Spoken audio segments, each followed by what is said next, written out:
The Restaurant of Lost Recipes by Hisashi Kashiwai. Translated by Jesse Kirkwood. Chapter 1. Nori-Ben. 1.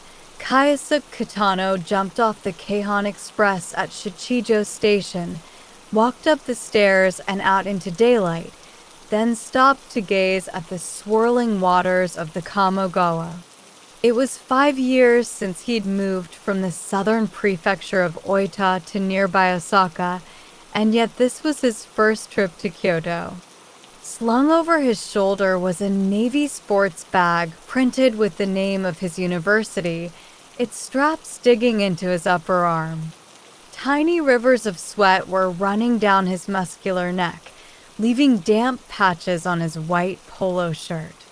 Squinting against the sunlight bouncing off the river, he looked down at the map in his hand and began walking west. After crossing a bridge, he reached Kawaramachi Dori, where he stopped and began rotating the map this way and that, swiveling on the spot as he did so. He glanced around, cocking his head from side to side in hopeless confusion. Noticing a man cycling past with a wooden box of the sort used for food deliveries, he called out, "Excuse me, which way is Higashi Honganji Temple?" "Straight that way," replied the man, pointing west. "Take a right down Karasuma Dori." He began pedaling off. "It's actually a restaurant on Shomondori I'm looking for," said Kaisuke, jogging to keep up. The man set his feet down from the pedals again. "Mr. Kamogawa's place?" "Yes, that's the one." Kaisuke showed the man his map. "The Kamogawa Diner. Third right, then the second left. It's the 5th building on the left." With these brisk words, the man cycled off. "Thank you," shouted Kaisuke, bowing as low as he could to the departing figure. Counting the streets on his fingers, he followed the man's directions until he arrived at his destination, a 2-story building with a slightly drab mortar exterior and no sign advertising its presence. It was all just as he'd been told. Kaisuke put a hand to his chest, took 3 deep breaths, then slid the door open. "Hello," he called into the interior. Said Nagar Kamogawa, looking up from the counter he was scrubbing. "Come on in." Kaisuke was somewhat taken aback by this welcoming tone, given the building's off-putting exterior. "I'm here to request your food detective services," he stammered. "You can relax, you know." "I don't bite." "Go on, take a seat." Nagar gestured towards one of the red folding chairs at a nearby table. "Thank you." Kaisuke breathed a sigh of relief, though there was still something vaguely robotic about the way he seated himself on the chair. "You hungry?" asked Nagar. "How about some grub?" "Oh, you mean I can eat here?" Kaisuke was struggling so much to get the words out that he seemed on the verge of biting his own tongue. "You might as well, seeing as you're here. Then, afterwards, you can tell us about this dish you're looking for." "You're a student, then?" asked Nagare's daughter, Koisher, emerging from the kitchen just as her father went in. She wore a sommelier apron on top of her white shirt and black jeans. "You look like you're in some kind of sports club." "Let me guess. Kendo." "No, judo." "Not exactly," smiled Kaisuke. "But those muscles," she said, eyeing his biceps. "It must be some kind of martial art, right?" "It's nothing that impressive." "Is your university in Kyoto?" "No, Osaka." "Do you know Kanai Sports University?" "I'm Kaisuke, by the way," he added, getting to his feet as he introduced himself. I feel like I've seen you before somewhere, said Koisher, carefully studying his features. Probably just one of those faces, he replied with a shy grin. How did you find out about this place then? Well, see, I live at the university dormitory, and that's where I eat all my meals. I got chatting with the cook about this dish I ate when I was little, and he tried making it for me. But it didn't quite taste the same. When I told him as much, he said I should come here instead. Showed me your advert in Gourmet Monthly. Ah, the advert, said Koisher, carefully wiping down the table. Nagar reappeared with a metal tray. It was laden with small dishes. This probably won't be enough for a youngster like you, he murmured as he set it down on the table. You'll have to let me know if you need seconds. This looks incredible, said Kayasuk, gazing excitedly at the food. Suyaheim rice from Yamagata. I've given you an extra big portion. Pork miso soup on the side. Plenty of root vegetables in there too, even if they're not all fancy Kyoto specialties. Now, the large platter is a fusion of Japanese and Western cuisine. That there is deep-fried hamo eel with sour plum pulp and perilla leaf. The manganji peppers are deep-fried too. Try those with my homemade Worcester sauce. The small bowl is miso-simmered mackerel with a shredded myoga ginger dressing. The roast beef is Kyoto stock, best enjoyed with a drizzle of the wasabi-infused soy sauce and wrapped in a sheet of toasted nori. As for the teriyaki-style duck meatballs, you can dip those in the accompanying quail egg yolk. Chilled tofu garnished with the minced skin of the hamo eel and, finally, deep-fried kamo aubergine with a starchy curry sauce. Enjoy!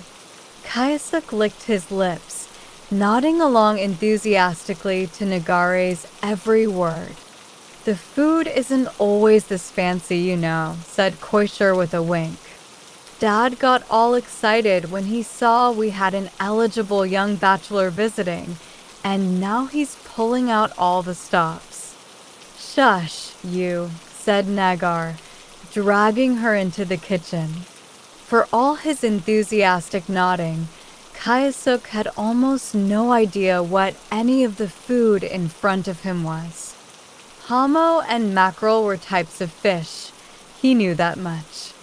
But as for what they might taste like, the mention of roast beef, Worcester sauce, and curry had come as a relief, but even those parts of the meal looked suspiciously different to anything he normally ate.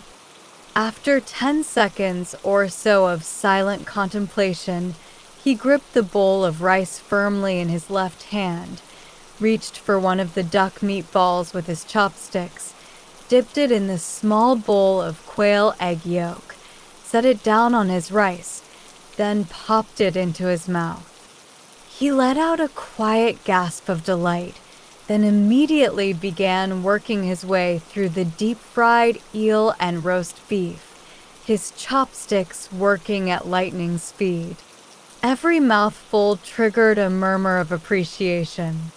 In all honesty, having never eaten anything he could even compare it to, Kayasuk had no way of knowing what standard of cuisine he was eating. What he did know, instinctively, was that the dishes in front of him gave off the same aura as the world's top athletes. The food filling his mouth right now was simply sensational. "How is it?" asked Nagar, appearing at his side with a glass pitcher of iced tea. "I don't really know how to describe it. I'm pretty clueless when it comes to food. But that was amazing." "Glad to hear it," said Nagar, pouring the tea. "A cook like me only gets one shot at winning the customer over. If they don't like what I serve them, they won't be coming back." Of course, if they do, I get to do it again and again. Kaisuke sank into thought, as though pondering the significance of Nagare's words. If that's filled you up, he continued, let me show you to the office in the back. My daughter will interview you there. Yes, about that, said Kaisuke, draining his glass of tea. I was just thinking that maybe I don't need your help after all. Nagar poured him a refill. Why? That's what you're here for, isn't it? It's just, said Kaisuke, fiddling with his glass. After eating a meal like that, my own request feels a bit silly. Listen. You came to us because you wanted our help recreating a meal. Something deep inside you told you to come here, something you can't quite put your finger on. A sort of fog inside you. Are you telling me that fog has cleared away completely? But, replied Kaisuke without looking up. The dish I want help with is so basic, I don't even know if you can call it a dish. Nagar looked steadily at him. I don't know what it is you're after, but I can assure you that there's no such thing as basic when it comes to cooking. Kaisuke nodded deeply, patted his cheeks, then got to his feet. All right then.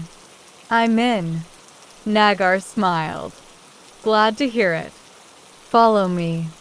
He showed Kaisuke towards the door at the back of the restaurant and led him into a corridor. What are these? Asked Kaisuke, glancing at the photos lining the walls. Dishes I've cooked over the years, mainly, said Nagar. Kaisuke's eyes darted from one photo to another as he walked. You really can cook anything, can't you? Nagar stopped and turned. Jack of all trades and master of none would be another way of putting it. If I'd focused on just one dish, maybe I'd have earned myself a Michelin star by now. Just one dish, murmured Kaisuke. He had come to a halt and was gazing pensively up into the air. You all right? Asked Nagar. Oh, I'm fine, said Kaisuke, and they began striding down the corridor again. Koisher was waiting in the office at the back of the restaurant. Please, take a seat. Right then. Kaisuke bowed, then settled in the middle of the sofa opposite her. Could you fill this out? Asked Koisher, handing him a clipboard with a form on it. Don't sweat the details. My handwriting's terrible. I hope you can read it. He began scribbling away, cocking his head to one side every now and then as if to think. Kaisuke Kitano, Kenai Sports University. Koisher clapped her hands. Now I remember. Remember what? Asked Kaisuke, somewhat bewildered. You're that swimmer. I saw you in a magazine. They said you were one of the big hopes for the future. Koishi's eyes were gleaming. Oh, I don't know about that, said Kaisuke, smiling modestly as he returned the clipboard. You're going to be in the Olympics, aren't you? Asked Koisher, her eyes scanning the rest of the form. Depends how I do in the qualifiers. It said in the magazine you were a real all-rounder.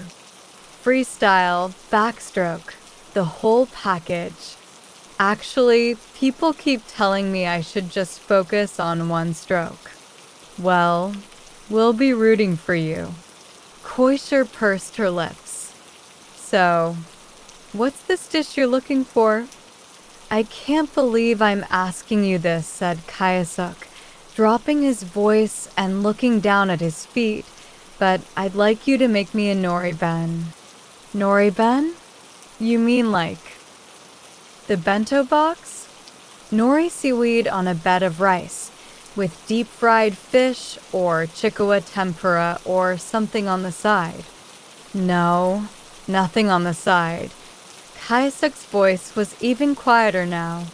Just the nori on the rice. Just the nori? Asked Koisher, leaning forward. Nothing else. That's right, murmured Kayasuk, his bulky body hunching in on itself. His voice was practically a whisper now. I'm guessing you didn't eat this at a restaurant, did you? Asked Koisher, peering curiously at him. My dad made it for me. Your dad's bento, well, why don't you just ask him? If you're from Oita, that's not too far away, is it? I haven't spoken to my dad in over 5 years, said Kayasuk, his voice cracking slightly. I see. Do you at least know where he lives? I heard he was living over in Shermaine. Koishi's eyes widened in surprise. Shermaine? Why? Dad was addicted to gambling. That's why Mom walked out on him. Even when he got sick, he insisted the medical fees were a waste of money. Spent all the money we had on Kirin racing instead. I guess he's paying the price for all that now. I heard he's crashing at my aunt's place in Shermaine while he finally gets treated for his illness. Right then, said Koisher, scribbling something in a notebook. What about your mom? Remarried. She lives in Kumamoto now. And when did she leave your dad? It was the first summer holiday after I started at Oita Junior High, so about 10 years ago. Dad bet all the money she'd been saving for a family holiday on a horse race. My little sister went to live with her, but I chose to stay with Dad. Didn't think he'd manage on his own, you see. So it was just you and your dad at home, said Koisher, turning to the next page of her notebook. What was his job? He drove a tourist taxi around Oita for a company called Bungo Tours. Kayasuk smiled bitterly. Though I think he spent more time at the racing track. Right, let's recap.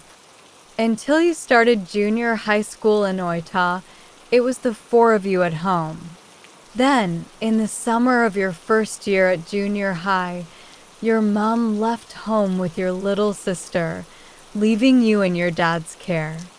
And now you live in Osaka. So, when did you leave Oita? Halfway through my 2nd year of senior high school. An Osaka swimming club invited me to move to a school affiliated with Kendai Sports University. I've been living in dormitories ever since.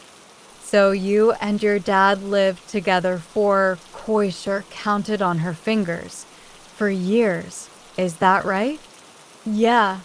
Of course, that meant he had to cook for me. My senior high school in Oita had a cafeteria, but for the 3 years before that, when I was still at junior high, my dad made me a bento every day. And sometimes it was this Nori-Ben? Kayasuk smiled vaguely. Not sometimes. Always. Always? Asked Koisher, her mouth gaping. You mean? Every day? I only had myself to blame, really. See, the first time he made it, I made the mistake of telling him I liked it. Super yummy, I think my exact words were. Dad was over the moon.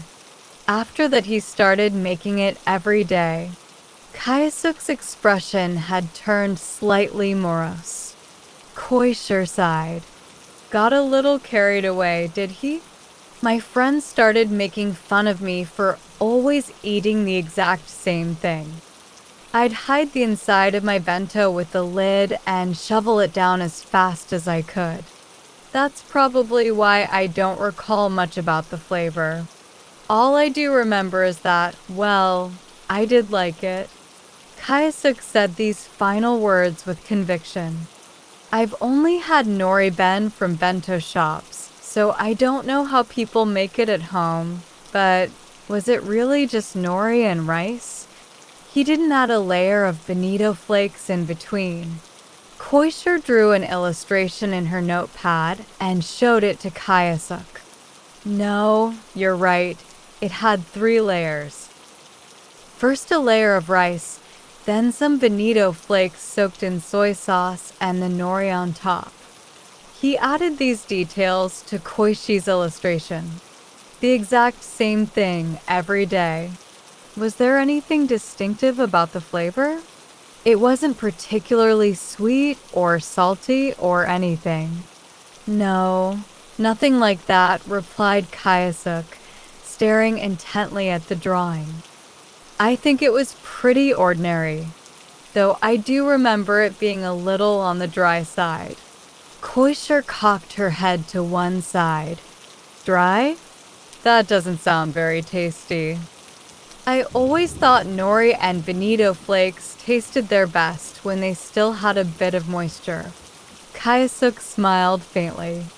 I also seem to remember it being a little sour sometimes. Sour? It hadn't gone off, had it? Grinned Koisher. Seriously, though, if it was just rice, bonito flakes, and nori, shouldn't it be fairly easy to recreate? She traced her finger over the illustration as she spoke. That's what I thought, too. But when I asked the cook at the cafeteria to make it for me, it just wasn't the same. Tasted so bland I barely managed to finish it. With my dad's, I'd gobble it right down, and the bento box would be empty before I knew it.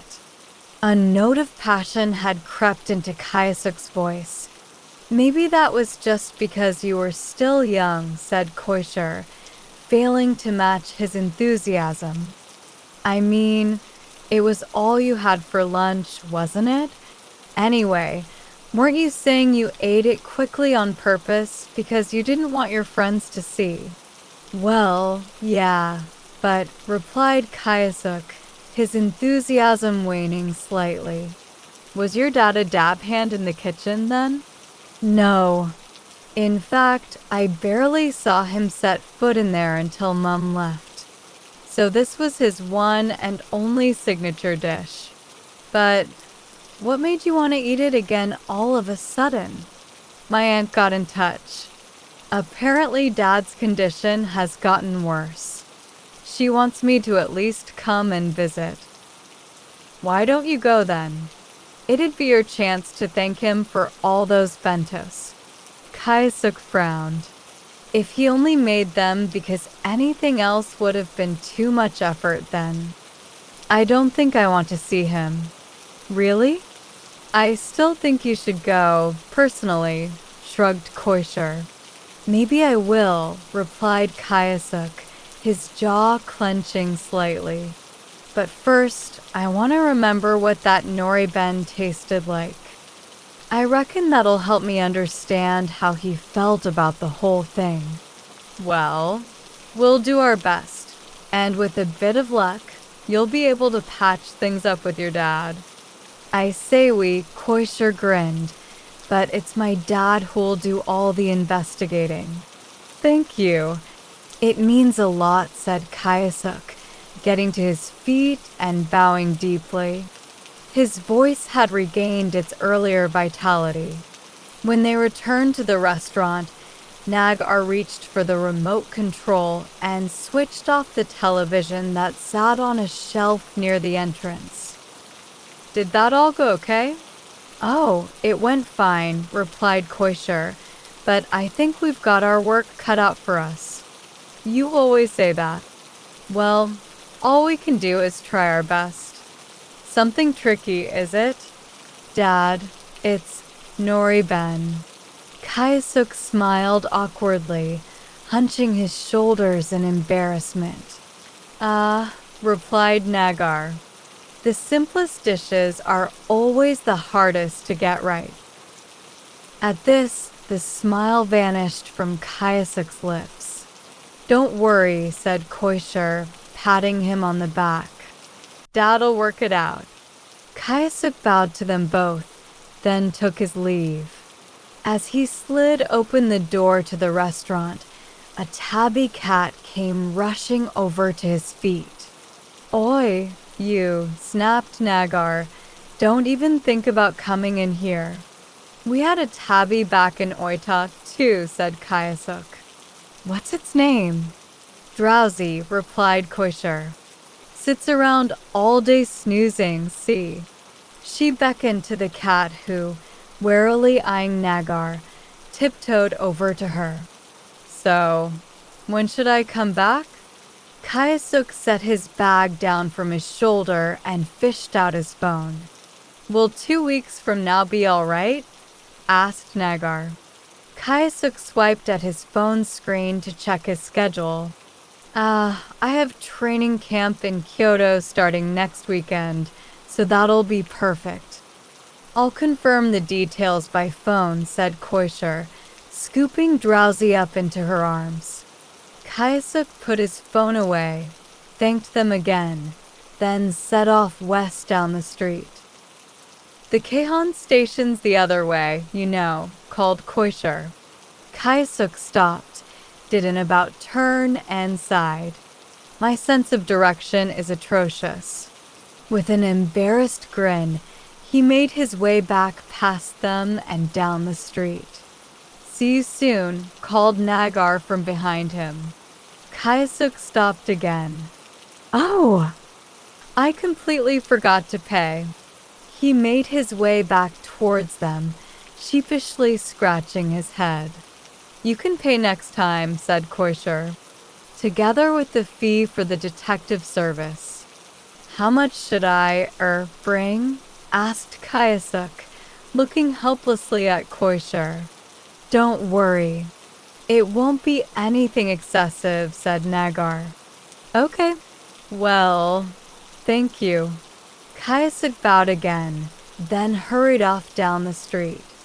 They watched him go, then returned inside. Drowsy gave a languid meow. "I can't believe an ace athlete like Kayasuk wants us to make him Nori-Ben," said Koishir, wiping down the table.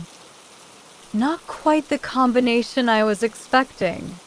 "So you're on first-name terms, eh?" said Nagar as he took a seat at the counter and opened up Koishi's notebook. "You two friends or something?" Koishi's hands froze. "What?" "Dad, did you seriously not realize?" "Realize what?" asked Nagar, his expression unchanged as he flicked through the notebook. "He's a famous swimmer. Going to be in the Olympics and everything. Backstroke, butterfly, freestyle. He can do it all." Koishir mimed someone swimming front crawl. "Oh, right," replied Nagar as he retrieved a map from the shelf. "Well, it doesn't really matter who the client is, does it? All we can do is our best." "Well, yes, but," said Koishir, puffing out her cheeks. "Oita, eh? That place is a paradise for food lovers. All that delicious mackerel. Looks like I'll have to take a little trip." "Sounds fun." "Can I come?" "Nope. Your job is to look after this place while I'm gone." "Don't worry, I'll bring you back a little something." "Anyway," he added, glancing towards the altar in the back room, "your mother would get all lonely on her own." 2. The Kendai Sports University training camp was taking place at Fukakusa School in Kyoto's Fushimi district. A few days after the camp had begun, Kayasuk finally had permission to take the day off. As he boarded the Keihan train, he felt his spirits rise in anticipation. The train passed Fushiminari Station, its building painted the same vermilion color as the famous torii gates nearby, then a few stations later disappeared underground. When it eventually pulled into Shichijo Station, Kayasuk stepped down onto the platform, a small satchel slung over his shoulder. Though this was his second visit, the directionally challenged Kayasuk soon lost his bearings. With his heavily creased map in hand, he slowly made his way through the streets, trying his hardest to remember the route.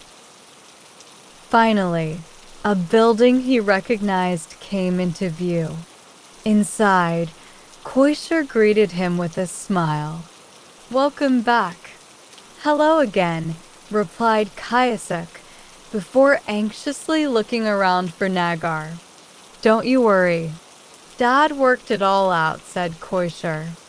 "He's just setting something up in the kitchen, so sit tight a minute, okay?" "I could barely sleep last night," said Kayasuk, before stifling a yawn. "You're more sensitive than I thought," chuckled Koisher. "Sure you'll be all right at the Olympics?" "That's different, okay?" replied Kayasuk grumpily. "Sorry for the wait," said Nagar, poking his head out from the kitchen. "I thought of something fun we could try." "Yeah," said Koisher. Dad had everything ready. Then he had some bright idea and started fiddling around again. Kayasuk half rose from his chair and tried to peer into the kitchen. "Is everything okay?" "Oh, I'm sure it's all completely under control," replied Koisher, making a wry face. "Right then, all ready." Nagar reappeared carrying 2 bento boxes on a square tray.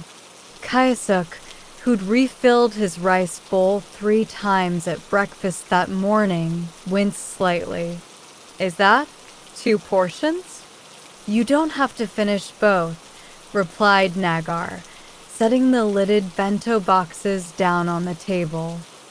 "I just want you to compare the taste." Kayasuk glanced at each of the anodized aluminum boxes in turn. "So they taste different? You'll have to tell me once you've tried them." Nagar bowed and returned to the kitchen. Koisher set a glass and pitcher of iced tea on the table, filled to the brim, "But just let me know if you need more." She followed Nagar into the kitchen. Left on his own, Kayasuk sat up straight and, using one hand for each bento box, opened them at the same time. They both looked like Nori-Ben. A flat layer of nori covered the surface, with joints visible between the individual sheets. He felt a flash of recognition. This was exactly the way his father had made it. With the long edge of the bento boxes facing him, the cracks between the sheets of seaweed formed a neat grid of lines, 2 horizontal and 3 vertical, so that each Nori-Ben was divided into 12 squares. Staring at the grid, he vividly recalled how, back then, he had always finished the bento in precisely 12 mouthfuls. He began with the left-hand box. Holding it in one hand, with the long edge still facing him, he dug his chopsticks around the bottom left segment and carried it to his mouth. The Nori-Ben consisted of 3 layers. First a layer of rice on the bottom, then bonito flakes, and then the nori on top. Again, it was just the way his father had made it. He murmured. He closed his eyes. He chewed. Then he moved on to the next segment and devoured that in the same way. Compared to the one they'd made him at the cafeteria, this Nori-Ben was in another league. It was, in a word, delicious. In which case, what about the other bento? Was it some sort of failed experiment? Or was it going to be even tastier than this one? He inserted his chopsticks into the box on the right. Just like he'd done with the other one, he dug down into the bottom left corner, brought the slab of Nori-Ben to his mouth, and slowly chewed away. Then he tried the next section and the one after that until, as he chewed, a tear fell from the corner of his eye. Then another, and another, and another. Wiping them away with the back of his hand, he reached for the next segment, inserted it into his mouth, and began chewing again. Unable to restrain himself any longer, Kayasuk began quietly sobbing. The second bento had produced no sudden spike of nostalgia, no overwhelming rush of sadness. To be honest, he had no idea why he was crying. But the taste was different. He couldn't say why, but the Nori-Ben his father had made him every day was, without a doubt, the one on the right. Did I get it right? Nagar had emerged from the kitchen and was standing behind him. Kayasuk nodded as he rubbed the tears from his eyes. Yes, this is it. Glad to hear it, said Nagar, pouring some iced tea into his glass. The one on the left was really tasty, but this one. Kayasuk's eyes began to well with tears again. Yes! The one on the right is the bento your dad made for you, said Nagar, looking kindly at him. Day after day. But what's the difference? Asked Kayasuk, sitting up in his chair. They look identical to me, but when I eat them, they're so different. There's no big secret here. It's more a question of the lengths your dad went to. Nagar set a folder down on the table. The lengths he went to, murmured Kayasuk, eyeing the folder. The one on the left is tasty enough, isn't it? But your dad had another trick up his sleeve. A way to make the Nori-Ben not only tasty, but also nourishing, while also stopping it from spoiling. My dad thought of a thing like that. He was hopeless in the kitchen. One day, partly out of desperation, he tried making you a Nori-Ben. And you loved it. Afterwards, he went to his favorite restaurant and asked them for advice. Told them he wanted to make you the tastiest Nori-Ben in the country. He had a favorite restaurant? Most taxi drivers have a spot they'll always go to for lunch. Somewhere tasty and not too pricey, with decent parking to boot. Your dad drove for a company called Bungo Tours, didn't he? Well, it turns out most of their drivers frequented a casual spot, the Aramiya Diner. That little place, tucked away behind the prefectural office building, was where your father, Kyoda Kitano, went for lunch every day. In fact, he was such a regular there that the owner, Mr. Aramiya, remembered him well. Nagar extracted a photo of the restaurant from the folder and laid it on the table. Kayasuk gazed down at the photo. This place looks ordinary enough, doesn't it? And yet the fish is exceptional. Oita is full of places like that. Nagar got his phone out and began showing Kayasuk some photos of the food. I tried the deep-fried horse mackerel, your father's favorite, apparently, and it was far better than any version of it I've ever had in Kyoto. Your rambling dad, complained Koisher. Tell him about the Nori-Ben. What's the rush? Anyway, the point is, Mr. Aramiya knows his fish. He comes from a long line of fishermen and apparently even ran his own sushi place at one point. With someone like that whispering secrets in your father's ear, it's no wonder his Nori-Ben turned out so delicious. Nagar picked up the right-hand bento and continued. Sure, it looks exactly the same. Both on top, he inserted a pair of chopsticks into the top right section, which Kayasuk hadn't yet reached, and when you dig down inside, Koisher and Kayasuk watched as Nagar carefully set the segment down on the lid of the bento, revealing the individual layers. And yet it's not the same. It has the same 3 layers. Looks identical to me, said Koisher, inspecting it from the side. Kayasuk nodded in agreement. The difference is this part in the middle, said Nagar, removing the top layer of nori. Look carefully. Those aren't bonito flakes, are they? You're right, exclaimed Koisher, leaning in for a closer look. Is that fish meat? Kayasuk was still gazing blankly, apparently unable to see the difference. Nagar darted into the kitchen, emerging a moment later with a styrofoam box. He held it up in front of the waiting pair, then opened it to reveal a fish. Cutlass fish, this is called. See how it looks just like a sword? That's what's in the bento. Grilled, minced, and seasoned with soy sauce and kabosu fruit. Both cutlass fish and kabosu are oita specialties, and the citric acid in the kabosu stops the dish from spoiling, too.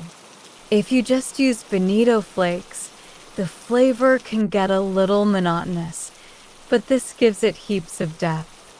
Cutlass fish, huh? Said Kayasuk, inspecting the filling. And he chopped it up like this specially? I guess you were in such a hurry to eat it without your friends seeing that you just dug your chopsticks in and shoveled it into your mouth, without ever realizing what you were eating. It's true. I don't think I ever properly looked inside. With a bit of help from Mr. Aramia, your dad made you a Nori-Ben he could be proud of. Kayasuk smiled through his tears. I can't believe he managed a thing like this. He always seemed so hopeless. Well, it seems that was precisely what endeared him to people. When I asked about him at that restaurant, all the regulars had stories to tell. I bet he caused them all sorts of trouble over the years.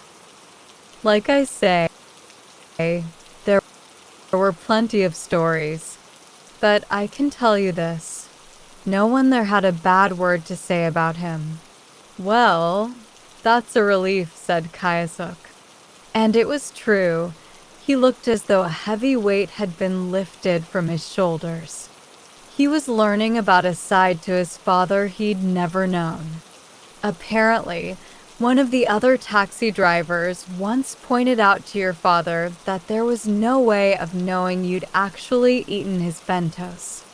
The guy reckoned you might be secretly chucking them in the bin. Kayasuk shook his head vigorously. Now, your dad was normally the quiet type, but on this occasion, it seems he really flipped. Shouted at the guy, telling him his son would never deceive anyone like that, not in a million years. And he definitely wouldn't throw something his father had made him in the bin. As Nagar spoke, Kayasuk gazed at the Nori-Ben. Yep, said Koisher, nodding enthusiastically as she tried a bite. I think that might actually be the best Nori-Ben in the country. Kayasuk put the lid back on the bento box. Thank you both so much. Can I take this home with me? Of course, smiled Nagar. I prepared another one especially for that purpose too. Take them both if you like. I'll get you some ice packs to keep them chilled, said Koisher, running over to the freezer. I've written you out the recipe too, said Nagar, inserting the folder into a paper bag together with the bento boxes. I'm guessing you're not much of a cook yourself, but as long as you follow the instructions, you should be able to make it just like your father did. He handed Kayasuk the paper bag. So, how much do I owe you? Said Kayasuk, reaching for his wallet. Including for the meal last time, I mean. Whatever you feel it was worth. Just pop it in this account. Koisher handed him a slip with the relevant details. Oh, and factor in a student discount if you like. Kayasuk carefully folded the piece of paper and inserted it into his wallet. Thank you. Koisher grasped his hand. We'll be rooting for you at the Olympics. Thanks, said Kayasuk, his chest swelling slightly as he made his way outside. Nagar called after him. I'll bet your dad will be too. It's a big deal, after all. Kayasuk reached down to pet Drowsy, who had come rushing over. Oh, he's probably too busy gambling to even think about me. If he made you a Nori-Ben this good every day, there's no way he's forgotten about you. I'm sure he couldn't even if he tried. Kayasuk bowed wordlessly in response, then began making his way west down Shomondori. Wrong way again, called Koisher from behind. Never learn, do I, said Kayasuk, scratching his head as he turned around and strode past them again, this time heading east. Like a fish out of water, isn't he? Chuckled Nagar quietly. Literally. Kayasuk suddenly stopped and turned. I forgot to tell you. I've decided to just swim butterfly from now on. Sounds very wise, said Nagar, bowing his head slightly. As Kayasuk set off down the street again, Drowsy looked in the direction of his departing figure and mewed quietly. Dad, there's one thing bothering me, said Koisher when they were back in the restaurant. What's that, then? Asked Nagar, glancing at her as he slid the door shut behind them. We're not having Nori-Ben for dinner, are we? That's what's bothering you, eh? Well, why not? Nothing wrong with a good old Nori-Ben and a glass of sake. Seriously? Come on, pleaded Koisher, her forehead puckering as she started tidying up. I'm joking, obviously, said Nagar as he made his way into the kitchen. No, it's cutlass fish hot pot tonight. Just as tasty as making it with hamo eel, I reckon. Koishi's eyes lit up. Phew, there's the dad I know. That really will go well with a glass of sake. I picked the fish up from the market in Oita, said Nagar, retrieving the styrofoam box from the fridge. It's a special kind, Kunisaki Jintachi. I figured we could use it the same way we use hamo eel here in Kyoto, so I really stocked up. Fewer bones than hamo, too, said Koisher as she carefully wiped the counter down. It'll be less of a pain to cook. Kakuko always loved her hamo, remarked Nagar as he began working away at the fish with his knife. Ooh, that gives me an idea, exclaimed Koisher, poking her head into the kitchen. What if we made sushi out of it? You know, like with hamo. Mom used to go crazy for that stuff. Oh, I already thought of that, said Nagar, stepping up onto the raised tatama floor of the living room. He set a small plate of cutlass fish sushi down in front of the altar. Koisher sat down behind him, joined her hands together, and bowed towards the altar. I can't wait to try it. She paused. Once Mum's had her fill, obviously. Chapter 2. Hamburger Steak. 1. Kana Takeda stood fidgeting at the crossroads, glaring at the signal as she waited for it to change. For a brief moment, her eyes flicked up towards Kyoto Tower, looming on the other side of Shiakoji Dori, before returning to the signal. The moment the light turned green, Kana, dressed in a gray trouser suit, dashed across, beating everyone else to the other side. Trust me to squeeze in a trip to Kyoto before my 40th birthday, she said to herself in an incongruously loud voice. A nearby elderly couple turned and stared. Kana wheeled her small pink suitcase north up Karasumadori with barely a sideways glance. From there, she turned onto Shomandori and made a beeline for her destination. When she reached the restaurant, she threw the door open and called out, "Hello." Koisher, busy clearing away some dishes, paused and looked up. "Hello. This is the Kamogawa diner, isn't it?" asked Kana, setting her suitcase down in the corner. "It is," said Koisher brusquely as she loaded plates onto a tray. Kana unslung her black shoulder bag, set it down on the table, then bowed. "There's a dish I'd like you to help me find." "Oh," said Koisher, her expression relaxing noticeably. "You're here for the detective service, are you?" "Welcome," said Nagar, emerging from the kitchen and removing his white chef's hat. "Sorry to barge in like this," said Kana, presenting her business card. "My name is Kana Takeda. I'm here on Akane Daidoji's recommendation." "Ah," said Nagar. "You must be the drinking buddy Akane was telling me about. She phoned me a couple of weeks ago, mentioned you might drop by."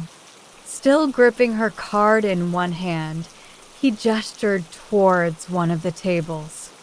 "Please." "Thank you." Kana gave another quick bow before sitting down. "Feeling peckish?" asked Nagar as he set her card down on the counter. "Can I make you something? I've heard you work wonders in the kitchen." "If you're offering, I'd love to try a bite or two." "Akane's been spreading rumors about me, has she?" "I can't promise anything special, but I can certainly whip up a few seasonal dishes. Is there anything you don't like?" "Oh, I'll eat whatever you put in front of me." "Right then. Just give me a moment." Nagar replaced his hat and hurried back into the kitchen. "Food writer," said Koisher, eyeing the business card on the counter. "So you write for magazines and things?" "Yes, magazines and newspapers," Kana smiled. "I've done a bit of television work too." "Wow, lucky you. Eating like royalty and making a living from it to boot. What a life." "It isn't always that rosy," shrugged Kana. "And these days work's drying up." Koisher set a Kuratsuware cup down in front of Kana and filled it with tea. "So you work with Akane then?" Kana shrugged again. It appeared to be a habit of hers. "Actually, we only partnered on something the one time, but we just sort of hit it off." "Maybe it's something to do with both being single mothers. We go out drinking a couple of times a month." "So you enjoy a tipple then?" "What can I get you?" "I'd like to see the food before I decide, if you don't mind." "I had a feeling you'd say that," said Nagar, returning from the kitchen and laying an indigo-dyed cloth over the table. Kana gave him a cheeky look. "Am I that easy to read? Akane tells me you're a wine drinker. As you've probably guessed from the look of this place, we don't have anything too fancy, but I'll fish you out one of my favorites." Nagar made his way back to the kitchen. Koisher began smoothing out the wrinkles in the tablecloth. "I made this with my mom when we went to Tokushima, at an indigo dyeing workshop. It's a lovely color." A wistful look crossed Kana's face. "I wish I'd been on trips like that with my mother." "Is she a career woman like you then?" "Not exactly. She helps my dad run his business." "What sort of business is that then?" "A little restaurant. Up north in Hirosaki." "Like this place, you mean?" Oh, it couldn't hold a candle to anywhere in Kyoto, said Kana Riley. It's just one of those casual places that does a bit of everything. Ramen, curry, you name it. Sounds just like us, grinned Koisher. Nagar returned from the kitchen carrying a large vine-woven basket layered with light green paper, in which he'd arranged various small bowls and plates of food. Thought I might as well give you the full picnic experience, seeing as spring's finally here. Oh my, said Kana. Mind if I take a photo? She was already reaching for the digital camera in her bag. I'm not sure any of this is worth it, to be honest. But go ahead. He had barely finished speaking when she began snapping away with the camera in her left hand. Once a journalist, always a journalist, said Koisher with a wry grin. The moment I see good food. Kana carried on taking photos, rapidly adjusting her angle and zoom after each shot. All done? Asked Nagar when the shutter finally stopped clicking. Yes. Sorry about that, said Kana, hastily putting the camera back in her bag. I've prepared you a selection of spring fare. Starting from the top left. Wait a minute, said Kana. She scrabbled around in her bag, then produced a pen-shaped voice recorder, which she activated and set down on the table. Okay, ready. She glanced up to see Nagar making a pained smile. Right, he continued. In the top left you have simmered Nagaoka bamboo shoots and wakame seaweed from Izumo, served in a karatsuware bowl.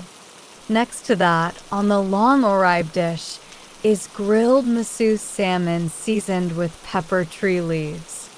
The square katani bowl is dashi simmered egg scrambled with green peas. The next row down is a series of 5 small imari plates. Starting on the left, white miso clam gratin, salad of finely chopped cockles and kujo green onion, tilefish sashimi with a ponzu, miso, and pepper tree leaf dressing, slow-cooked tamba chicken in a salt koji marinade. At the end, on the right, is pickled sweet fish sushi, served whole. The round dish at the bottom is a selection of wild vegetables, butterbur buds, devil's walking stick, ostrich fern, momiji gasa, bracken shoots, and smilax. Normally those would be served as tempura, but I've gone for something a little different and deep-fried them Western style instead. Sprinkle them with matcha salt if you like, or they go very nicely with this green peppercorn-infused Worcester sauce. Nagar produced a bottle of white wine. Now, will something like this do? Hang on a moment, said Kana, reaching for her digital camera again. My friend in Tamba makes this, continued Nagar. 100% Chardonnay grapes, fermented in small French casks, apparently. Has an elegant, tart flavor, perfect for spring, I'd say. He uncorked the bottle and filled Kana's glass. Ah, said Kana, holding the cork to her nose. That's a wonderful bouquet. Then, gripping the stem of her glass with 3 fingers, she took a sip. Her eyes lit up. That's quite something, she exclaimed, reaching for the bottle and inspecting it. Glad you like it. I don't think it needs serving any colder than that, or I'd have brought out a wine bucket. Drink as much as you'd like. With that, Nagar returned to the kitchen, followed by Koisher. The silence that descended over the restaurant was broken only by the sound of the voice recorder being switched off. Kana surveyed the contents of the basket once more. Let's start with the deep-fried vegetables, she said to herself, sprinkling some of the matcha salt over the butterbur buds before taking a bite. After an initial satisfying crunch, she felt an explosion of bitterness in her mouth, followed by a faint but lingering sweetness. Interesting, she murmured, getting out her notebook. With her pen in her left hand, she began scribbling away. Next, gripping her chopsticks with her right hand, she reached for one of the deep-fried bracken shoots and, after a moment's hesitation, dipped it in the small dish of Worcester sauce before inserting it into her mouth. She nodded. Yes, the sauce works very well, too. She carried on making notes with her left hand. Once she had made her way through the deep-fried vegetables, her eyes darted towards the top row of dishes. She crunched on one of the bamboo shoots. These always taste that little bit more special in Kyoto. She filled a few more lines of her notebook. After another sip of wine, she moved on to the miso salmon and clam gratin, murmuring to herself after each mouthful. This time, she set the chopsticks down and picked up her pen with her right hand. Her left hand was occupied. It was firmly gripping the wine glass. Finally, as she finished off the tilefish sashimi, she murmured to herself, "I think this is our winner," and drew 3 stars next to it in her notebook. "How are you getting on?" asked Nagar. He had emerged from the kitchen with a silver tray in his hand, and now cast an eye over the depleted contents of the basket. "This is remarkable," replied Kana, smiling as she set down the wine glass in order to underline something with her pen. "I've eaten at my fair share of Kyoto restaurants, but this is easily in the top 3. "I'm honored," said Nagar, his expression unchanged. "Though I don't know if you can really call this Kyoto cuisine. They're just nibbles to go with your wine, really." "You're being modest again," said Kana, jabbing him gently in the belly with an elbow. "This is Michelin star-worthy stuff. By the way," said Nagar, changing the topic, "I'm impressed you can use both hands like that." "Yes, well," shrugged Kana. "I've too many things to do at once. How about some rice to finish off? Today it's cooked with butterbur and sakura shrimp." "Wonderful. But could I have another glass of wine first?" "Of course. I'll bring you the rice a little later, together with today's soup." Tucking his silver tray under one arm, Nagar returned to the kitchen. As she poured herself the wine, Kana's gaze scanned the middle row of the basket. She reached for the small square katani bowl and held it under her nose. There was something vaguely nostalgic about the distinctive smell of the green peas. She picked up the small spoon that had been positioned by the bowl, then scooped up one of the large, egg-covered peas and popped it into her mouth. Her gaze returned to the basket, this time settling on the small sweet fish that had been pickled and served whole as sushi. Kana reached for her digital camera again, this time getting as close to the dish as possible. Her lens was almost touching the fish. On the camera screen, its skin glistened irresistibly. All of a sudden, Kana remembered that, as a young girl, her father had taken her fishing in the neighboring prefecture. After dangling her line in the water for what seemed like an age, she had finally landed a sweet fish. Its scales had shimmered in the summer sun as it flipped from side to side, almost as if it were pleading for its life.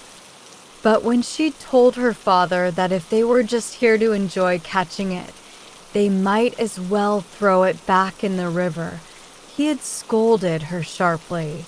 Catching a fish is the same as killing it. It's just like with meat or even vegetables. When you eat them, you're taking life. Why else do you think we always give thanks before our meals? You catch a fish, Kana, you'd better well eat it. She had barely started primary school at the time, and her dislike for this lecturing tone must have shown on her face. A moment later, her father had slapped her. It wasn't an incident that had scarred her deeply, but she still remembered it from time to time. Whenever she did, she felt an unsettling bitterness rising up from the pit of her stomach. Somehow, it felt as though all the tension between her and her father could be traced back to that one moment. She focused her lens on the sweet fish sushi, feeling the memories wash through her. When she had almost finished the contents of the basket, Nagar appeared with a small clay pot. Young sakura shrimp from the sea and butterbur shoots from the mountains, all cooked together with the rice. Nagar dished some of the rice from the pot into a small rice bowl. Spring's the time of new life, after all. It's lightly seasoned, so you can enjoy it as it is, or put a dollop of this butterbur miso on top and then pour tea over it if you'd prefer it Shizuki style. I'll just fetch the soup. He set off for the kitchen again. The time of new life, thought Kana, digesting what Nagar had just said.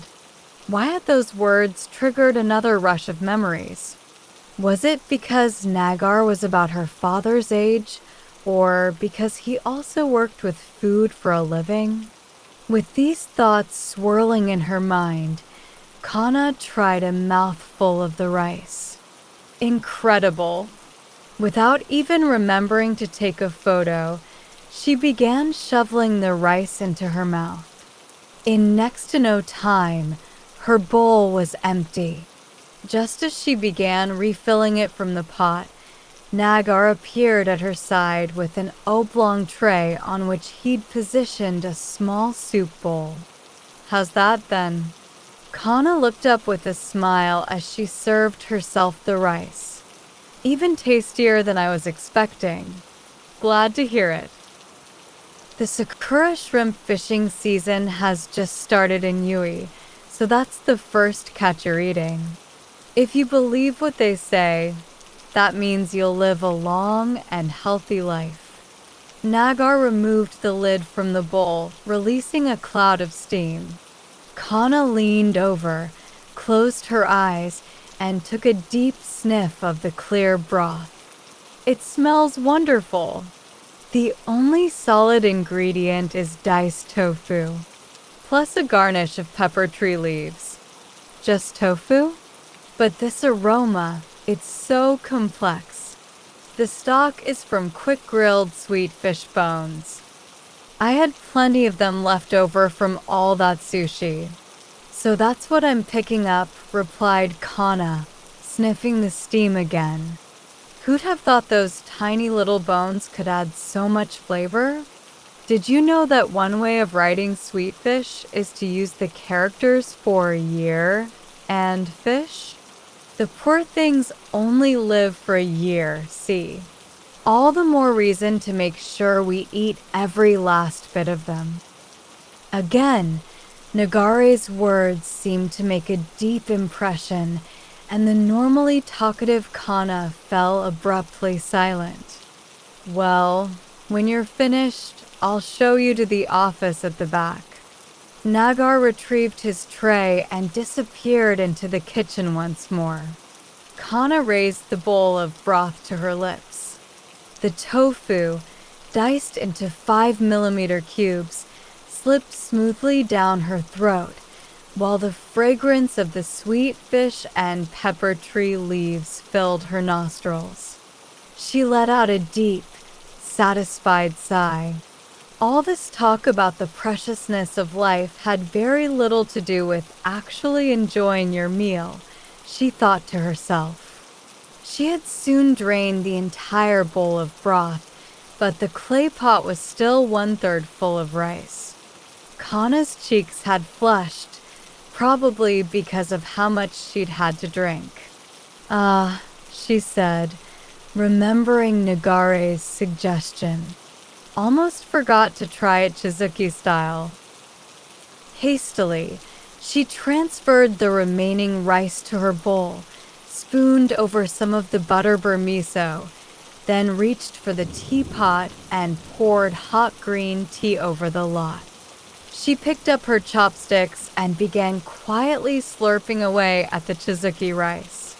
Without her expression changing in the slightest, she devoured the entire bowl, right down to the last grain of rice. Just as she was gently setting her chopsticks down, Nagar reappeared. "Right then, shall I show you to the office?" "Please," replied Kana, almost jumping to her feet. Nagar opened the door adjoining one end of the counter and led Kana down a corridor. "That really was a wonderful meal," said Kana from behind. "Yorishu Oagari," said Nagar, turning with a smile. "Sorry." "Yorishu Oagari," repeated Nagar, this time stopping as he turned around. It's a Kyoto expression. We say it when someone thanks you for a meal. Means something like, "Thanks for eating it." You won't usually hear it in restaurants, mind. That makes sense. You have kids, don't you? What do you say when they thank you for dinner? "Sorry, it wasn't much to—" "I don't mean to be rude," said Nagar with a vague smile, "but just what sort of grub are you serving them?" Kana turned red. "Oh, it's just a turn of phrase, I think." My apologies," bowed Nagar, before setting off again. Kana shrugged and followed him to the end of the corridor, where he knocked on the door. "Please," called Koisher from inside, "come on in." Nagar saw Kana into the room, then returned to the restaurant. "Do you think you could fill this out for me?" Koisher handed a clipboard and pen to Kana, who sat down on the sofa opposite her. With the pen in her left hand, Kana began scribbling away. "You're left-handed then?" Kana smiled as she returned the clipboard. "Actually, my father forced me to use my right hand as a child. So now I can use both." "I see," said Koisher, scanning the form. 39? Eh? How are you feeling about the big 40? To be honest, I can't believe it's come so soon. Well, I should probably start bracing myself, too. So, Kana Takeda, what's the dish you'd like us to recreate? As she spoke, Koisher set her phone down on the table and pressed something on its screen. "By the way, I couldn't help noticing how you recorded your chat with Dad just now. Thought I'd copy you. I'm so ditzy these days, always forgetting the most important details. This way, it won't matter if I miss something. Anyway, go ahead. What's the dish?" "A hamburger steak." Koisher opened her notebook. "Japanese style, with just the steak patty? Not a full-on hamburger." "That's right. But not the fancy type you get at proper restaurants. Something a bit more basic and homemade, the kind you might find at a cheap diner. Not that I'd include this place in that category, mind. The food's far too delicious for that." "No need to flatter us," said Koisher, flashing a slightly forced smile before she went on. "So, when and where did you eat this hamburger steak?" "Well, I think my father made it." You think. Actually, I wasn't even the one who ate it. I suppose I should explain. Kana sat up and cleared her throat. Bit of a tangled tale, is it? Asked Koisher, leaning forward and readying her pen. I have a 6-year-old son, Yusuker. He's the one who ate it. And your father made it? I can't think who else could have. Said Koisher, rolling her head from side to side in confusion. Not sure I follow. When Yusuker finished nursery school, they made him a special album. There was a section where he had to write his favorite food, and he wrote, hamburger steak.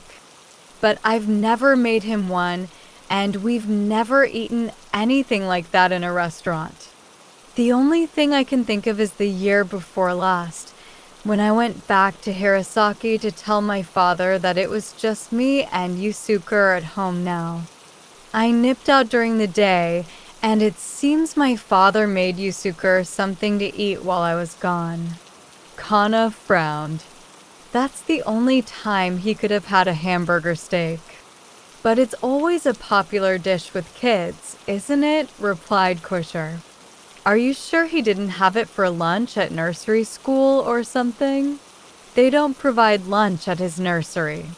Everyone brings their own bento box. And you never put a hamburger steak in his bento? No.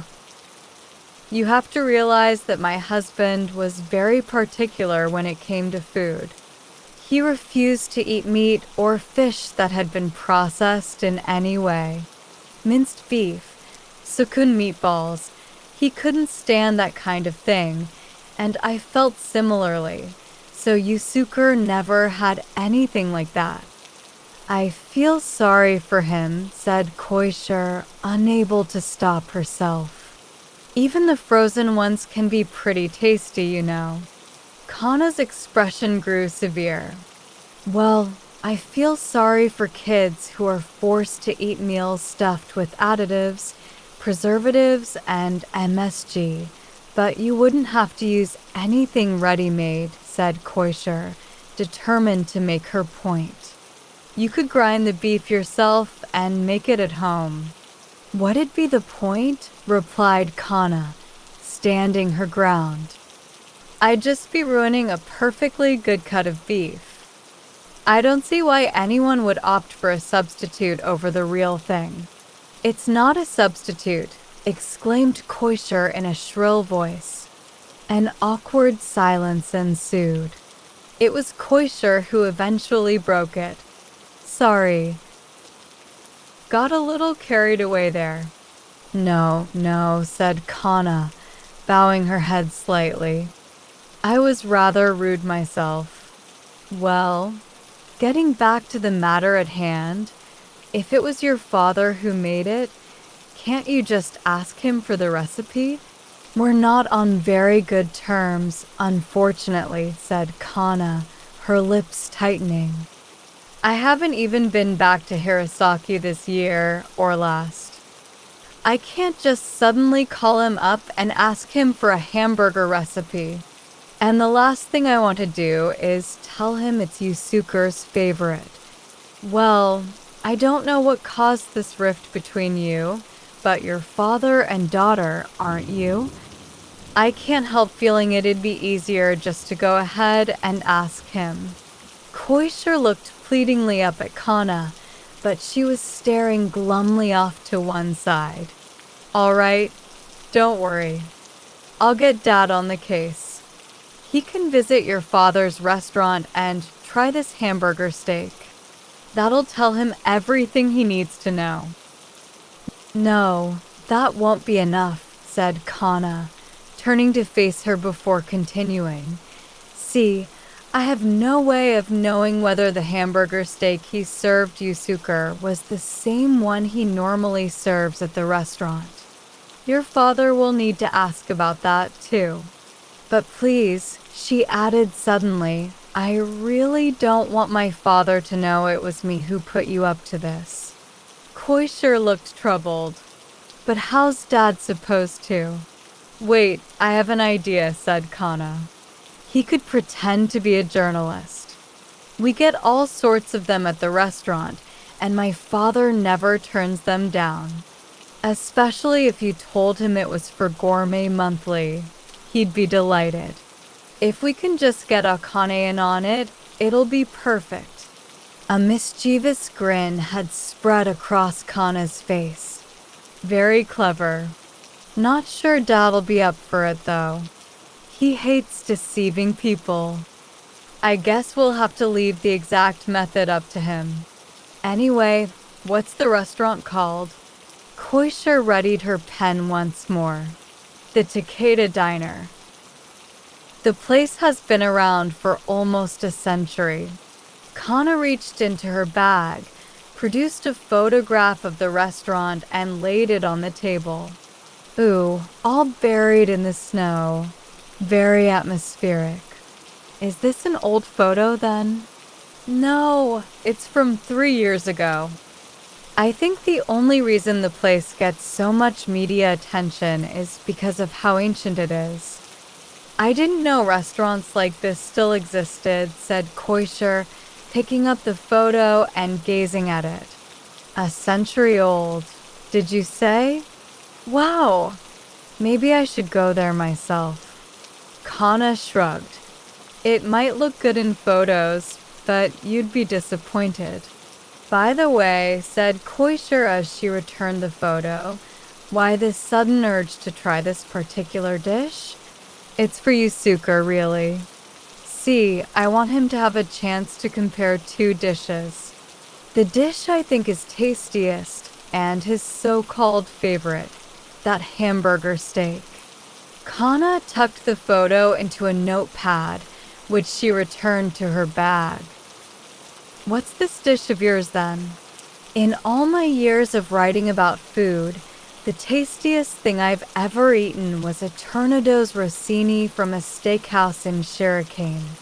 A pan-fried fillet of Yamagata beef, topped with seared slices of foie gras and truffle. Simple enough, but the flavors were out of this world. I've never been more tempted to use the word perfectioned. Koisha gave her a dubious look. You know, I'm not sure it makes much sense to compare hamburger steak with something that fancy. Once Yusuke has had another chance to try it, I'm going to take him to that steakhouse for a Tornado's Rossini. Teach him what real cooking tastes like. Koisha sighed deeply. Right. Now I get it. I want Yusuke to grow up to become a globally minded young man. People might make fun of him for not having a father, but I want him to have the very best in life. I don't just mean nice clothes and so on. I'm going to make him into a man of discernment. Which is why I can't have him going around saying his favorite dish is a hamburger steak from some shabby old restaurant in the countryside. Koisha placed a hand on her chest. She had gone red in the face, but with a visible effort, swallowed the words that were on the tip of her tongue. Right then. I'll get Dad on the case. She closed her notebook and pressed her phone to end the recording. Thank you. Kana bowed slightly and swiftly rose to her feet. How was that, then? Asked Nagar, folding away his newspaper and turning to Koisha as the pair re-entered the restaurant. Oh, we had a very good chat, said Kana, before bowing and adding, I'm counting on you. I'll give it my best shot, replied Nagar. He turned back to Koisha. Did you make arrangements for next time? Koisha turned casually to Kana. Will 2 weeks be okay? Certainly, said Kana, shouldering her bag and pulling out the handle of her suitcase.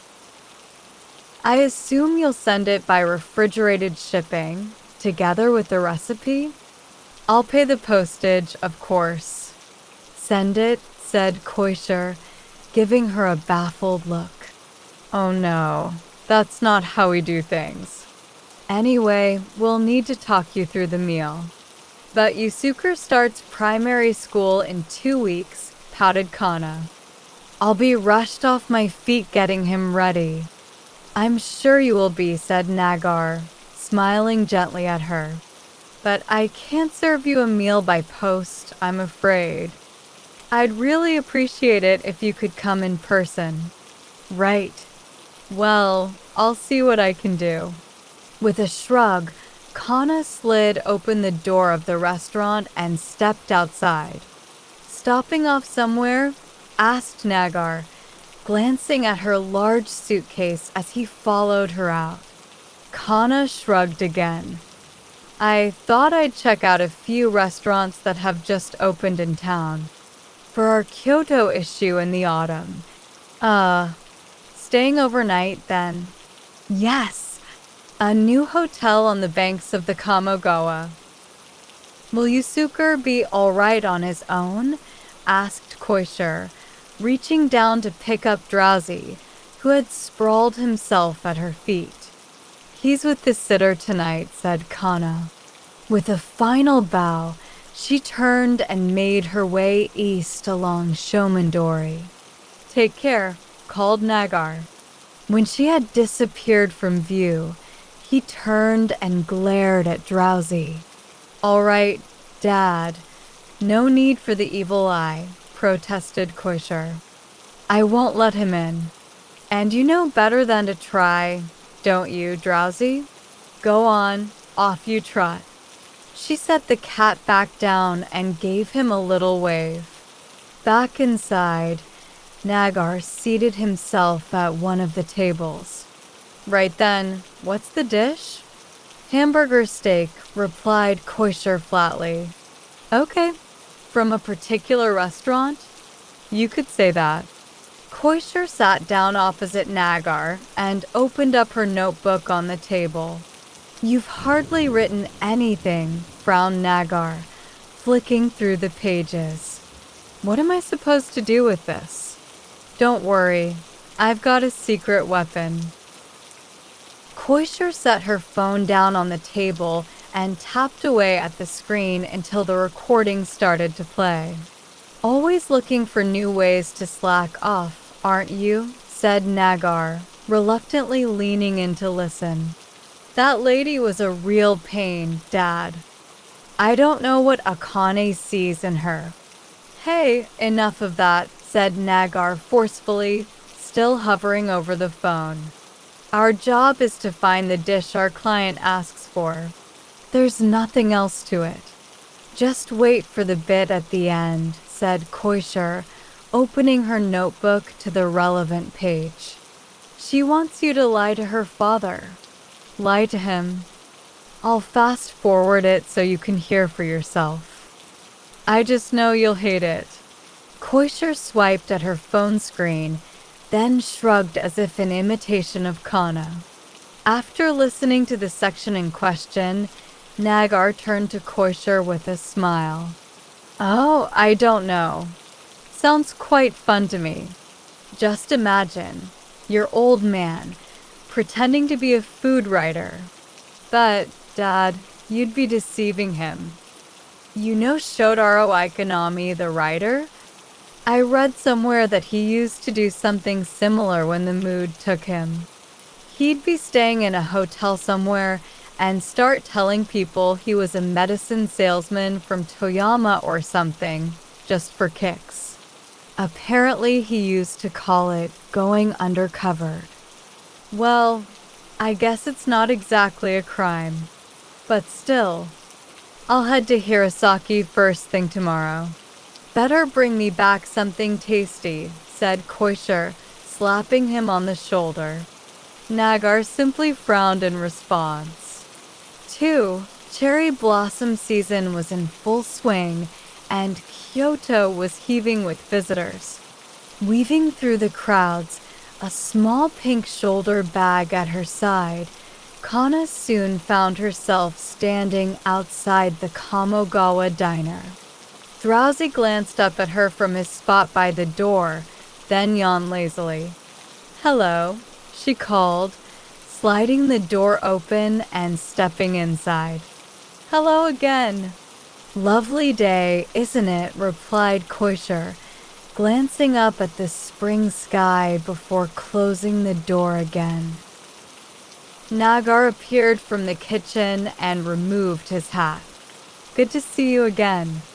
Kana unshouldered her bag and bowed slightly. "I'm looking forward to the meal.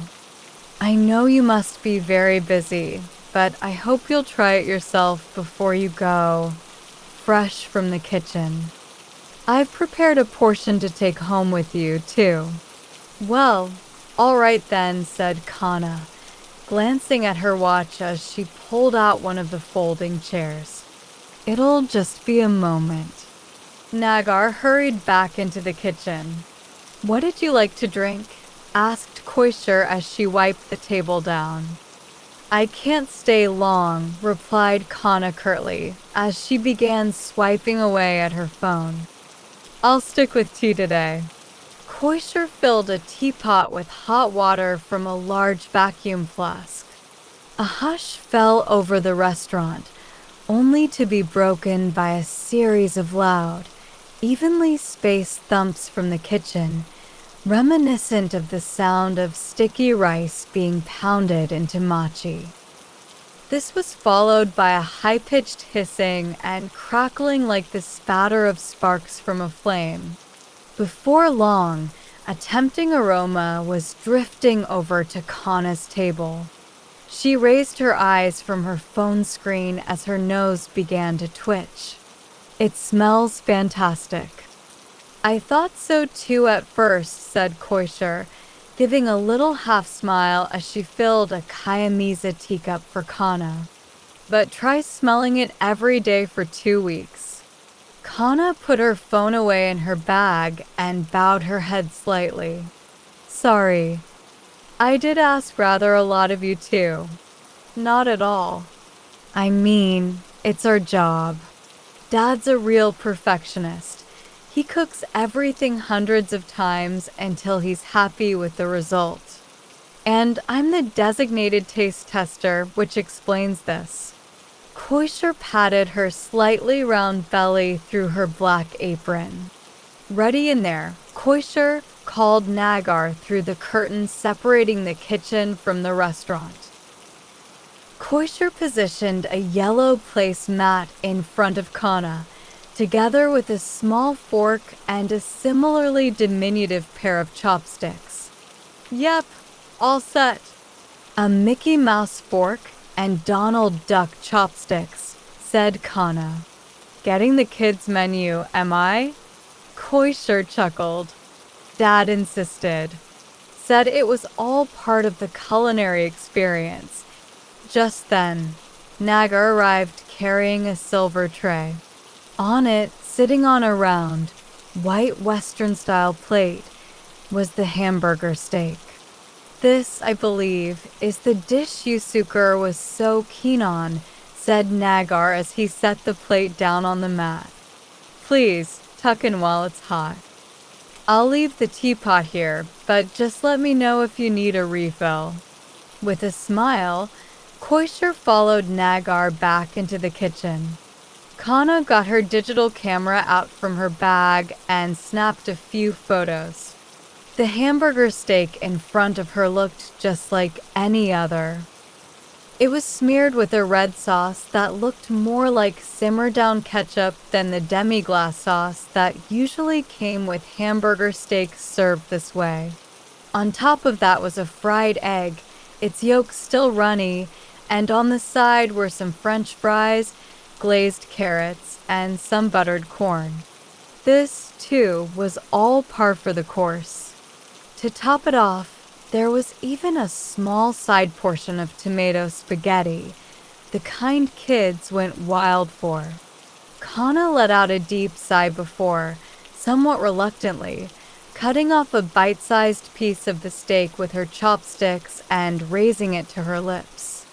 She had only chewed for a moment when she stopped again. "Wait," she said loudly. "What's in this?"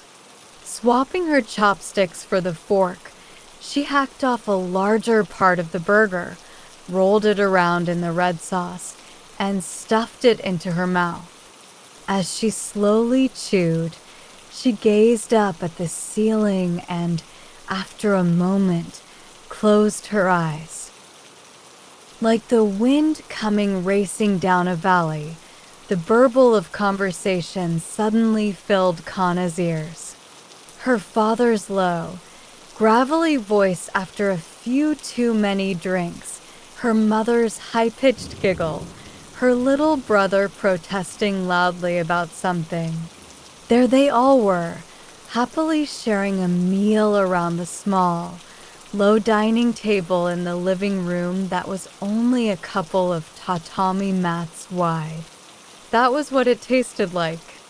And yet Kana was sure it had been soba for dinner that evening. With a puzzled expression, Kana pierced the yolk of the egg and smeared it all over another piece of the steak before slipping it into her mouth. Then she tried the carrots, the French fries, the corn.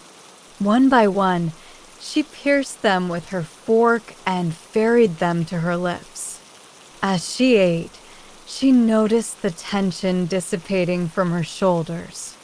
Not just her shoulders, in fact, her fingertips, the crown of her head, her knees, even her heels. It was as though she was floating gently up into the air. "Well, do you like it?" Nagar had appeared at her side with the Mashiko-ware earthen teapot. "You know, I've tried all sorts of hamburger steaks at all sorts of restaurants, but I've never had anything like this. And yet it tastes somehow." Kana looked up and let out a deep sigh. Nagar smiled gently at her. "Familiar." "Yes." "But why?" frowned Kana. An almost accusing tone had crept into her voice. "I don't remember ever having hamburger steak as a child." "Taste is a peculiar thing," began Nagar, reaching for a Kuratsu-ware teacup and filling it with green tea. "The taste of home, for example. It's different for everyone, and I don't just mean the food. Every family has its own flavor, too. The feeling of safety you get from being together, the way you look out for each other, all that combines to create a unique sensation. When you were little, I bet you sat there at the dining table just like this, with your own special plate and cutlery." Though not entirely convinced by Nagare's words, Kana decided to remain silent for now. "This plate, chopsticks, and fork are the ones your father actually gives children who come to his restaurant," said Koisher. "Dad went and borrowed them. Claimed he wanted to take photos of them for Gourmet Monthly." She winked at Kana. "I was breaking out in a cold sweat, let me tell you," continued Nagar.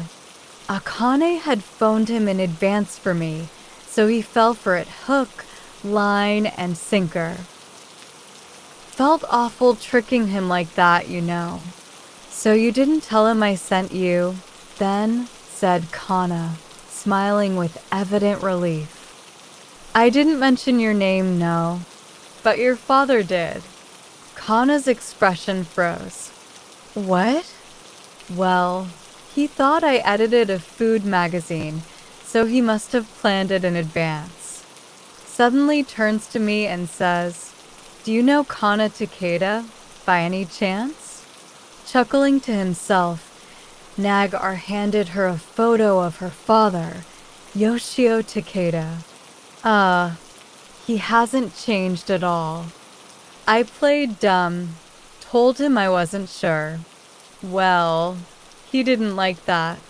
Told me any food journalist worth their salt would know the name. Really flew off the handle, he did. "Must be proud of his daughter," said Koisher, before adding with a pout, "not like some other dads I know." I saw that he had a hamburger steak set meal on the menu, so I asked him how he made it. Nagar retrieved the recipe from a file and showed it to her. "But was it the one Yusuke ate, I wonder?" asked Kana with a worried expression. I was asking myself the same question as I ate it. So I tried sounding him out.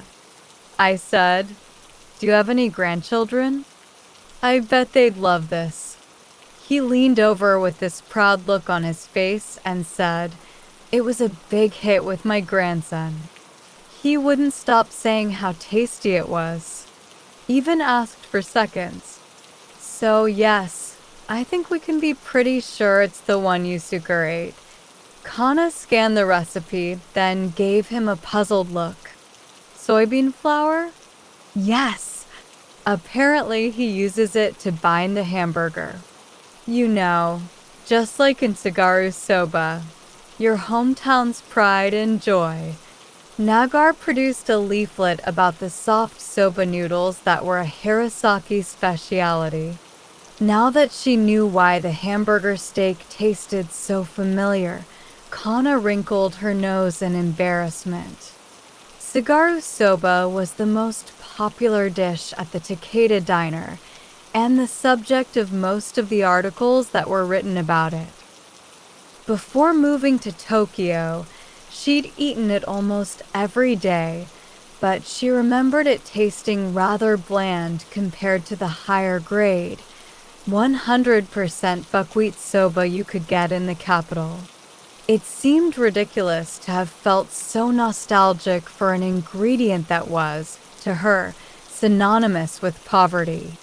"It's very easy on the palate, I'll give you that," she said, skimming through the recipe before returning it to the file. But compared to a steak, Koisher had turned red. "Why on earth would you want to compare them?" Kana frowned in response. "As I told you last time, I want Yusuke to be a discerning young man.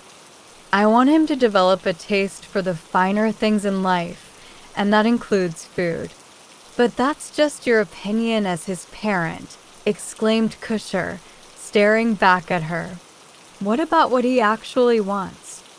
"I understand what you're saying, but it's my duty as his mother to raise him properly," said Kana, nodding repeatedly as if trying to convince herself. "And you're sure that isn't just your ego talking?" "Koisher," barked Nagar, his expression stern. Pouting with frustration, Koisher glanced sideways to see that Kana was simply staring off into space. The three of them had come to a deadlock, and an uncomfortable silence descended. "I heard about your husband," said Nagar eventually. Koisher turned to her father, a surprised look on her face. Kana looked similarly taken aback. After a pause, she gave a brief nod. "If I hadn't sent him to the shops that day, he'd still be with us," she said, biting her lip. Caught up in her work, Kana had asked her husband to do the shopping. On the way, he'd been hit by a truck. It was an incident that had marked her for life. "I had no idea," said Koisher, her expression darkening. "Your father told me what happened," said Nagar quietly. "I suppose he opened up because he thought I worked in the same industry as you. He and your mother took turns filling me in." Kana was still biting her lip, her eyes riveted to the floor. "It's tough enough being a mother, but you've had to be a father too. It's been hard work, I'll bet. I imagine that's why you want Yusuke to have only the best things in life." Kana gave a barely perceptible nod. "As his only parent, you've given it your all," said Nagar, gently laying his hands on Kana's shoulders. "But maybe it's time to let your foot off the pedal slightly. From now on, why don't you try going easy on him sometimes? I'm sure that's what your husband would have wanted too." At first, Kana's shoulders remained motionless. Then they began to tremble ever so slightly. Soon, they were shaking uncontrollably. I didn't want having only one parent to ever feel like a burden, she said, pursing her lips firmly. That's why I raised him this way. The restaurant fell silent again. From time to time, a burst of noise would come from outside before fading like a receding tide. Sure, it might not be able to compete with a premium cut of beef in terms of pure flavor, said Nagar. But the hamburger steak is seasoned with a special ingredient, hard work. You have to mix the mincemeat with the other ingredients, then work it into a patty with your hands. That's how the love gets in. It's just like making someone a rice ball. You can't help but think affectionately about the person you're making it for. Yusuke might just be a kid, but I'm guessing that when he ate that hamburger steak at his grandfather's restaurant, it tasted like, well, love. I tried a few of them myself, said Koisher, gesturing at the now empty plate, which was decorated with superhero characters. They are soothing somehow, aren't they? She wiped the corner of her eye with her little finger. Nagar smiled at Kana. You know, kids are happy eating anything as long as they can tell it was made with love. I suppose you're right, said Kana, bowing her head. The skin around her eyes was smudged with mascara. Want me to fix your makeup? Asked Koisher. Don't worry, smiled Kana warmly. I'll do it in the bathroom at the station. Well, here's the portion for Yusuke, together with the recipe, said Koisher, handing her a paper bag. That reminds me, I completely forgot to pay last time. Kana reached into her pink bag and retrieved a long purse of the same color. How much do I owe you in total? Oh, just pay what you think it was worth. Here are details. Koisher slipped a sheet of paper inside a white envelope and handed it to her. All right then, replied Kana, inserting the envelope into her purse. Nagar followed her out of the restaurant. Well, good luck with everything. Thanks for all your help. As she bowed, Drowsy came bouncing over. Oi, said Nagar, glaring at him. You'll get her clothes dirty. Oh, I don't mind, said Kana, before squatting down to pet the cat. Spring really is here, isn't it? Said Koisher, looking up at the blue sky. Kana followed her gaze.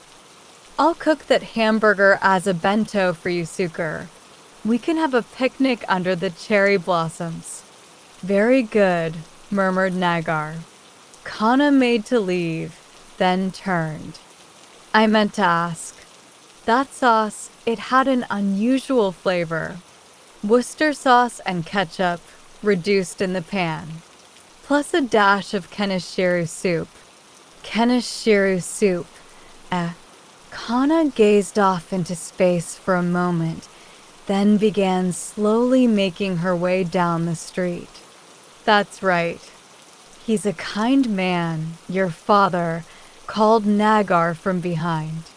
Give Yusuke our regards, called Koisher. Kana turned, raised a hand, and waved goodbye.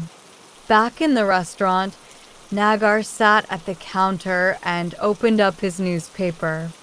Fancy a nighttime picnic under the cherries? We could cook ourselves the rest of the hamburger meat and take it as a bento. Sounds like a plan, replied Koisher. We'll have to take something nice to drink, too.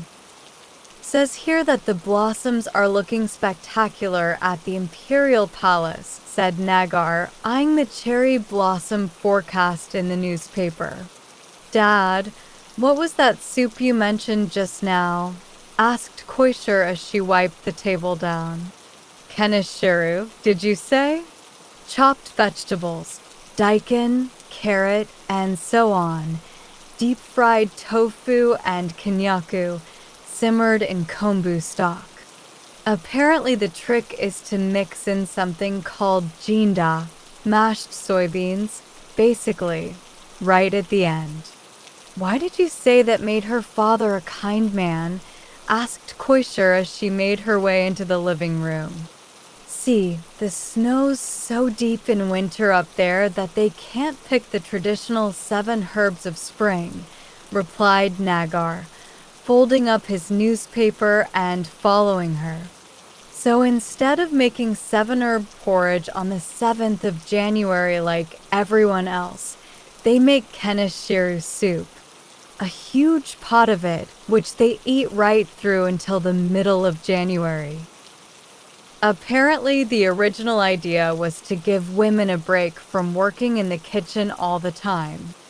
"Hear that, Mum?" said Koisher, kneeling in front of the family altar. "Sounds like the real gentlemen are all up in Hirosaki. Hey, we're even nicer in Kyoto. Kikuko knows that better than anyone." "You keep telling yourself that, Dad," said Koisher, her eyes opening slightly as she joined her hands together and prayed. "We'll have to make 3 bento boxes, won't we?" Nagar glanced at the altar, then rolled up his sleeves. Chapter 3. Christmas Cake. 1. On the Karasumadori side of Kyoto Station is an enormous atrium in which a staircase ascends all the way up to the building's 11th floor.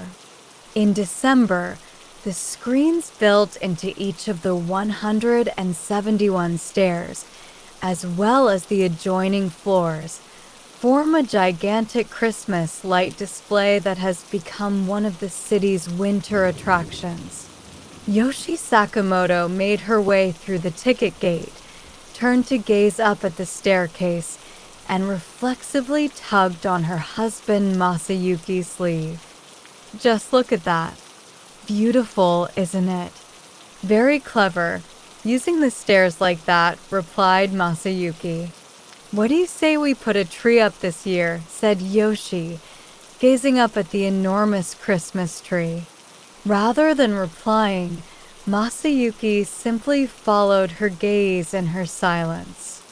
"You do know where we're going, don't you?" asked Yoshi, her breath forming white clouds in the air.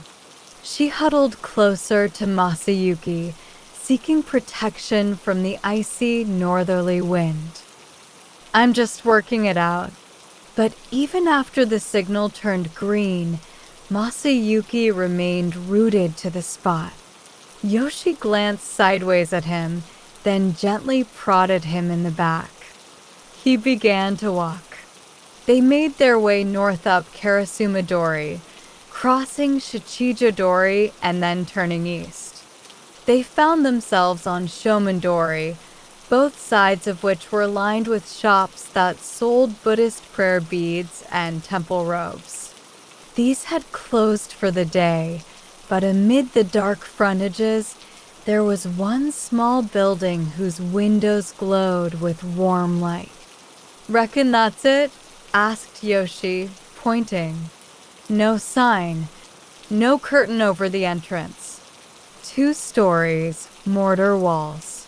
"Yes, it's all just like that woman said," said Masayuki, sliding the sheet of paper he'd been holding into his pocket.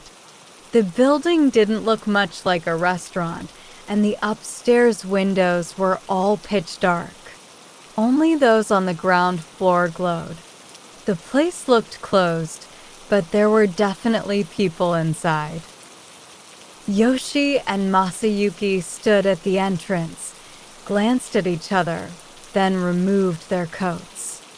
"Hello," called Yoshi, sliding the door open. After a brief silence, Nagar Kamogawa emerged from the kitchen in his chef's whites. "Can I help you?" "This is the Kamogawa diner, isn't it?" asked Masayuki. "It is, but I'm afraid we've shut for the day," replied Nagar apologetically. "Oh!" We were hoping you might be able to find a dish for us, said Yoshi, a pleading look in her eyes. There was a pause. Well, you might as well come in. Nagar ushered them inside. Thank you, said the pair in unison, relief showing on their faces as they stepped into the restaurant. Nagar pulled out 2 of the folding chairs. Take a seat. Sorry to just turn up like this. Masayuki bowed, then sat down. I normally only serve food at lunchtime, you see. Evenings are for prep. On the counter were various large trays and pots containing what appeared to be food fresh from the kitchen. Steam was still drifting up from some of them. Yoshi glanced at the array, then bowed deeply in Nagare's direction. Oh dear, have we interrupted your cooking? That's all right. Nagar filled a Banco-ware teapot with hot water from the nearby vacuum flask. Where have you come from, then? Fushimi, replied Yoshi. We saw your advert in Gourmet Monthly.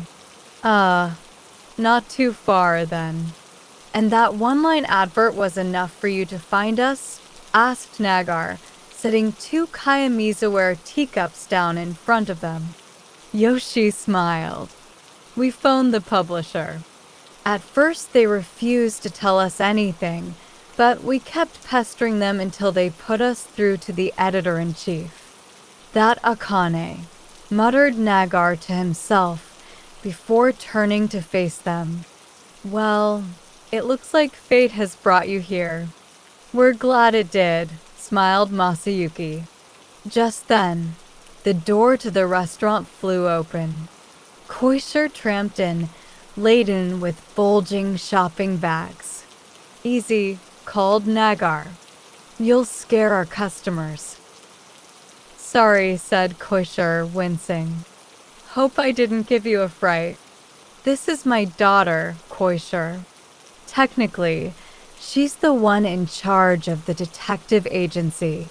The couple stood up and bowed in greeting. Pleased to meet you.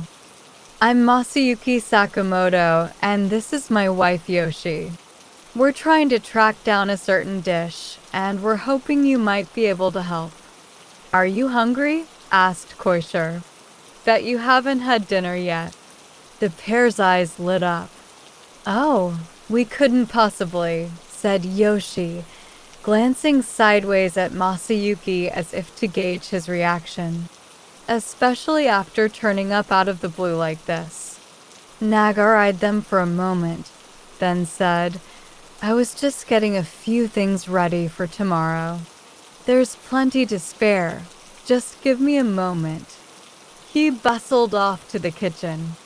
You really don't have to, called Masayuki after him. Don't worry, said Koisher, pouring them some tea. He loves serving people food. Yoshi smiled ever so slightly. To be honest, we were sort of hoping we might get to try something. That magazine editor told us your father's food is out of this world. So you saw the advert in Gourmet Monthly then. Where are you from? Fushimi, replied Yoshi briefly. Right. And if that's your reading material, I'm guessing you work in the food industry. We run a traditional confectionery shop, said Masayuki. Ooh, wagashi? I love that kind of thing, said Koisher as she sat down opposite them. What type do you make? Nothing fancy enough for use in the tea ceremony. Just good old mochi cakes and bean jam buns, mainly, said Yoshi proudly. Those are the best, exclaimed Kusher, her eyes twinkling. Let me guess, ohagi, sakura mochi. They carried on talking about traditional Japanese cakes. Eventually, Nagar emerged from the kitchen carrying a lacquered wooden tray. Masayuki sat up in his chair. Sorry again for barging in here like this. Well, I can't promise you anything too fancy. On top of the wooden tray was a pair of two-tiered Shunkei lacquerware bento boxes, their natural wood grain showing through the red lacquer. "Oh my, is this Oshi?" exclaimed Yoshi, quivering with excitement as she removed the lid from her box. "It's like the new year has come early." "I don't know if you can really call it that. I've just included a little bit of everything. Let me talk you through this top box. First, the sashimi, soy-marinated tuna with a wasabi dressing, fresh slices of tofu skin, and thin-sliced sea bream smeared with sesame seed paste. Dashimaki omelette, miniature tilefish sushi, boiled hanchimeji mushrooms and mizuna leaves in a bonito flake and soy sauce dressing, and pickled turnip cut into chrysanthemum flowers. These skewers are quail balls, steamed prawn, and salted smashed cucumber. Yoshi and Masayuki listened eagerly to Nagare's explanation, licking their lips and nodding along. "I bet some sake would go well with all this," interjected Koisher. "Shall I get you a bottle so you can nibble on all this with a drink?" "Believe me, we'd love to," said Masayuki, bobbing his head slightly in her direction. "But we probably shouldn't. We've got important things to discuss in a moment." "In that case," said Nagar, "you might as well open up the lower box now, too." Yoshi nodded. She lifted her upper bento box and set it to one side, before gasping with delight at the array of food waiting below. The grilled dish is miso-marinated pomfret, and the small bowls are simmered horikawa burdock with akashi octopus, shogo and turnip, and danko shiitake mushrooms. Those small fish wrapped in perilla leaves are Morocco, stewed in a sweet soy and mirin sauce. The deep-fried dishes are winter mackerel, done Tetsudo style by marinating it first, and abiyamo taro, fried straight up. Wrapped around the green negi onion is roast duck. Around the thicker, white negi is karabuta pork. Try dipping those in the wasabi or the mustard. As for the steamed rice with siko crab, that'll taste best with these mitsuba leaves sprinkled on top. I'll bring some red miso soup with oyster tofu through in a moment. In the meantime, enjoy. Nagar turned and trotted back to the kitchen. "I'll leave the tea here in case you need a top-up," said Koisher, setting a Mashiko-ware teapot down at Yoshi's side before following her father into the kitchen. "Well, let's tuck in," said Masayuki. Setting the two tiers of the large bento boxes side by side, the pair sat there for a moment, chopsticks in hand, their eyes darting from dish to dish. In the end, it was Masayuki who made the first move. "Wow! Who knew lean tuna meat could taste this good?" he said, giving her an impressed look. "It's even tastier than the fatty part," exclaimed Yoshi, meeting his gaze. "And who'd have thought sea bream would go so well with sesame seed paste? I've never had Tetsudo mackerel before. This tilefish sushi is fantastic. The burdock and octopus go together wonderfully."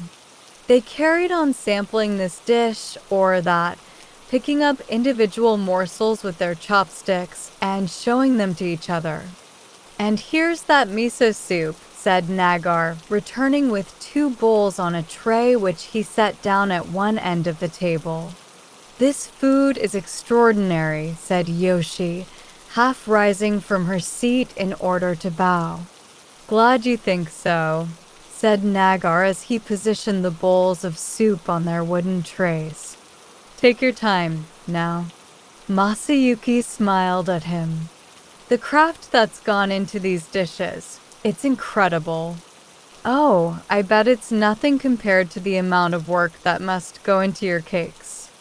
All I have to do is get my hands on decent ingredients, and the flavors take care of themselves. Not at all, replied Masayuki, reluctant to concede. All we do is fiddle with adzuki beans and mochi all day long. I'd never be able to mix and match all these different ingredients the way you do.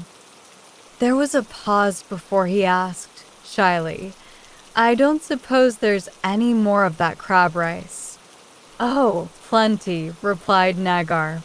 Yoshi stared at her husband. Masayuki, don't be so cheeky. Not to worry, said Nagar. Asking for seconds is the biggest compliment you can pay a chef. He eyed Yoshi's bento box.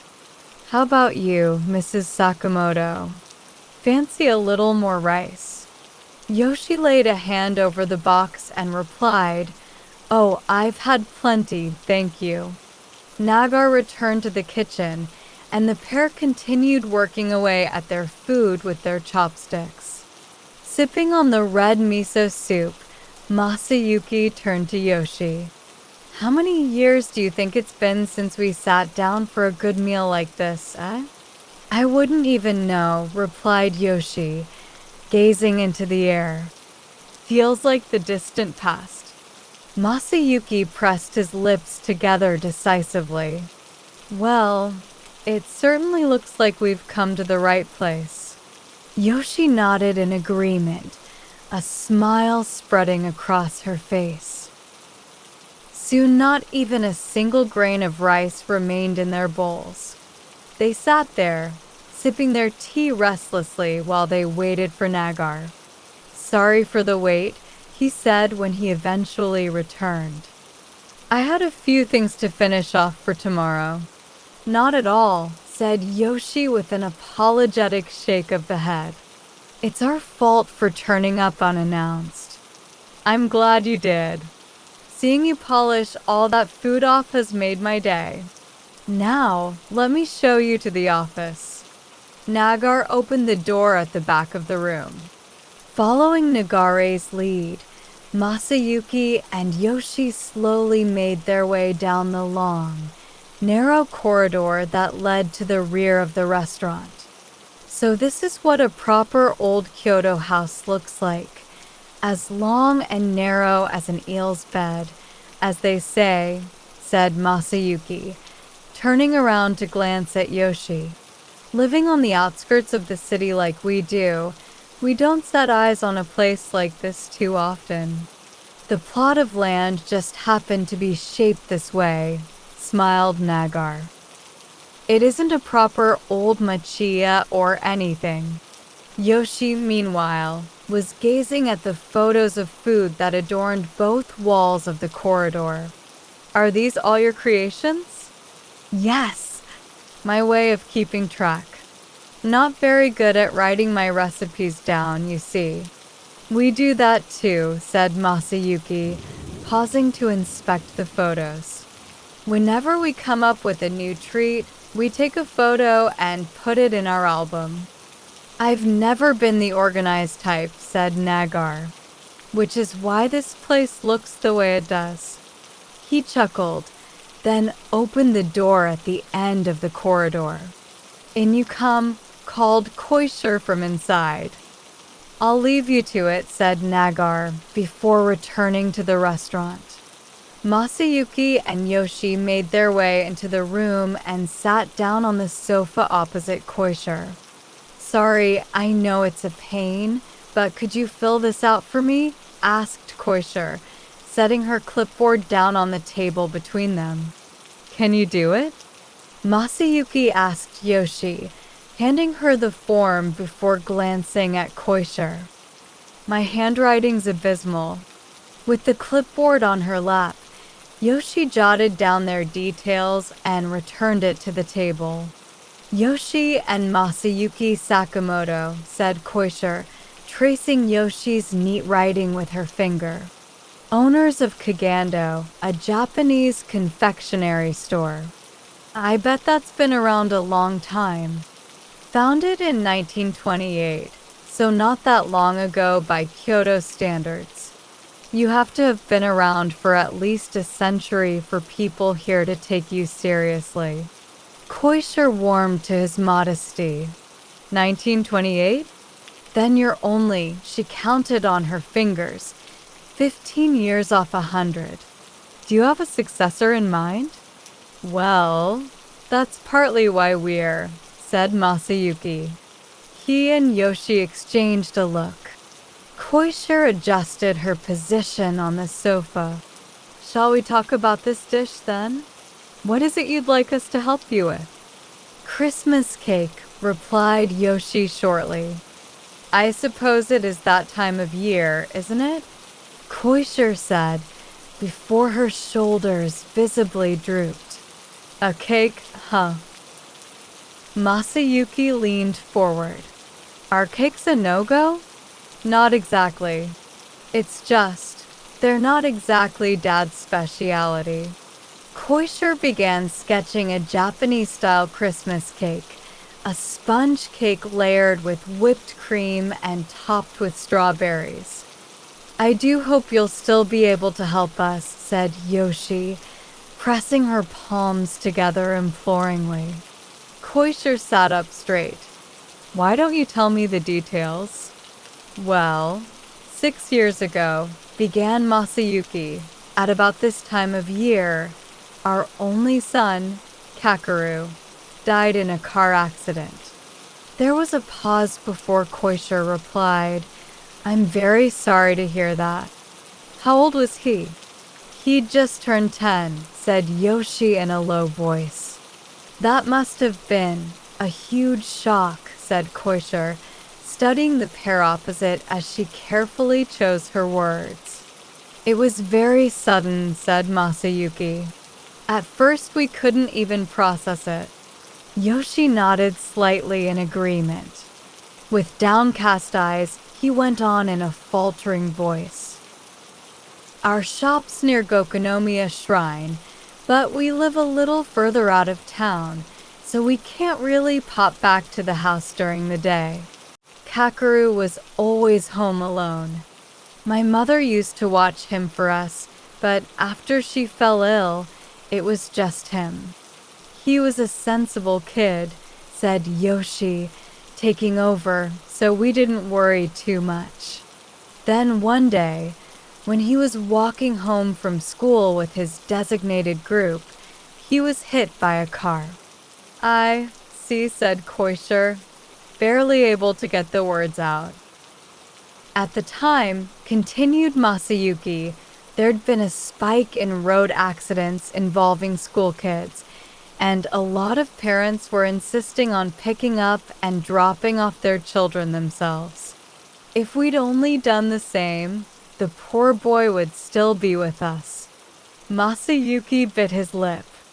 Well, the car that hit him was speeding, so I don't think we can really blame ourselves, said Yoshi, as if trying to convince herself. It could just as easily have been one of us hit by that car. But for whatever reason, it was Kakeru who ended up in its path. Anyway, said Masayuki, steering the conversation round to the topic at hand, we only gave our son Western-style treats very rarely. It wasn't that they were banned at home or anything. It just worked out that way, seeing as we only sold Japanese confectionery. Now, Kakeru never told us this, but it seems he'd been saving up his pocket money and buying Western-style cakes every now and then. There was a cake shop in the neighborhood, you see, though it's gone out of business now. Masayuki glanced sideways at Yoshi, who took over again. At Kakeru's wake, the shop's owner brought a Christmas cake as an offering for the shrine. She dabbed at her eyes with a handkerchief. That's how we found out Kakeru had been buying her cakes. Do you remember the name of the shop? Asked Koisher, pen at the ready. 100% newts, it was called, replied Yoshi. French, said Koisher, furrowing her brow slightly as she made a note. On the 7th day after his death, continued Yoshi, we went round to the shop to say thank you. Tiny little place on the ground floor of an apartment building. The owner was an old lady who ran the shop single-handed. Whereabouts was it? Asked Koisher, opening up a map on the table.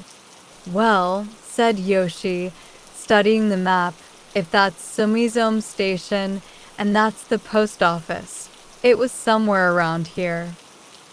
She pointed at the area near a riverside temple.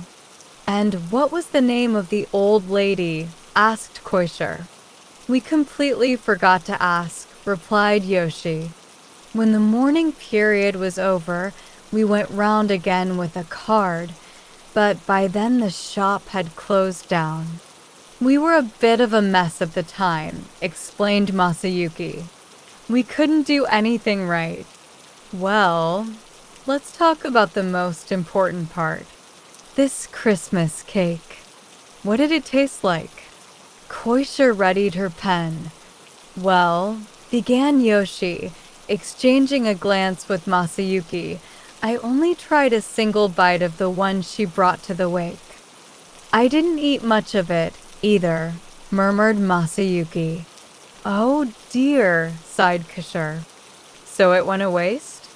It didn't feel right, us eating the cake when she'd brought it for Kakeru. In any case, we weren't exactly in the mood for something that indulgent. Masayuki was still gazing at the location on the map. Oh, I can imagine. Still. Koishi's shoulders sagged slightly at the loss of this lead. I think it looked just like an ordinary Christmas cake, said Yoshi, staring off into space as she tried to remember. Sponge cake with whipped cream and plenty of strawberries on top. I also seem to recall the base being a little firmer than the rest of it. There was a chocolate decoration on it, too. Kakeru loved that kind of thing. A tear ran down Masayuki's cheek. Merry Christmas, it said. I see. And is there anything you remember about the actual taste? Koisher glanced at each of them in turn. Nothing really comes to mind, said Masayuki with a vexed look. As I say, I only had a tiny bite, so I can't really remember either, said Yoshi, closing her eyes to think. But I do remember that the cream tasted rather fruity. And it was all fluffy. Yes! The whole time it was set out at the altar, it gave off this delicious smell, added Masayuki. Koishi's pen paused above her notebook. She appeared to be deep in thought. Yoshi and Masayuki watched her with worried expressions. I'm not really sure how to put this, but she began. The couple leaned forward in unison to listen. If you don't remember how it tasted, Koisher went on cautiously, then even if we manage to recreate it, how are you going to know it's the same? It all seems a little pointless, if you don't mind me saying. She paused. What made you suddenly want to try the cake now, after 6 years have gone by? There was a pause while silence filled the room. I suppose we want some kind of closure, murmured Yoshi, her eyes fixed on the low table in front of her. Yes, continued Masayuki. It seems to us that, well, if we could just taste this cake he was so fond of, we might be able to put all this behind us. You mean you want to forget? Forget Kakeru? Replied Masayuki sharply. How could we? No, we'll never forget him, whatever happens. His eyes were moist with tears. But we do need to move on somehow, continued Yoshi. It's been rather a long time. Yes, "We can't go on like this," said Masayuki.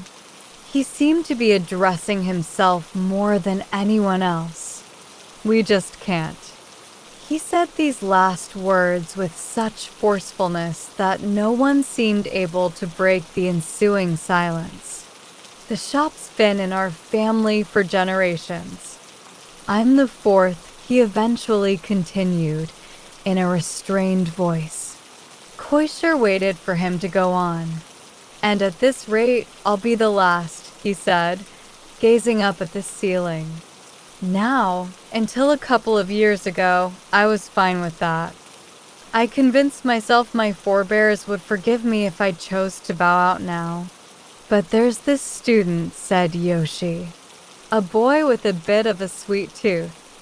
He pops by our shop every now and then to buy something. He's graduating from Kyonin University this spring, and, well..." Yoshi glanced at Masayuki, as if urging him to continue. "Kutsuya, the kid's name is," said Masayuki, his expression brightening ever so slightly. "He's got a thing for Japanese cakes. Drops by at least once a week to stock up. A couple of weeks ago, just as he was leaving the shop, he suddenly asked if we'd take him on as an apprentice." "Wow," said Koisher. "So he really does love his cakes. With a degree from Kyonin, he could probably land a job at any of the big companies. But it seems he has other ideas," grinned Masayuki. "Meanwhile," said Yoshi, "we've no idea how long we'll be able to keep running the shop." "What's his full name?" asked Koisher. "Kutsuya Aso," replied Yoshi. "He's 22. And you're thinking he could become the 5th generation to run the shop?" Koisher looked steadily at the couple. "Well, that's all still a long way off," sighed Masayuki, "but it's something we should consider before taking him on. To be honest, we're not sure what to do. It would feel a bit like giving up on Kakeru, you see." "We just don't quite feel ready," added Yoshi, straightening her posture. "And if we managed to recreate that Christmas cake for you, and you were to eat it, that would help you make your mind up."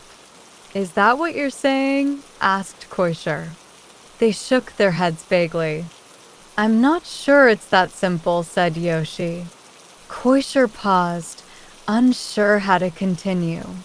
"In any case," said Masayuki, "Yoshi and I have spent the past couple of weeks thinking everything over, and the answer we keep arriving at is that cake.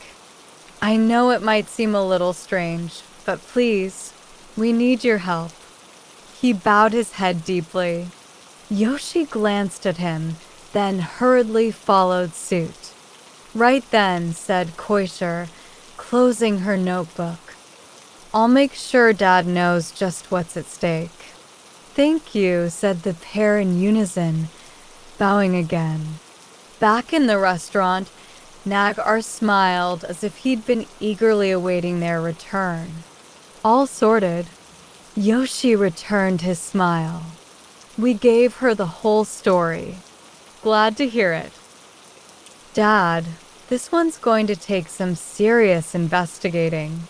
The look of relief that had come across Nagare's face was immediately replaced by an anxious frown.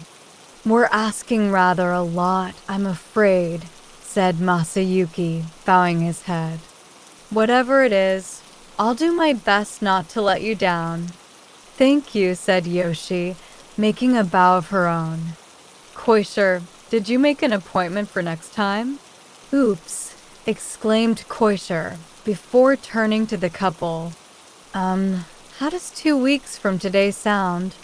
"2 weeks from today is the 24th, remarked Nagar, glancing at the calendar on the wall. "I don't imagine you'll want to spend Christmas Eve here, will you?" The couple glanced at each other and shook their heads, then turned to face Koisher. "It's not a problem for us," said Yoshi, "but what about you, Koisher?" Isn't that when young ladies like you go out on a date? You don't need to worry about her, said Nagar. Every year it's just the two of us sitting around a hot pot. Shush, Dad. Koisher forced a smile as she turned to the couple. But yes, you're more than welcome. And how much do we owe you for that meal? Asked Yoshi, extracting her purse from her handbag. You can pay us later, together with the detective fee, replied Nagar. They bowed and thanked him again, then made their way out of the restaurant. Take care, now, said Nagar, standing outside with Koisher to see them off. Once they disappeared from view, he blew into his hands to warm them. It's gotten chilly. I really think this might be the hardest one yet, Dad, said Koisher as they made their way back inside. What's the dish? Christmas cake. CHR Christmas cake, repeated Nagar, bewildered. Koisher had opened her notebook, but now she clapped it shut again. Do you think we should turn them down? Are you joking? Of course not. We'll find a way. Now, what sort of cake are we talking about? He reached for the notebook and, settling into one of the folding chairs, began flipping through its pages. Scent. Newts? Looks like I'll have to work on my French first. Dad, murmured Koisher. Part of me feels like it might be best if you don't find this one. Why's that? Asked Nagar, his eyes still on the notebook. Koisher gave him a brief rundown of the circumstances behind the request. Listen, Koisher, said Nagar, looking up as he interrupted her. Our job is to recreate the dishes that people ask us to find. We don't concern ourselves with what happens afterwards. That's not for us to decide. Koisher looked at him for a moment, then gave a brief nod of understanding. 2.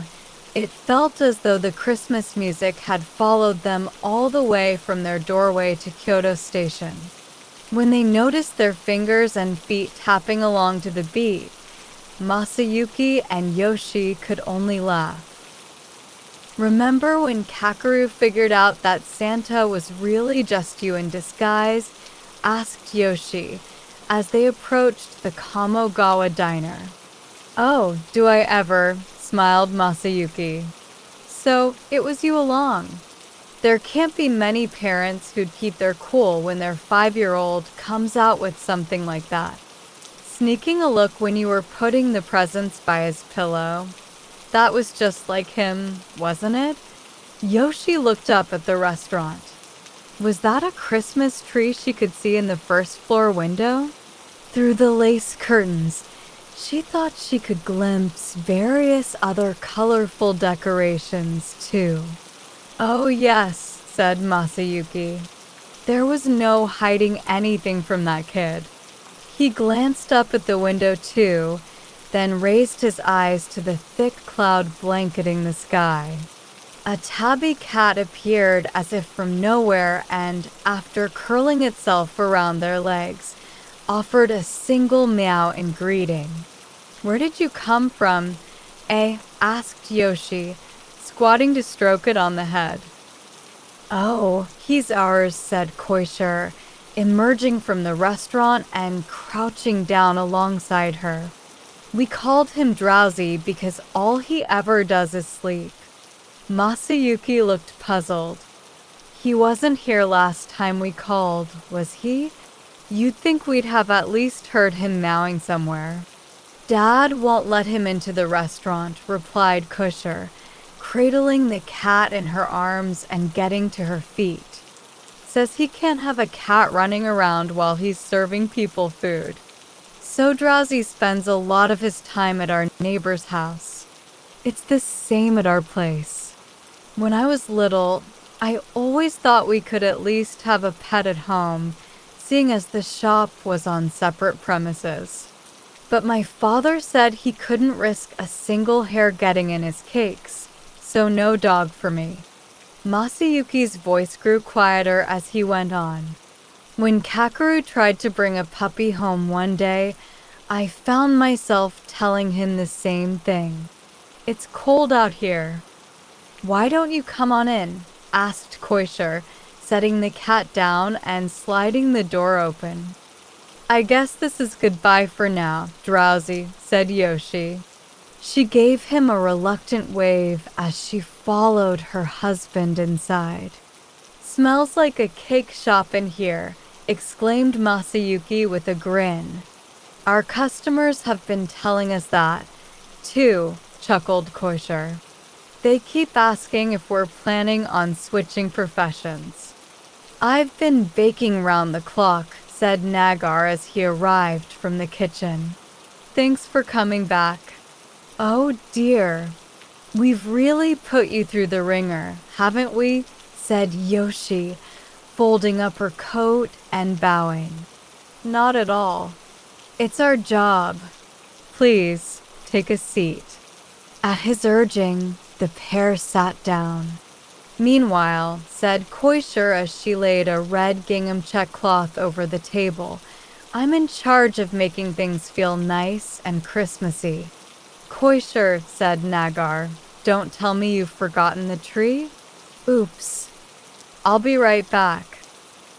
She trotted off into the kitchen, and they heard her ascending the stairs. Yoshi remembered the tree she had glimpsed in the window. I managed to track down this cake you ate, said Nagar, but making it from scratch turned out to be quite a challenge. I mean, I've never baked a cake in my life. Still, this morning, I think I finally cracked it. I'll just fetch it. He ducked under the curtains separating the restaurant from the kitchen. The ensuing silence was soon broken by the sound of footsteps tramping down the stairs. A moment later, Koisher burst back into the restaurant, bundling the Christmas tree in her arms. Sorry to make such a scene, she called as she scanned the room for somewhere to put it. Masayuki got up from his chair. You really don't have to do all this. Oh, yes we do. Now, Koisher slipped behind him and positioned the tree by the wall. There we go. Yoshi smiled. We got a tree this year, too, our first for a while. They're nice, aren't they? Can I get you a hot drink? Asked Koisher, straightening out the tablecloth. We have coffee, black tea, green tea. Green tea, please, replied Yoshi. We're not so used to Western drinks. Masayuki nodded in agreement. Japanese tea all the way, is it? Are all wagashi makers like that? Masayuki smiled slightly. I suppose it's the same with most traditional artisans, yes. At the more modern places, it's a different story. Koisher, can you get the small plates out? Nagar appeared beside the table, holding a silver tray in both hands just above eye level, as if making an offering. There, perched on a white plate, was the Christmas cake. You've even used Western crockery. Very appropriate, remarked Yoshi. Nothing beats these white Jinori plates, said Nagar. The forks are from the same brand, too. He set the cake down in front of them. Masayuki leaned forwards and inspected the cake from above. So this is it? Yes, replied Nagar, gazing at the cake.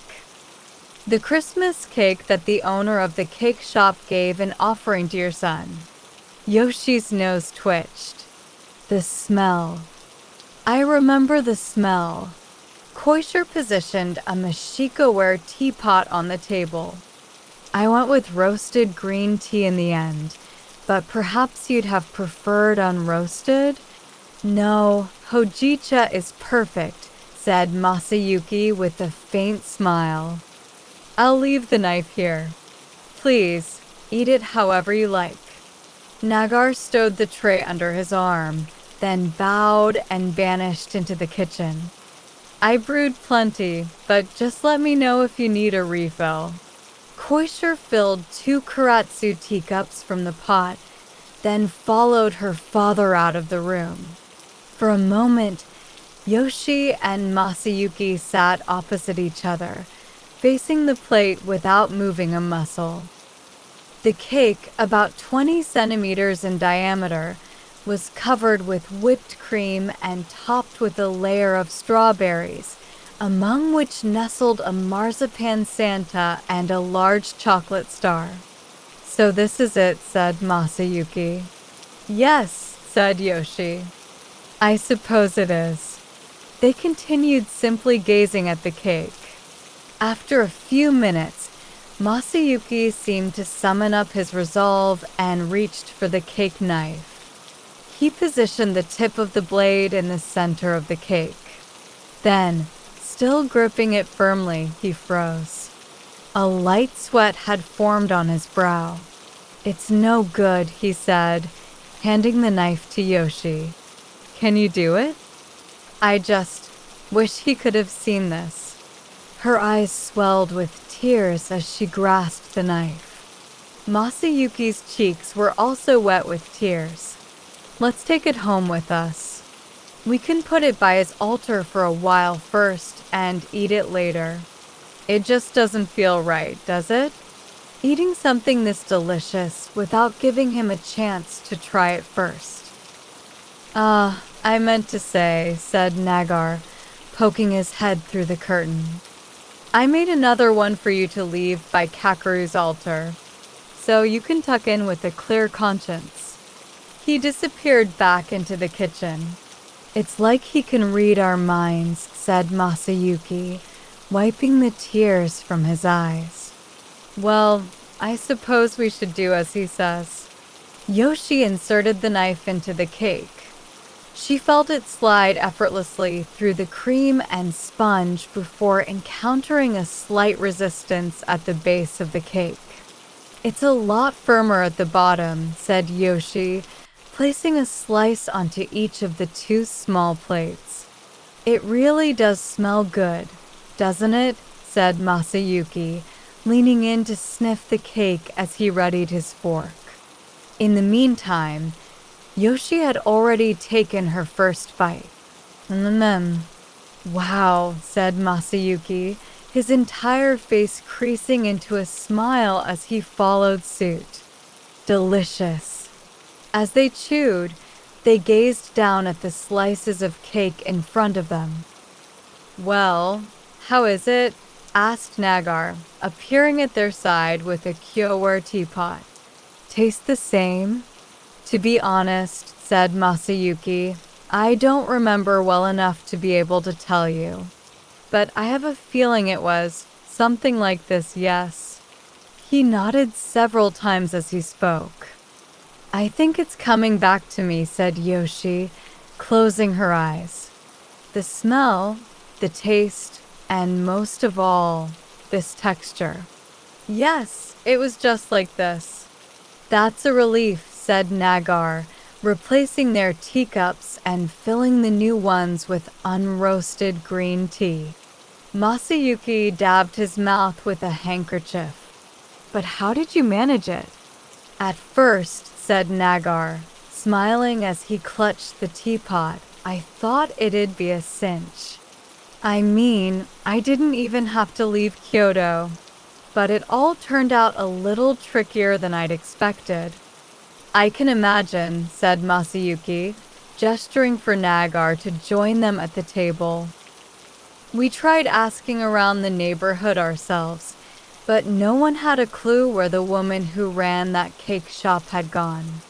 Nagar sat down and placed his notebook on the table. She wasn't a member of the Cake Shop Association, so that was a dead end. I was beginning to think it was hopeless, and then I remembered the name of the shop. Cent Newts. "Dad's French is hopeless," said Koisher, emerging from the kitchen and standing behind Nagar. I had to give him a hand. Much appreciated, said Yoshi, bowing slightly in her direction. Apparently it means 100 nights, said Nagar. That struck me as an odd name for a cake shop, and then it hit me. See, the shop was located in the Fukakusa neighborhood of Fushimi. That made me think of one of its more famous residents, the legendary Fukakusa no Shosho. Now, do you remember the name of the story he's famous for? 100 Nights. Nagar laid a photo on the table. Taken in Fukakusa, it showed 2 stone memorial towers dedicated to Fukakusa no Shosho and his beloved, the beautiful poet Ono no Kamachi. Yes, said Masayuki, eagerly inspecting the photo. It's a wonderful story. Slightly different ending from the No version, though. In the No play, said Nagar, both Kamachi and Shosho are saved through the grace of Buddha. But that version is set in the northern part of Kyoto, so there wouldn't be much of a connection with a shop down south in Fukakusa. Yoshi looked dubious. Mr. Kamogawa, this is all just a theory on your part, isn't it?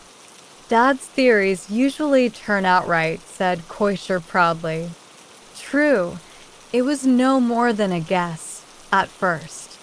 Nagari's expression became pensive. Sad old story, isn't it?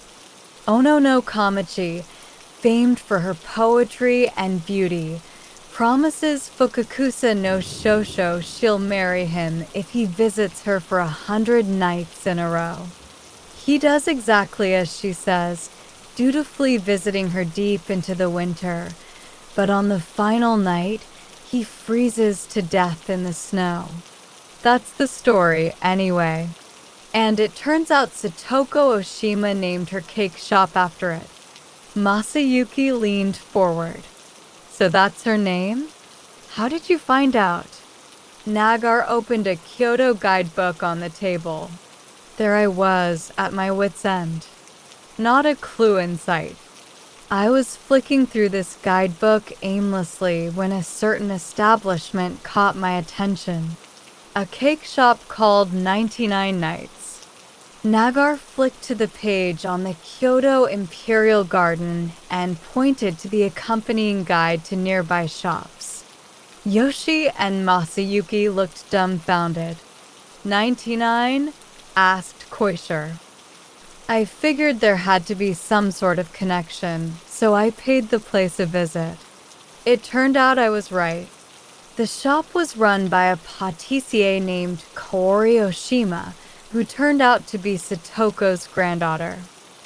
Apparently she'd helped out at St. Newt's when she was younger, then ended up opening her own place. Nagar set a photo of Satoko down on the table. Yes, that's the old lady, said Yoshi, reaching for the photo. Such elegant white hair, and that gentle look on her face. Kaori remembered young Kakeru's weekly visits well. It seems Satoko was very fond of him. Talked his ear off whenever he dropped by, apparently. That's our Kakeru, said Masayuki, his eyes growing moist again. He always was a good listener for his age. There must have been all sorts he wanted to tell us, added Yoshi, sniffling loudly. But he'd always just sit there patiently, listening to us grumble about this or that. Now, said Nagar, getting back to his story. It seems this cake comes with an American twist.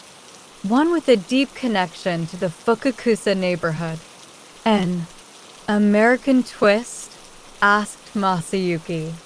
After the war, American troops were stationed in Fukakusa. They had a headquarters in what is now Rikoku University, on the first floor of the old library.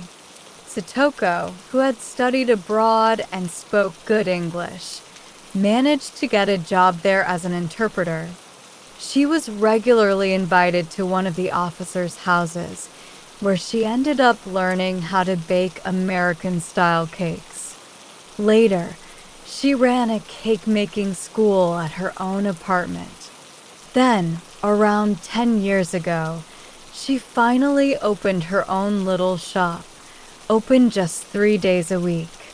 Since it was on the way to school, the sharp-eyed Kakeru couldn't fail to spot it. Nagar showed them a photo of the cake shop in its prime. Apparently, that crunchy bottom layer is called a biscuit base, in English, koisher chipped in. Wheat flour dough mixed with lard and leavened with baking soda. Yoshi scooped some of the cake's topping onto her finger. This cream, why does it smell so good? Satoko mixed peach juice into it. Fushimi used to be famous for peaches, after all. I mean, Momoyama Castle was even named after them. Yoshi nodded. It all makes sense. One more night, and he would have reached 100, said Masayuki soberly, his thoughts returning to Fukakusa. After all that effort, the poor man must have been consumed by regret. Nagar looked evenly back at him. He never managed to fulfill his vow, it's true, but it's his devotion that people remember. I think that's why Satoko named her shop after him, and why Kori chose to follow her lead. Masayuki gazed back at Nagar without saying a word. "Shall I brew us some more tea?" said Koisher, apparently unable to bear the silence. "We should probably be going, thank you," said Yoshi, glancing at Masayuki as she rose from her chair. "We want to offer that cake to Kakeru as soon possible." "Ah, yes," said Nagar, getting up and making for the kitchen. "Can't keep him waiting." "Now, what do we owe you?" said Masayuki, getting out his wallet. Koisher passed him a slip of paper. "Whatever you feel is right. Just send it to this account when you have a moment." "Right then," said Masayuki, tucking the slip into his wallet. "I don't imagine you'll be in a rush to bake it yourselves," said Nagar, reappearing at their side, "but I've included the recipe just in case. As passed down to Kori by Satoko. And she gave me something else too. Something very important." He reached into the paper bag he was holding and produced a small framed drawing, which he handed to Masayuki. Kakeru gave it to Satoko as a present. She liked it so much she had it framed. "Why, that's our Securgawa cake," exclaimed Masayuki, showing the drawing to Yoshi. "Look, he's captured it so well." "He really has," she replied, her eyes glistening again as she turned to Nagar. "We used to bring home the leftover cakes for him to eat, you see." Apparently, he told Satoko he couldn't bring her a real one, so he drew her this instead, said Nagar. "It's our most popular cake," continued Yoshi tearfully, "named after the No play. There's a wonderful old No stage at Gokonomiya Shrine, you see, just around the corner from the shop. The recipe for the cake has been passed down for 3 generations. So Kakeru was doing his bit to promote your business, then," said Koisher. Her voice was catching slightly in her throat, too. "We'll treasure this," said Masayuki, carefully returning the picture to the paper bag. Yoshi bowed deeply at his side. "Thank you for everything." As Nagar slid the door to the restaurant open, he noticed that his breath was white in the air. "It's nippy out here. I reckon we might have snow tonight." "Ooh," said Koisher. "White Christmas, you reckon?" She bent down to pick up Drowsy, who had trotted over to join them. "You take care of yourself, you hear?" said Yoshi to the cat, patting it on the head. Masayuki straightened his back. We're going to visit the family grave tomorrow. We intend to tell Kakeru and our forebears about the plan to take Kitsuya on as an apprentice. Very good, said Nagar.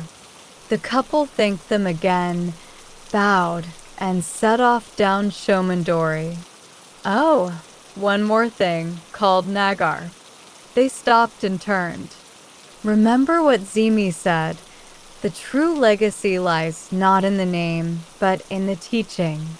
Masayuki nodded, then brought his palms together at his chest and bowed once more.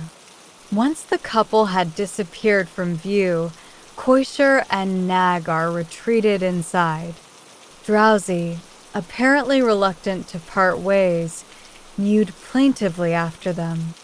What on earth was that, Dad? Asked Koisher as she removed the tablecloth. It sounded like you were putting a curse on them or something. What are you talking about? It's from the famous ending to Style and the Flower. You know, by the great playwright Zimi. My French might be better than yours, but no theater isn't exactly my strong suit. What does it mean then? He's saying that an artistic lineage doesn't always have to be passed on by blood, said Nagar as he cleared away the plates and ducked under the curtain to the kitchen. What counts is passing on your art in its every detail to whoever picks up the baton. Something like that, anyway. Sounds a little complicated, said Koisher, wiping the table down. You sure those two will understand? Koisher, they named one of their cakes after a no play, replied Nagar over the counter. I think they should just about get it. Koisher had finished cleaning up and settled herself at the counter. What's that play about then? Sakuragawa? It's a very sad story, said Nagar as he set a pot on the stove. About a daughter who's separated from her mother at a young age. Oh! Talk about touching a nerve. Why would they name a cake after something so sad? Don't worry, it has a happy ending. The mother and daughter are finally reunited. Nagar took a slice of cake, then made his way into the living room, where he sat in front of the altar and set it down in offering. Koisher hurried over and kneeled at his side. Knowing Kakuko, she's probably looking for Kakeru right now. Hey, Mum, said Koisher, joining her hands together in prayer. If you find him, share a slice of this with him, okay? The three of us never got a chance to eat Christmas cake together, did we? Said Nagar in the direction of the altar. You always said you were too busy at that time of year, said Koisher, her voice turning somber.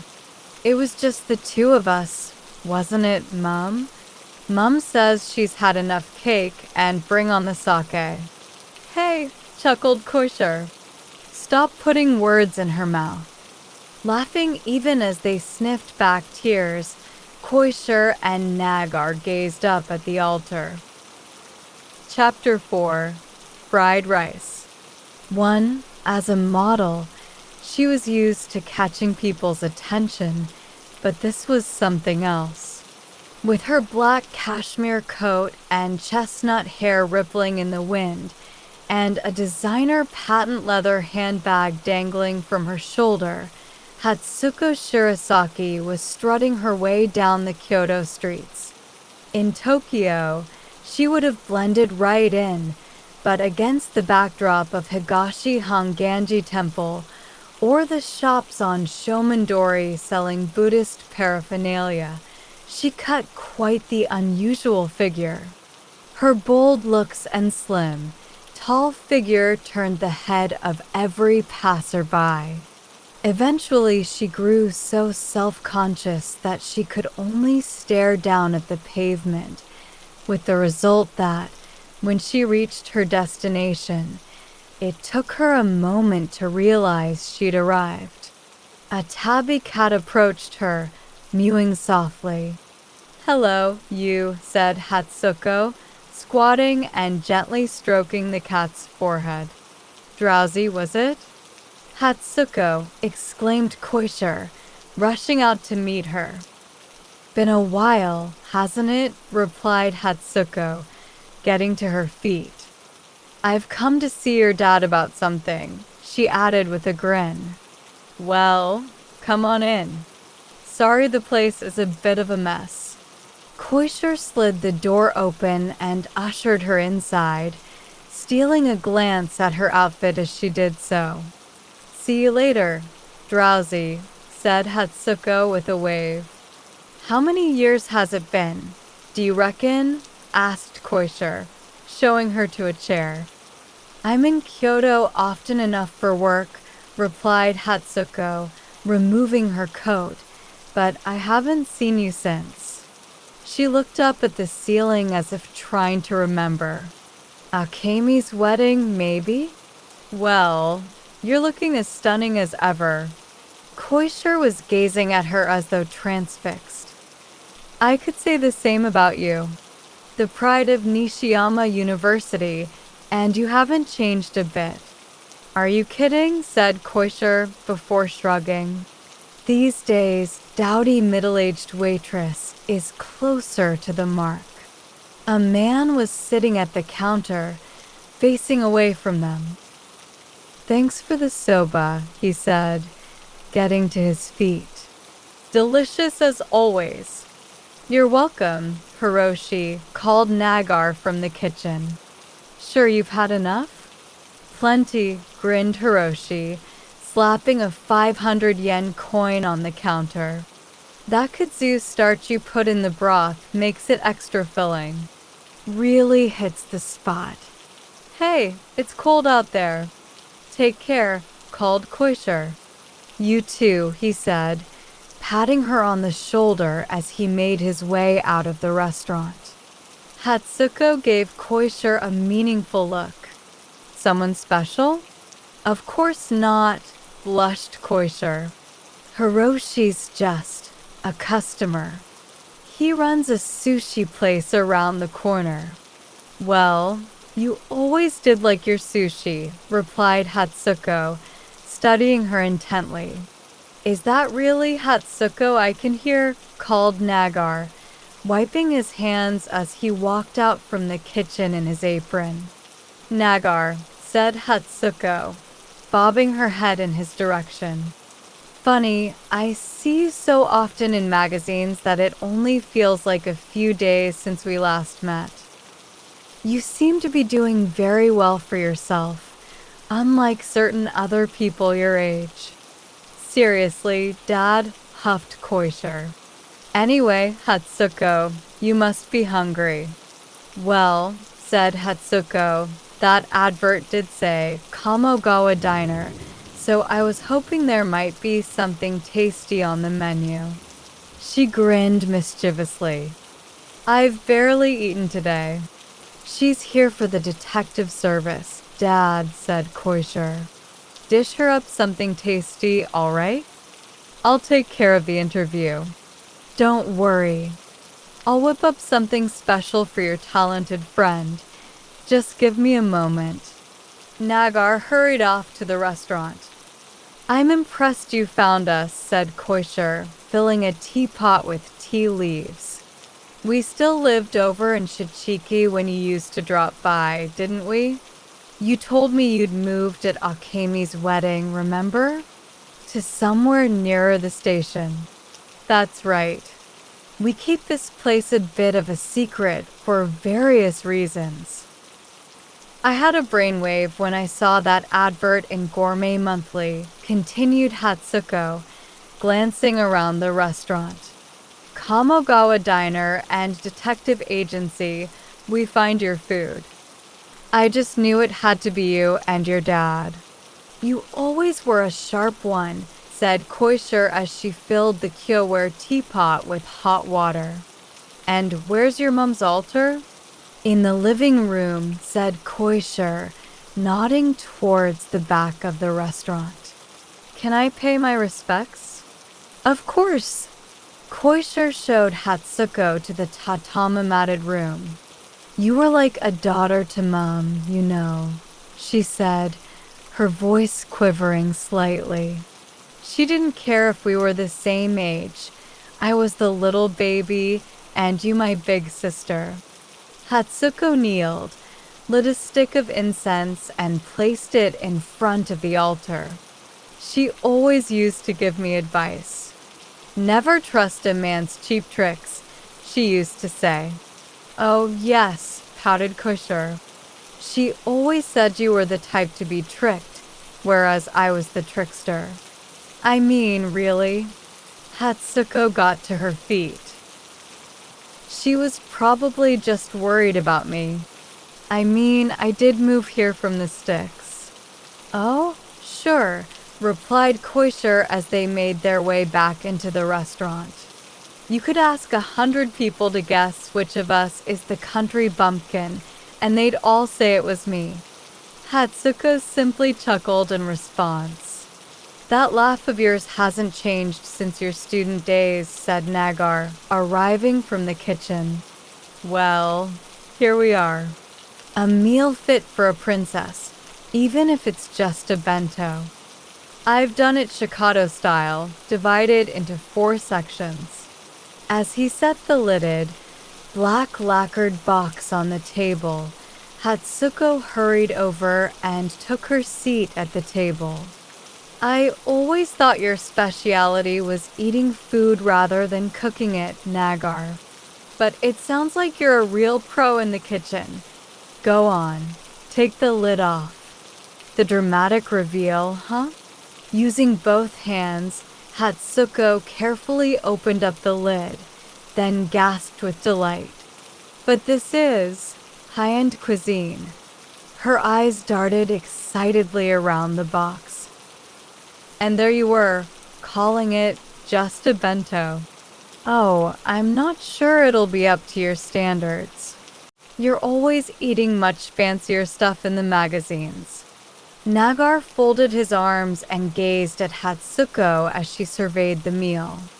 "Don't just gawp at her, Dad," needled Koisher. "You haven't explained what's in it." Yes," said Nagar, refocusing his gaze on the contents of the bento. "Shikado bento boxes were originally paint boxes, you know. That's why they're divided up into squares like that. Anyway, in the top left are the appetizers. Wakasa winter mackerel, marinated in vinegar and served sashimi style. Hainese oysters simmered in a sweet soy and mirin sauce. Kyoto-reared chicken, deep fried in the Toji temple style using a yuba batter. Vinegared taiza crab. Stewed Shichigatani pumpkin and omi beef, marinated and deep-fried Tetsudo style. All served bite-size. In the top right is what we call imobo, dried codfish stewed with abiyamo taro. I've served it with grated yuzu from Mio. Should brighten up the flavor a little. Bottom right is a selection of sashimi, lightly salted wakasa tilefish served on a bed of kelp, and Toyama winter yellowtail, sliced extra thin and wrapped in thin slices of lightly pickled shogo and turnip. Try those with a bit of the shredded shiokombu, kelp simmered in soy sauce. And bottom left is the rice, cooked in soft-shelled turtle broth. It's a very delicate flavor, so you can eat it just like you would plain white rice. In that little sake cup is some squeezed ginger juice. Try drizzling that on the rice if you like. It'll really bring out the flavor. The soup is white miso with chunks of millet cake. Take your time and enjoy. Nagar, who had barely paused for breath, disappeared into the kitchen with his tray. Koisher patted Hatsuko gently on the shoulder, then followed him. With her hands clasped neatly in her lap, Hatsuko stared in wonder at the array of dishes in front of her. She thought she could hear drowsy mewling softly outside the restaurant. A minute or so later, she finally pressed her palms together, then reached for her chopsticks. First, she tried the salted tilefish sashimi. She garnished it with some of the shredded shiokombu and a dab of a wasabi, then slipped it into her mouth. After a small gasp of pleasure, she moved on to her next target, positioning some of the deep-fried beef on the turtle broth rice. As she chewed, a smile of delight began to spread across her face. It only grew wider when she tried the simmered oysters, the vinegared mackerel, and the ever-so-delicate imobo. As she sampled dish after dish, her mouth filled with rich flavors. "Need a refill?" asked Koisher, appearing at her side with a Banco teapot. "Please," said Hatsuko, holding out her karatsuware teacup. "Koisher, I had no idea your dad was such a whiz in the kitchen. This food is incredible." "Really?" said Koisher, beaming as she finished pouring the tea. "Even by your standards?" "Well, that's a relief. Dad and I were biting our nails next door." "My standards, huh? I guess people do judge you based on what they eat, don't they?" "We can talk about all that in a moment. For now, just enjoy the meal. Would you like me to bring some sake?" "You know, I think I would," said Hatsuko in an indulgent voice. "Drank like a fish back in the day, didn't you?" grinned Koisher, making for the kitchen with the teapot. "Shall I warm it up for you?" "Please, but not too much." "Yes, madam," Koisher chuckled as she turned. "You really haven't changed a bit, you know." Hatsuko picked up her chopsticks again and turned her attention to the yellowtail sashimi. The thin slices of fish glistened in their white turnip sheets. A liberal dollop of wasabi, a sprinkle of the shredded shiokombu, and they were ready for consumption. The briny tang of the fish contrasted pleasantly with the refreshing coolness of the turnip. Hatsuko sat bolt upright in her chair, savoring the taste. "You always did prefer your sake warm, didn't you?" said Nagar, placing a bison ceramic sake bottle and a small blue katani cup in front of her. "Used to really swig it down whenever you came over." "Sorry. I bet I was a real nuisance." Hatsuko bowed her head slightly as she held the sake cup for Nagar to fill. "You don't know how relieved I am that you liked the food," said Nagar, casting an eye over the near-depleted bento box. "I know it's not the most exciting cuisine." Hatsuko's expression turned serious. "Not exciting? What are you talking about? This is the kind of proper Kyoto food I hardly ever get the chance to eat." "That's very kind of you, Hatsuko, but I'd hardly call this authentic Kyoto cooking. It's not like I learned it from a master chef or anything. I just tinker around, really. First you were a police detective, now you're edging towards culinary perfection. You're basically Superman." "I really don't know about that," said Nagar, scratching his head. "No need to blush, Dad," said Koisher, prodding him from behind. "She's just being nice." "No, I mean it," said Hatsuko with a slight pout. "Koisher, how's she supposed to enjoy her meal with us standing here?" said Nagar, tugging on his daughter's sleeve. "Let's leave her to it. Just let me know if that sake needs topping up." Koisher called over her shoulder as she was bustled into the kitchen. Hatsuko took a long, considered sip from the cobalt blue sake cup. Once the warm liquid had trickled down her throat, she let out a quiet sigh of contentment. She reached again for her chopsticks, this time extracting a piece of the Toji-style fried chicken. She chewed it slowly, savoring the fragrant yuba batter, then took another sip of the warm sake. Then she repeated this procedure, alternating between chopsticks and sake cup, until the bento box was completely empty. She shook the sake bottle. There was still a little left. Normally, it was the other way round. She'd finish her drink, but leave food on her plate. Hatsuko found herself thinking of the last time she'd eaten with her father. She'd still been in primary school at the time, so her memory of the occasion was a little vague.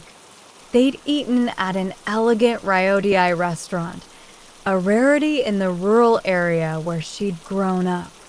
Looking back now, it must have been where her father took important clients. He'd even been on friendly terms with the elderly kimonoed waitress. Sashimi, tempura, steak, everything they'd eaten must have been luxury cuisine of the finest quality. And yet, in her memory, none of it tasted particularly good. After they'd finished the main course, her father had cried over the melon that was served as dessert. Of course, he had known it was the last meal they would share, but young Hatsuko had been completely in the dark. Now, twiddling her empty sake cup in her fingers, she gazed up at the ceiling of the Kamogawa diner. "Shall I open another bottle?"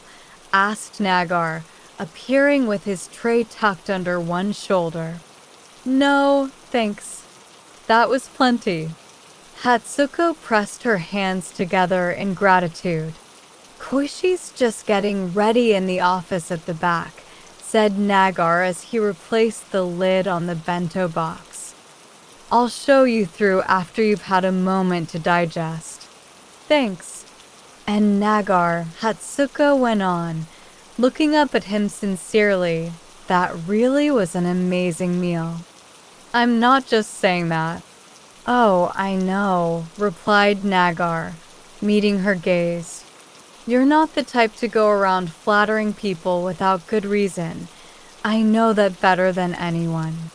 My talent agency is always telling me I have to make a good impression on people if I really want to make it. Well, I don't think you need to worry about being anyone but yourself." Lowering her gaze to the table, she seemed to mull over his words. "Fancy some tea?" Nagar asked.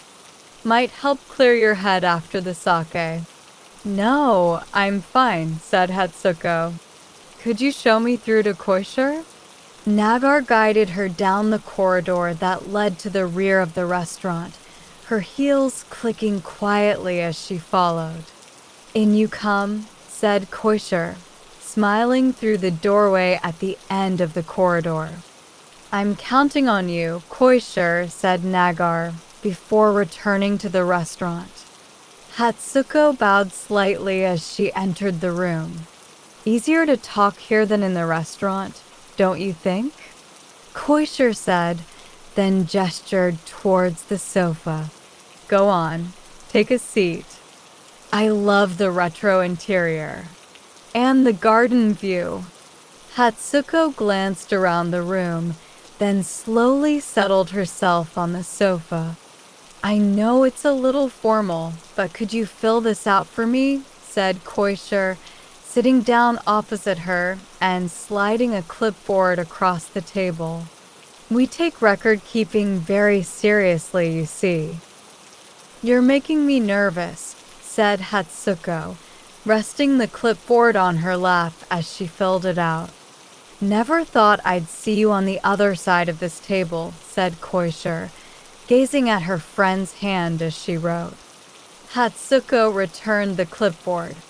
"Will that do, detective?" "Oh, I should think so." Koisher opened her notebook. Well then, Hatsuko Shirasaki, what's the dish you'd like us to recreate? Fried rice. Fried rice? Koishi's eyes seemed to bulge with shock. You want us to make you fried rice? What's wrong with that? It's just that, what with you being a model and everything, I thought it might be something a little flashier. Hatsuko sighed and looked up at the ceiling. I mean, continued Koisher, in the magazines, you're always going to fancy restaurants and eating luxury French cuisine or Michelin-starred Italian food. You know I was born in Shikoku, don't you? The complete middle of nowhere. I lived there until I was 10, when, because of this and that, my uncle in Kyoto took me in. But the dish I want to eat is the fried rice my mom made for me when I was little. Hatsuko spoke slowly, as if choosing her words with great care. Your childhood has always been off limits. But if we're going to try to recreate that fried rice, I'm going to need a few more details. Koisher glanced up at her with a pleading look. Will that be okay? My agency doesn't really like me talking about my upbringing either. But she straightened her posture. I trust you, Koisher. You have nothing to worry about. We're friends, and anyway, detectives are sworn to secrecy. Thanks. Hatsuko bowed her head, then took a long sip from the teacup in front of her before she went on. I was born in a Heim prefecture, in a fishing town called Yowadahama. Just after I turned 10, the local company where my dad worked went bust. My mom had always struggled with illness, and the anxiety of it all was too much for her. She passed away soon afterwards. Hatsuko's voice had dropped to a murmur. Would you mind telling me your parents' names? My father is Fumio Shirasaki. My mother was Yasuyo. What happened to your father afterwards? Well, it turned out he'd been involved in fiddling the company's accounts. He was sentenced to a hefty fine. That was when he asked my uncle to take me in. I guess he barely felt able to look after himself, never mind his daughter. After that, he started working as a seasonal laborer, I guess you'd call it. Moving around the country to wherever the work was. That must have been so hard for you. Luckily, my uncle and aunt looked after me like I was their own daughter. They'd never been able to have kids of their own, see. They were quite well off, too, so I never wanted for much. Hatsuko looked up at the ceiling. I owe them everything, really. Funny. I always imagined you'd been born a princess. Well, my uncle always told me it'd be best not to tell people about the Yowadahama days. I'm sorry, though. It feels like I deceived you somehow. Hatsuko lowered her head in apology. Oh, not at all. Anyway, tell me about this fried rice. Right. The thing is, I don't actually remember it very well. Just the fact that I loved it. And that it was nothing like the kind you get at a Chinese restaurant. How was it different? Asked Koisher, raising her pen in anticipation. I can't really say, replied Hatsuko. She sank into thought for a moment. I feel like it tasted a little sour. Sour, huh? I assume you don't mean it had gone off or something. No, it wasn't that kind of sourness. More like a sort of tart aftertaste. Maybe your mom squeezed a lemon over it or something. What did it look like? For some reason, I remember it being sort of pink. Pink, repeated Koisher, gaping in confusion.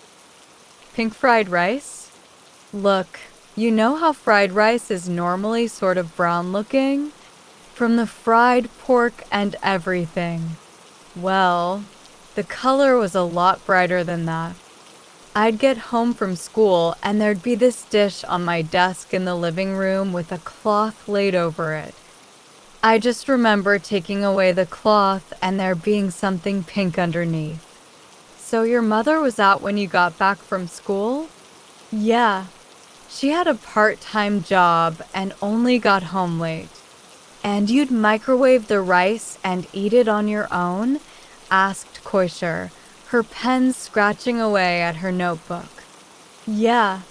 Hatsuko smiled slightly. While I did my homework. Do you know where this job of hers was? Hatsuko cocked her head. It's all pretty blurry, but I think the company was called something like Eheim Sumo. Eheim Sumo, repeated Kosher, unable to help but chuckle. You mean like the wrestlers? What sort of company calls itself that? I might have it wrong, replied Hatsuko with a faint smile.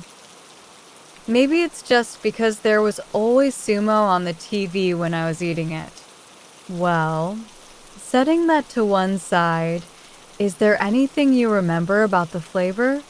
How is it different from regular fried rice? Koisher turned to a fresh page in her notebook.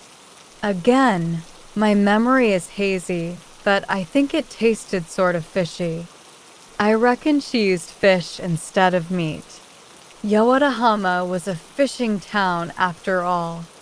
Fishy fried rice, huh? Said Koisher, setting down her pen and crossing her arms. I can't quite imagine it. Sorry. Bit of a tricky one, isn't it? Oh no, there's nothing to apologize for. Dad likes a challenge. But tell me, what made you want to eat this fried rice again all of a sudden? Hatsuko's features rearranged themselves into a troubled expression. Then, after a brief silence, she went on.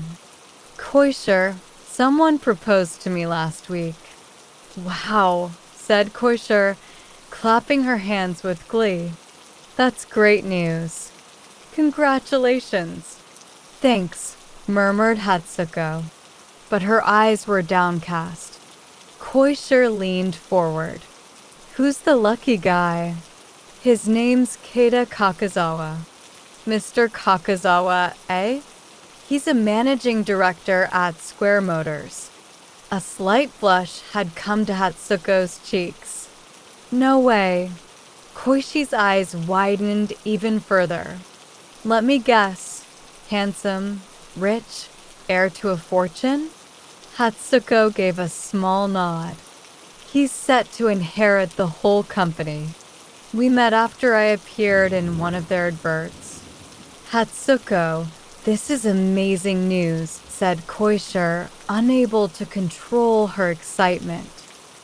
But I haven't given him my answer yet, replied Hatsuko, her gaze dropping to the table. I mean, he's still in the dark about what my father did. What's that got to do with anything? I'm sure he'll understand. A sad look came into Hatsuko's eyes. The heir to one of Japan's biggest motor companies and a penniless country bumpkin with a crook for a father. Does that sound like a good match to you? But, Koishi's voice grew quieter. I can't keep it under wraps forever. I think I have to just come out and tell him. But where does the fried rice come in? He keeps saying he wants to try my cooking. I've been racking my brains over what to make him, but I think it has to be my mother's fried rice. That way, he'll get a sense of where I really come from. Hatsuko made a wry face. You know, Hatsuko, somehow, that's very like you. He knows I've been taking weekly cooking classes, so I bet he's expecting haute cuisine or a fancy kaiseki meal. He's in for a shock. Well, this is all a little complicated, but we'll do our best to make sure you get your happy ending. Koisher snapped her notebook shut, her expression serious. Thanks, said Hatsuko, pursing her lips as they rose to leave. I just feel like until he's eaten that fried rice, he won't know the real me. It was with a slightly heavy step that Koisher made her way back down the corridor, silently followed by Hatsuko. As they re-entered the restaurant, Nagar folded up his newspaper and turned to Koisher. Get all the details, then? She certainly did, replied Hatsuko on her behalf. Judging from that frown, it's another tough one, too, said Nagar, patting the glum-looking Koisher on the shoulder. She seemed lost for words, and again it was Hatsuko who eventually replied. Sorry for putting you to so much trouble. Don't you worry about a thing, said Nagar proudly. The tricky ones are always the most rewarding. Koisher seemed to have finally gathered herself, and now turned to Hatsuko. Will a fortnight's time be okay? Yes, I think that'll work. I wrote my email address on the form, so just drop me a line. Dad, you're going to have to go all out on this one, replied Koisher, glancing sideways at him. Oh, I will, said Nagar, smiling at Hatsuko. Thank you both so much.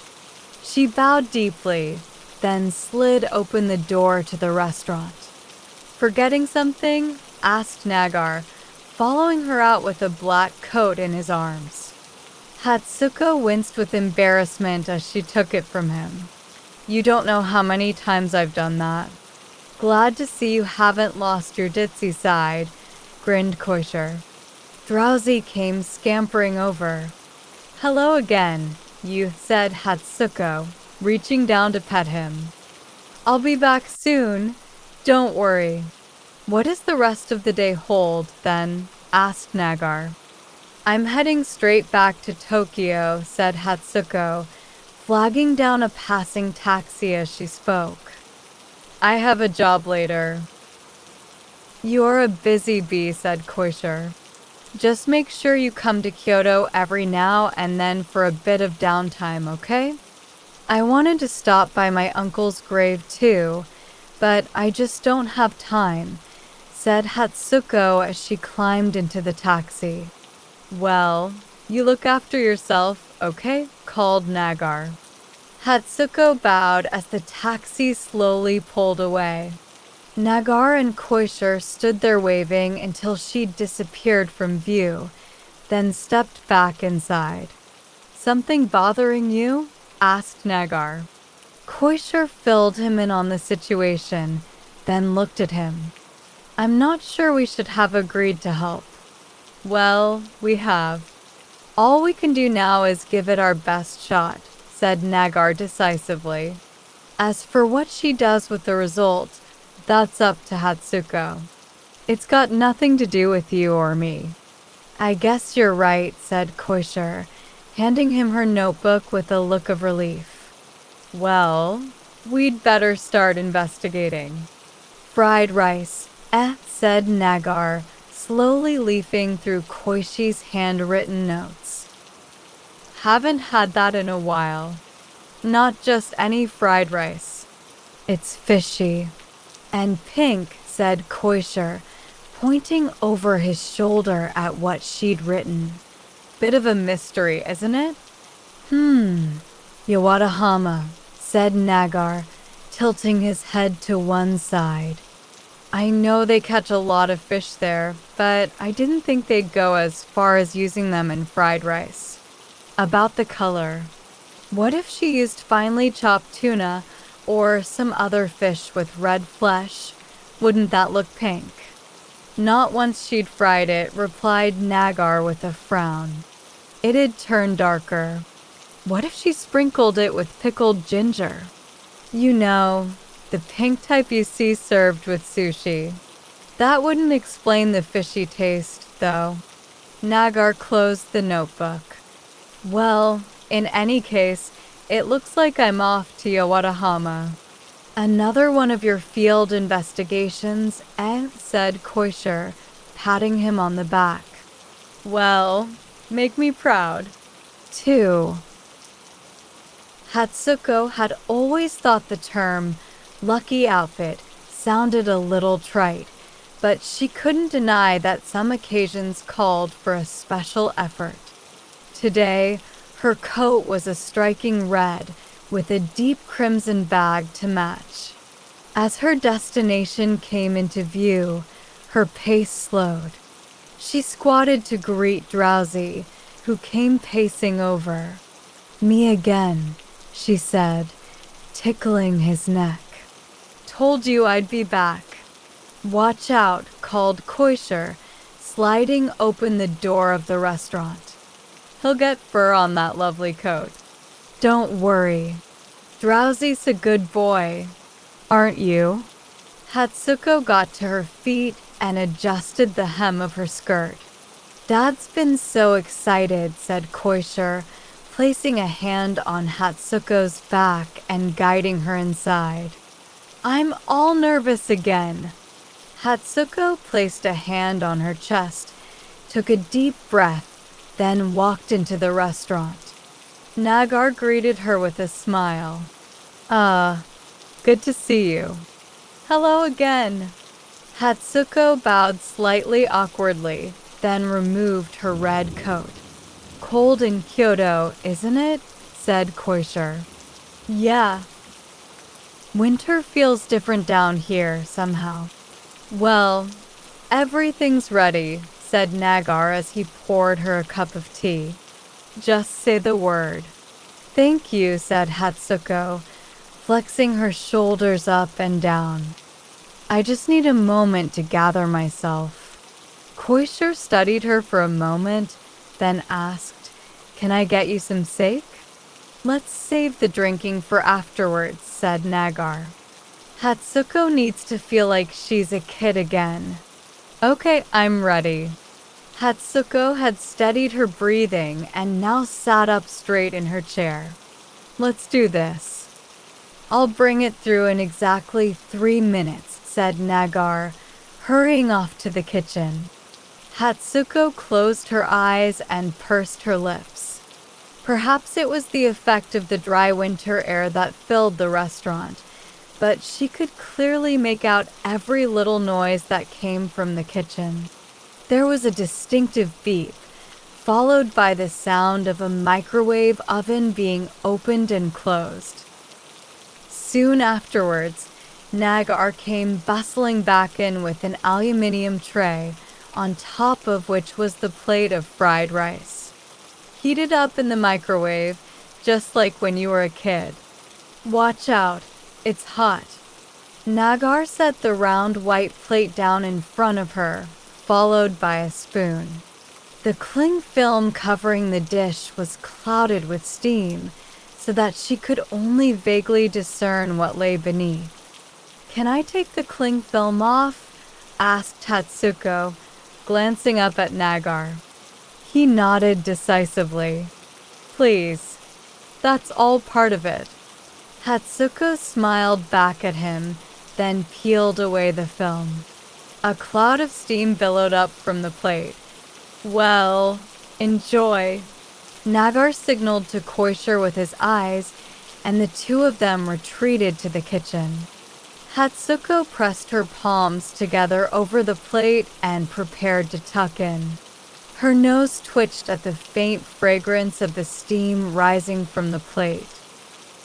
Using the spoon, she scooped a mouthful of rice from the top of the mound, slowly brought it to her mouth, closed her eyes, and chewed. After a few seconds, she nodded deeply. "Yes, this is it." Then, as if suddenly possessed by some mysterious force, she began frantically spooning the fried rice into her mouth. When the plate was just over half empty, she stopped to murmur a single word, "Amazing." "Well?" asked Nagar, appearing at her side with an air-to-wear teapot. Does it taste the same? Absolutely, replied Hatsuko, still speaking in a murmur. Really? Wonderful, said Nagar as he refilled her cup. I made plenty, so eat as much as you like, all right? But Nagar, this. Just enjoy it for now, said Nagar, cutting her off. We can talk about it when you're done. He made his way back into the kitchen. Hatsuko carried on eating, savoring the taste more deliberately now. Spoonful by spoonful, she carefully transported the rice to her mouth. As she did so, her childhood memories began to return to her clearer than ever before. Crying all the way home from school after the other children had teased her about her height. Unlocking the front door, then almost fainting at the sight of an enormous spider. Being left home alone during a rainstorm and scrabbling about desperately for buckets when the roof began to leak. And hating, more than anything else, those silly red dresses she was always being made to wear. It wasn't all bad, though. There was the time they'd all gone to Suwazaki together and seen the most wonderful sunset. Or that picnic underneath the cherry blossoms on the banks of the Kiki River. For a long time, she'd buried these memories somewhere deep inside her. Now they all came rushing back at once. Before she knew it, the plate in front of her was empty. Could I have some more, please? She called. Nagar appeared from the kitchen, smiling from ear to ear. Of course. Hatsuko beamed back at him. I feel like I could eat it forever. That's music to my ears, said Nagar. He placed her empty plate on his tray and hurried back to the kitchen. Hatsuko remembered an evening when, desperate for seconds, she'd scoured the kitchen for any other food she could find. The fridge, the cupboards, even, with the help of a footstool, the top shelf that was normally out of reach. But she'd found nothing. Still ravenous, she'd resorted to drinking glass after glass of water in an attempt to at least fill her belly with something. Nagar set the replenished plate of fried rice down in front of her. I've given you a half portion this time, but just let me know if it's not enough. Thank you, said Hatsuko, already digging her spoon into the rice. This looks like plenty. Makes me so glad to see you tucking in like that, smiled Nagar. Bringing back plenty of memories, is it? It must be years since I ate this much in one go.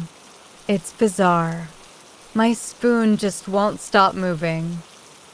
Normally, it's only kids who get to eat like that, completely absorbed in their food.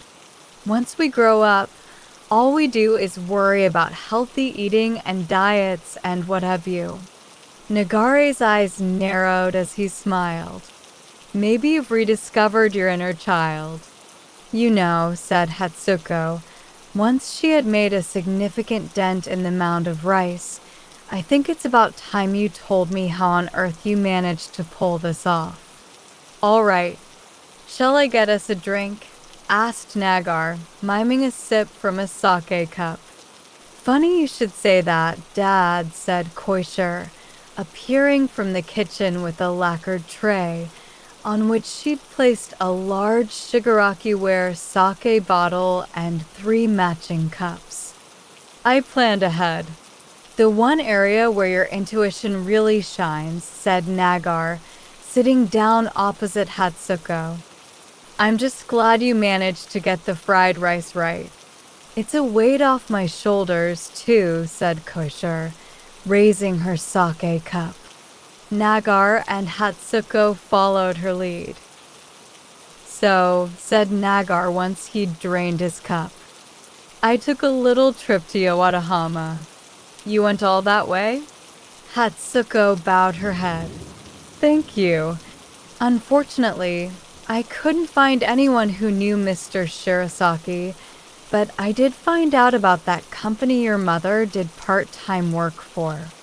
They went out of business a while back, but the name of the company was Aihachi Foods. They were the first in the country to sell fish sausages. That's when it hit me. The pink ingredient in your fried rice. It had to be these. Nagar produced a packet of fish sausages from a plastic bag at his side. You must have noticed them in the rice? Oh, yes, said Hatsuko. You know, I think I remember seeing something like that in our fridge. I picked these up in Yokohama. A local butcher told me this brand was the closest you could get to the type Aihachi Foods used to make. Nagar set the sausages to one side, then produced another packet from his bag. Now, this was the other reason for that pink color. What's that? Asked Hatsuko. A Yokohama specialty. Kamaboko flakes. Just like bonito flakes, except made from kamaboko fish cake instead of tuna. They were invented back before people had fridges as a way of making kamaboko last longer. Normally, you'd sprinkle them over things like karashi sushi, but your mother decided they'd be a good addition to her fried rice. They make a pretty decent drinking snack, too, by the way. Nagar opened the packet and retrieved a handful of the flakes, which he began to nibble on. So it wasn't just the fish sausage, then, said Hatsuko, also sampling the flakes. That's right, said Koisher, grabbing a handful for herself. Given what they're both made from, it's no wonder you remembered the fried rice having a fishy flavor. As for the all-important seasoning, continued Nagar, I reckon she used a mix of shredded shiokombu and sour plum. That's where that tart aftertaste you mentioned came from. Then I realized sour plum is pink too. It all fits the color scheme, see? He showed her a can of the shredded kelp and sour plum mix. Hatsuko gave a deep, appreciative nod. As for the rice, I think any type would work. Now, all your ingredients are in here. He handed her a paper bag, and I've written out the recipe too, so you should be all set. This fiancé of yours will be begging for seconds. Well, said Hatsuko, getting to her feet, thank you for everything. Koisher jumped up from her chair. Leaving so soon? You can always stay for dinner, you know. Sorry. I have work to get back to, replied Hatsuko as she gathered her things. And I'm going to stop by my uncle's grave and pay my respects on the way. Well, you know where to come if you ever fancy a bite to eat, said Nagar.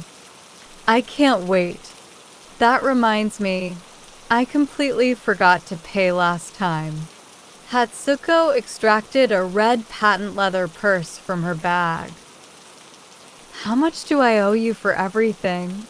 We leave the food-finding fee up to the client, said Koisher, handing her a slip of paper.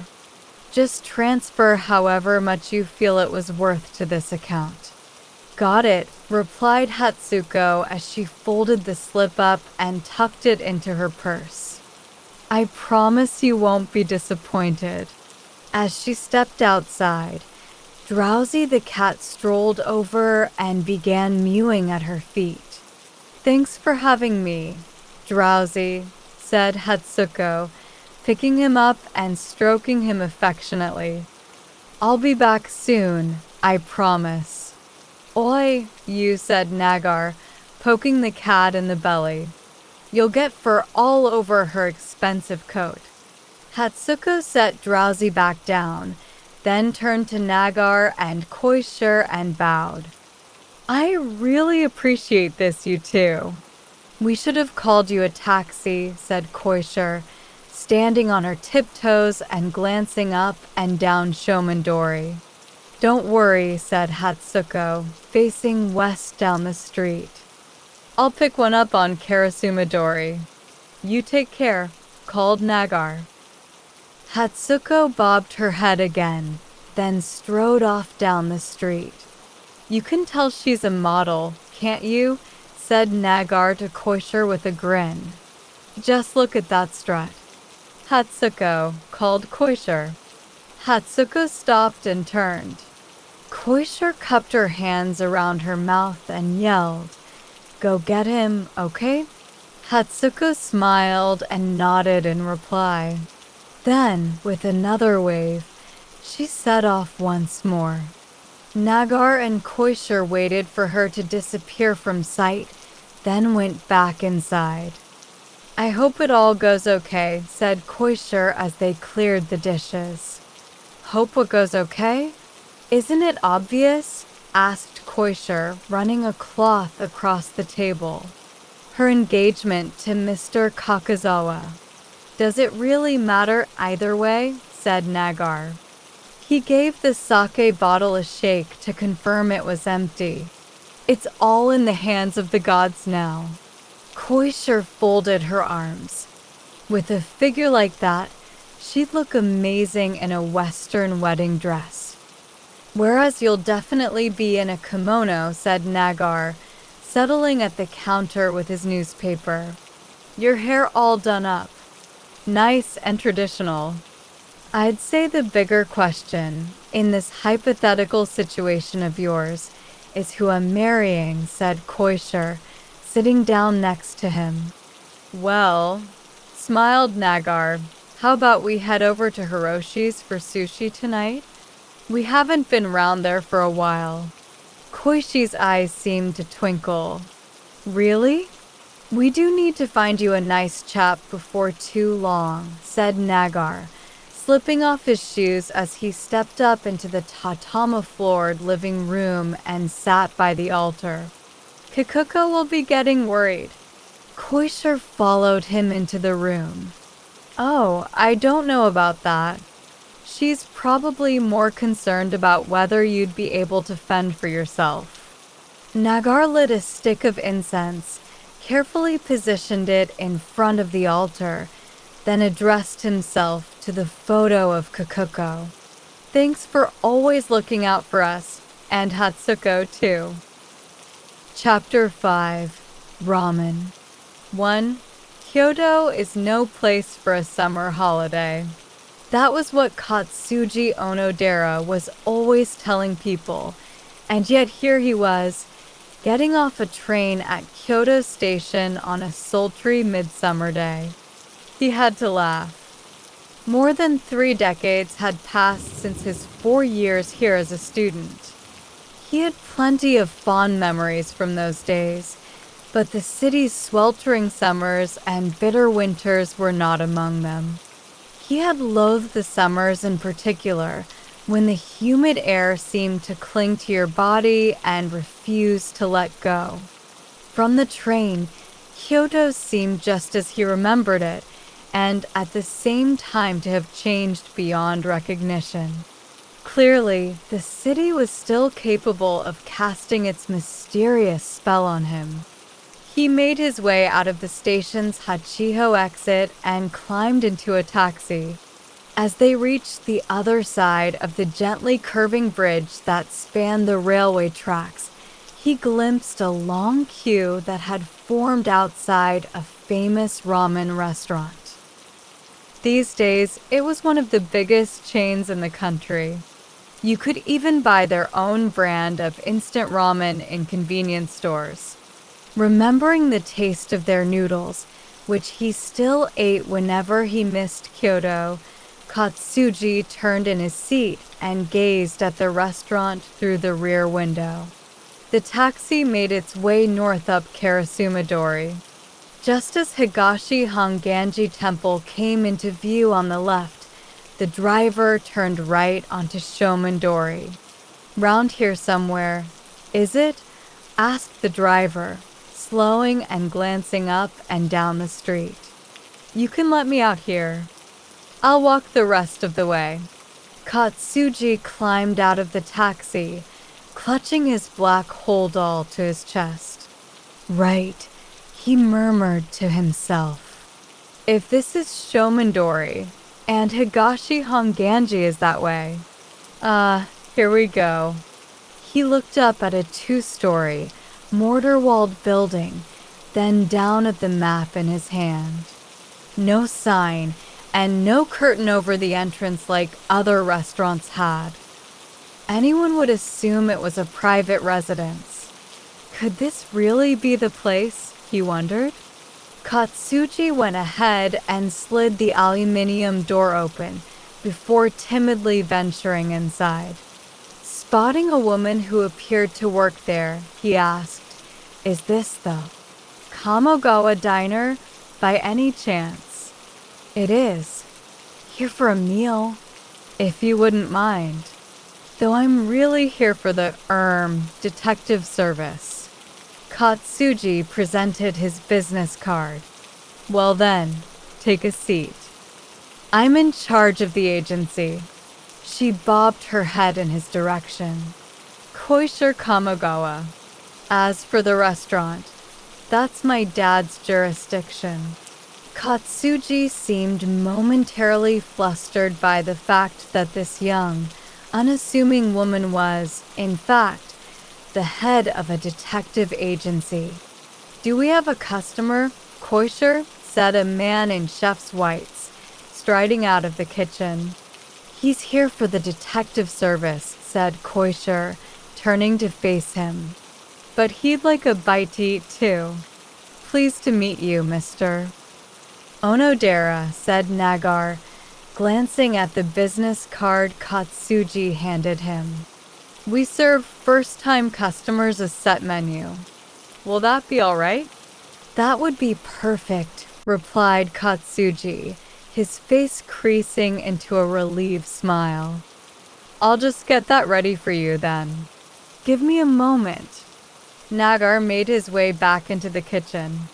Settling at a table, Katsuji glanced around the restaurant properly for the first time. There was only one other customer, an elderly, kimono-clad lady at the rearmost table who had just finished sipping on her matcha tea. Her elegant appearance was so at odds with the restaurant's homely interior that for a moment, he simply stared at her. "Have you come far?" she asked, catching his gaze. "Tokyo. Are people my age a rare sight there, or something?" There was an edge to the woman's voice. "Sorry, I couldn't help admiring your kimono." Katsuji gave an apologetic bow. People in Tokyo barely know how to wear them anymore. "Tei is a rare breed even by Kyoto standards, you know," said Koisher, pouring the woman some tea. "Wonderful posture, never breaks a sweat even on a hot day like this, and dresses up in a kimono whenever she eats out. She's basically my idol." "Flattery will get you everywhere," said Tei, giving Koisher a sidelong glance as she reached for the karatsuware teacup in front of her. "Sorry, but I'm a little thirsty," said Katsuji, dabbing at his neck with a small towel. "Could I get a beer?" "We only have the large bottles." "That'll be fine." Koisher popped the cap on the bottle, filled a small glass, and set them both down on his table. "I lived here as a student," said Katsuji, smiling at Tei after he drained the glass. "Kyoto really is the place to wear a kimono, isn't it? Where did you study?" "Rakushikan University." "Well, I'm sure it was a very amusing time for you," said Tei a little coldly. "Oh yes," said Katsuji, topping up his glass so vigorously that foam spilled onto the table. "Sounds like there's something you want to get off your chest," Tei said Koisher, refilling her tea from an earthenware Mashiko teapot. "I'm sure things are different these days. but a few decades ago studying at Rikuchikan was synonymous with having rather a wild time of it. It was common knowledge that anyone who actually cared about their studies went to Kyonin University. Rikuchikan was for messing around. Katsuji smiled faintly as he finished his second glass of beer. "Oh, I don't know about that," said Nagar, setting a black lacquered tray down in front of Katsuji. "All sorts of interesting people have come out of that place." "Thanks for the support," grinned Katsuji, emptying the last of the bottle into his glass. "Not to mention various celebrities," continued Nagar, arranging a pair of Rikyū chopsticks and a blue and white china plate on the tray. "And plenty of big shots in the business world. Lots of my friends, too," Koisher chimed in. "Well, precisely," said Tay sharply. "I imagine those are the types of students who like to stay up all night making a racket." "Guilty as charged," said Katsuji, scratching his head sheepishly. Nagar set a large glass platter down on which various smaller dishes were arranged. "I hope this'll be to your liking." "Ah," said Katsuji, his eyes lighting up as he leaned forward to inspect the array of food before him. "Everything on this platter is hamo eel or eiu sweet fish, two essential parts of Kyoto's summer cuisine," explained Nagar. "Starting from the top left, miniature hamo sushi rolls. One teriyaki style and one shiriyaki, without any seasoning, that is. Next to that, in the small bowl, is shredded hamo eel skin, pickled and served with okra. On top of the bamboo grass leaf are 2 little eiu, caught in the Katsura River, salted and grilled. In the glass sake cup is a delicacy known as yuruka, basically the salted entrails and roe of the eiu. Similar to shiakura, if you've had that. The deep-fried dish in the middle on the right is eiu fry. They're sprinkled with Sancho pepper salt, so you can enjoy them as they are. Bottom right on the perilla leaf is hamo no otoshi, boiled slices of the eel, served with pickled plum paste and myoga ginger. Bottom left, meanwhile, is hamo no hazumiyaki, where it's seasoned with white miso and fried between slices of Yamashina aubergine. Nagar bowed in conclusion. "Please, enjoy at your leisure." "Fancy another one of these?" asked Koisher, picking up the empty beer bottle. "Or can I get you some sake?" "Oh, I can't be drinking plain old beer with a meal like this." "Sake would be perfect." Katsuji licked his lips at the sight in front of him. "I just got a new one and that ought to be a good match," said Nagar. "From a brewery up in Fukushima. I'll fetch it for you." He bustled off to the kitchen. "Well," said Tay, "I'm off. Enjoy the meal." She bowed slightly and made her way out of the restaurant. Katsuji rose from his chair and bowed in return. Once he'd watched her depart, he picked up his chopsticks and reached for the yuruka. He positioned a small dab of the salted entrails on his chopsticks and inserted it into his mouth. Then he closed his eyes as if in rapture. "Here you go," said Nagar, appearing with a glass tumbler of sake on a tray. "Ninki, it's called. They only sell it in the summer. It's a Junmai Jinjo, chilled to around 10 degrees. Anyway, I'll leave you to it. Just let me know when you're ready for the soup, and I'll bring that through." Nagar slipped the silver tray under his arm and retreated to the kitchen. The Edo Kuriko cut glass tumbler was full to the brim with sake. Katsuji raised it to his mouth, took a long sip, and sighed contentedly. It tasted sublime. Next, he marveled at the hazamiyaki dish, where the hamo eel was combined with the delicate sweetness of white miso. As a student, hamo had been way out of his budget. Even now that he could afford it whenever he was in town, it always seemed to taste the same. The masters of various high-end restaurants had all insisted to him that hamo was the highlight of the Kyoto summer, but he'd never really been convinced. Now, as he placed the eel on his tongue, he finally understood. The ayu, too, tasted extraordinary. Not just the grilled, salted ones. Those were always going to be delicious. But the tiny deep-fried ones, each smaller than his little finger, also had a pleasing bitterness, one that brought to mind the mountain streams where they were caught, and which combined with the Sancho pepper to leave a piquant aftertaste on the tongue.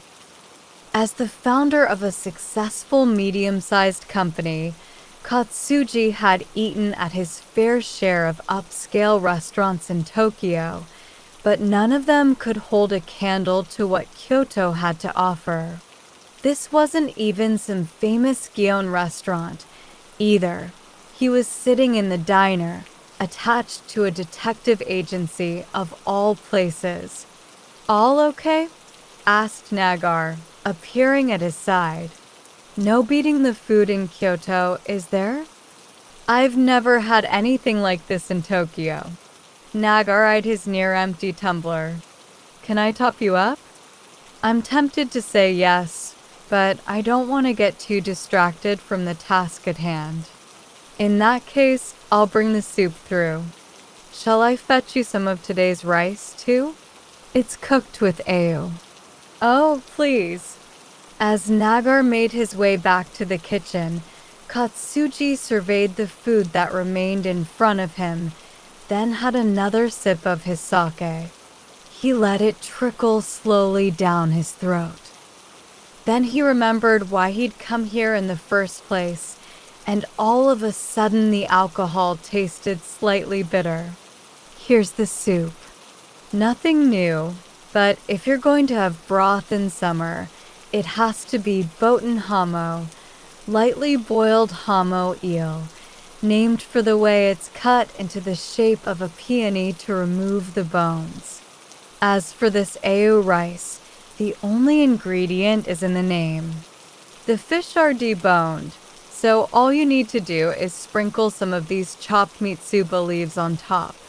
The pickles on the side are aubergine and myoga ginger. Now you tuck in, and I'll bring you a cup of hojicha. As soon as Nagar had disappeared, Katsuji cupped the bowl of soup in his hands and raised it to his lips. The faint fragrance of kombu drifted up from the bowl. He tried a mouthful and felt the tender hamo melt on his tongue. The delicate flavor of the soy-infused broth seemed to seep into his entire body.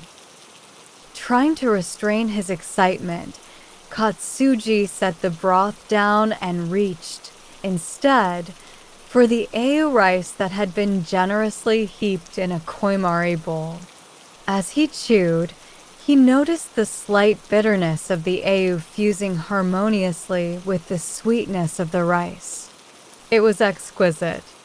Nagar returned with an earthenware shigaraki teapot. You know, on a hot day like this, a cup of hot hojicha is actually just what you need. That was an incredible meal, really, said Katsuji, bringing his palms together in a gesture of gratitude. I've tried plenty of Kyoto cuisine in my time, but I feel like this was the real deal. I hope you don't mind me saying that I didn't expect to find it here, of all places. Well, I don't know if it really qualifies as Kyoto cuisine, said Nagar as he cleared the dishes and wiped the table down. I just make whatever I feel like, you see. When I was a student, Our professor used to take us out for meals at fancy restaurants in Gyeon every now and then. But none of the food we ate has really stayed with me. In fact, I barely remember it. You appreciate things differently when you're older, don't you? Food is never just about flavor. It's something we feel, and in different ways, depending on where we are in life. Katsuji nodded in silent agreement. Koishi's waiting in the office. Shall I show you through? Lead the way, said Katsuji. He finished his tea and got to his feet. As he followed Nagar down the long, narrow corridor that led to the rear of the restaurant, he found himself gazing, spellbound, at the hundreds of photos lining its walls. Mostly just experiments of mine, explained Nagar over his shoulder. In the photos, French-style dishes rubbed shoulders with huge hot pot cauldrons.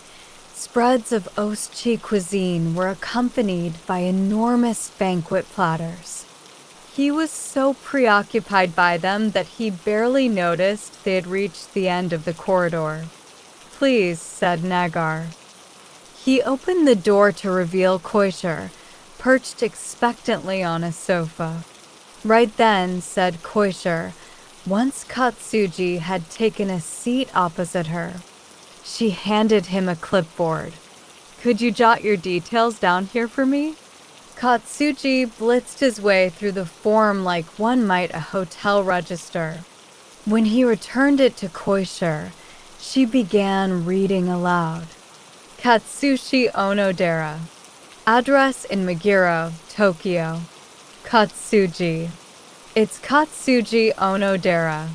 Oops, sorry. Right then. Occupation.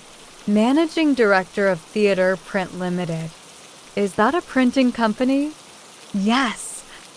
I founded it not long after graduating from Rikuchikan when I came back to Tokyo.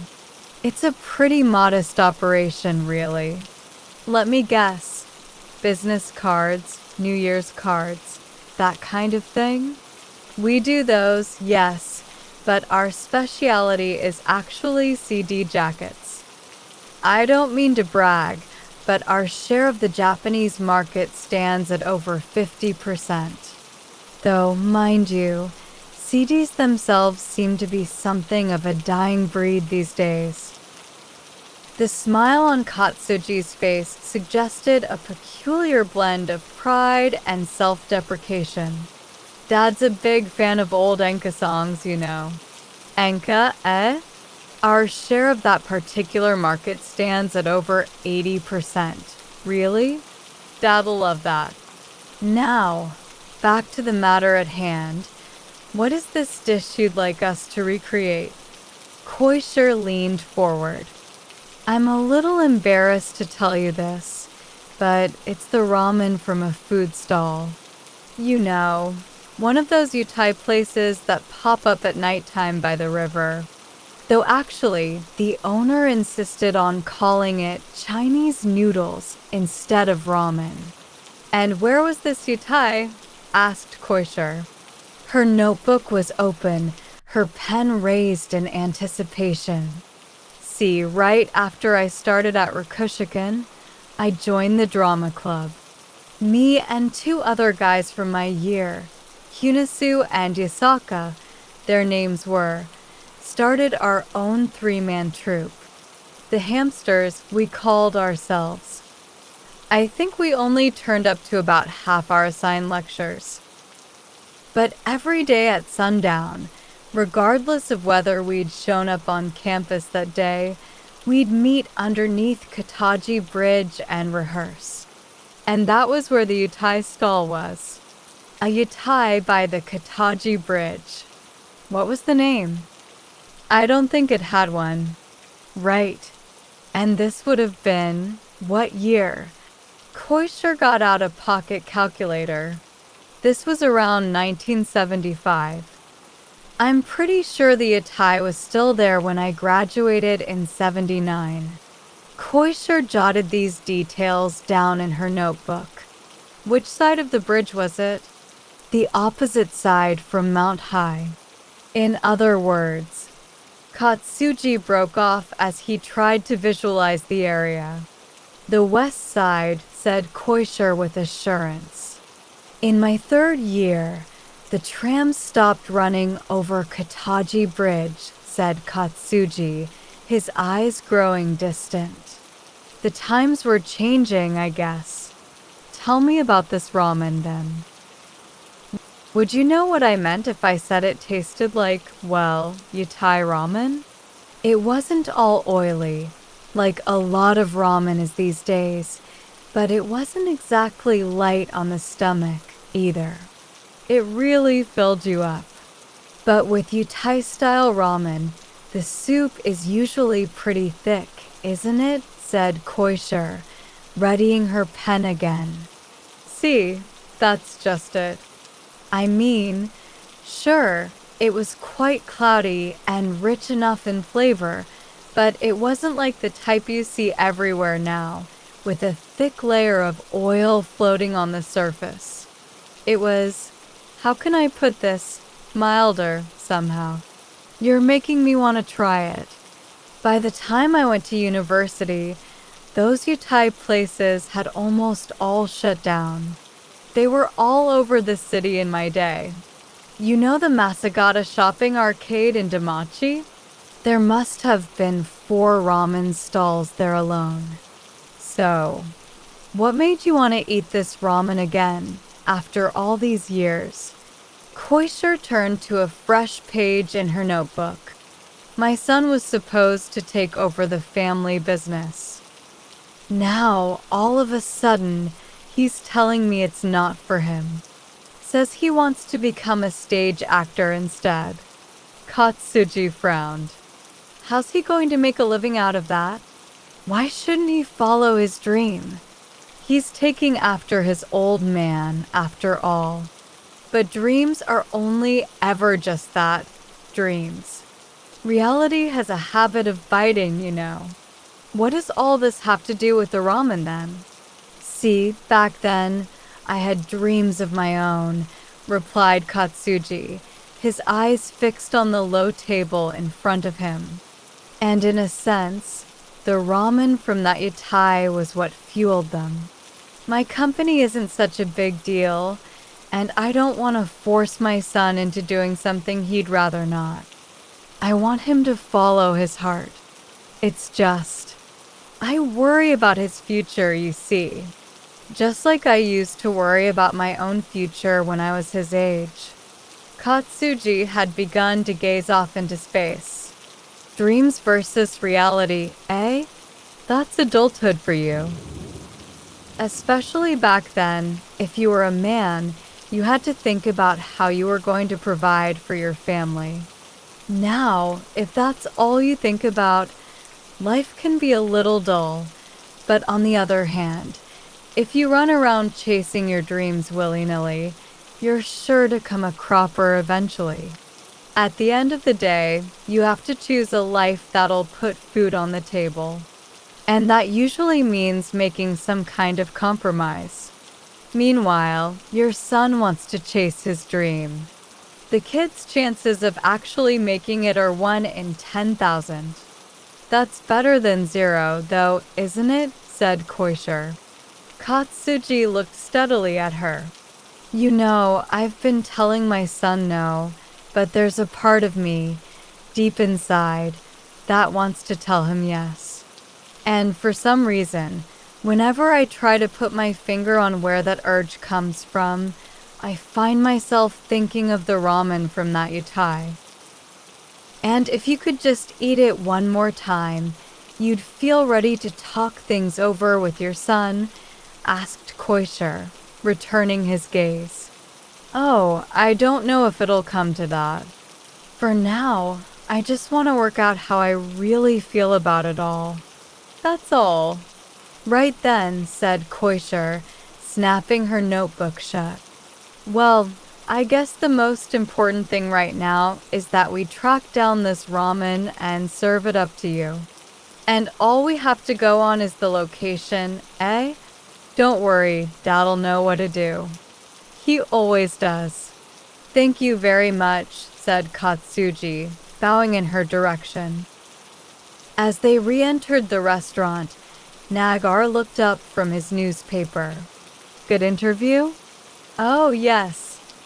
I got all the details. It's ramen from a yatai stall, Dad. You've got your work cut out for you, said Koisher, clapping him on the shoulder. Nagar got to his feet and looked at Katsuji. Yatai ramen, eh? That brings back a few memories. This city used to be full of those places. I imagine it won't be easy now that they're all gone, said Katsuji, the corner of his mouth lifting in a painful smile. Nagar bowed slightly. Don't worry. I'll search high and low. Can I pay for the meal? Asked Katsuji, slipping a long wallet from his suit pocket. We'll settle up next time, including our fee for finding that ramen, smiled Koisher. All right then. And when should I come back? Katsuji looked expectantly at them. Give us a fortnight or so. We can talk more over the phone if needed. I'll reach you on your mobile, if that's all right, asked Nagar, eyeing Katsuji's business card. Thank you, that sounds perfect, said Katsuji, picking up his holdall and making his way outside. Any plans for the rest of the day? Asked Nagar. It's a while since I was last in town. I thought I'd stop by a few old haunts. Katsuji squinted up at the blue summer sky. Take care in this heat, okay? Said Koisher. As they talked, Drowsy the cat came skipping over. Oi, you, said Nagar, glaring as he bent down to collect the cat. Don't even think about going inside. Katsuji made his way down Shomondori, heading east. Nagar and Koisher watched him go, then turned back inside. Nagar sank into one of the counter seats and began leafing through Koishi's notebook. The west side of Kataji Bridge, eh? Can't say I remember any ramen stalls around there. Koisher glanced up from the table she was wiping. He said the owner actually called it Chinese noodles. And he runs a printing company? Theater Print Limited. Interesting. Nagar tucked Katsuji's business card into the notebook. Well, looks like I have a bit of legwork to do. I'll pop over that way tomorrow.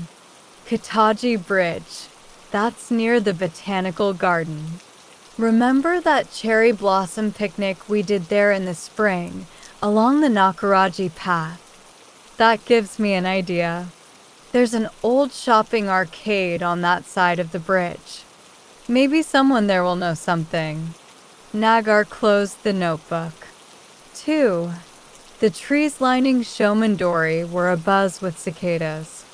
When Katsuji had lived in Kyoto, he'd been used to the sight of the brown-wing type, but these days they were probably outnumbered by the larger green-winged variant, which fared better in the increasingly hot summers. As he waited for the signal to change, Katsuji frowned and dabbed the sweat from his neck with his handkerchief. He crossed Karasumadori, making his way east until he found himself standing in front of his destination. After a brief pause to catch his breath, he slid open the door to the Kamogawa diner. Ah, said Nagar, coming over to the entrance. A small towel was draped around his neck. Good to see you again. What is that? Asked Katsuji, his eyes widening at the sight of an old wooden bench. He didn't remember seeing anything like it during his last visit. Ah, that thing, smiled Koisher. Dad said it was almost as hard to track down as the ramen itself. The bench was flaking with red paint, its planks badly worn, and the name and red logo of a major beverage company could be faintly discerned. Ah, now I remember. There was a bench just like this at the Atai. Wow, you really have pulled out all the stops. Katsuji stroked the back of the bench, a dreamy, nostalgic look in his eyes. It's not just for your benefit, said Koisher in a low, mischievous voice. Dad said he could put it outside for smokers to use. Tay keeps telling him to make this place no smoking. I don't know what the world's coming to, said Nagar. Anyway, take a seat. Katsuji did as instructed, slowly lowering himself onto the bench. You know, when we first started rehearsing under that bridge, the man who ran the Atai wasn't too happy about it. Kept shouting at us to keep it down. Koisher and Nagar stood on either side of the bench while Katsuji recounted his memories. We decided to eat his ramen as our way of paying for the use of the space. I think it was Kunisu's idea. He figured that if we became the guy's customers, he couldn't keep yelling at us. Always had a good head for that kind of thing, did Kunisu. And once you tried it, you were hooked? Asked Nagar. No, actually. I didn't think it was anything special. I knew plenty of other places where you could get ramen that was just as good, if not better. The ramen scene in Kyoto has always been pretty competitive, said Nagar. Eating there was more like an obligation, like Kunisu said, a way of paying for the space. We rehearsed almost every day, but only splashed out on the ramen every 3 days or so. The funny thing is, the more I ate it, the more I came to enjoy it. I suppose I got used to the taste or something. At some point, I started actively looking forward to it. Katsuji paused, a faint smile coming to his lips. Here, said Koisher, handing him a slightly battered plastic cup of chilled water. Yes. The cups were just like this, exclaimed Katsuji, before downing the water in one go. It'll just be a minute, said Nagar, heading for the kitchen. This is giving me goosebumps, said Katsuji, cracking his knuckles. Feels like I've gone back in time. Koisher grinned as she refilled his cup.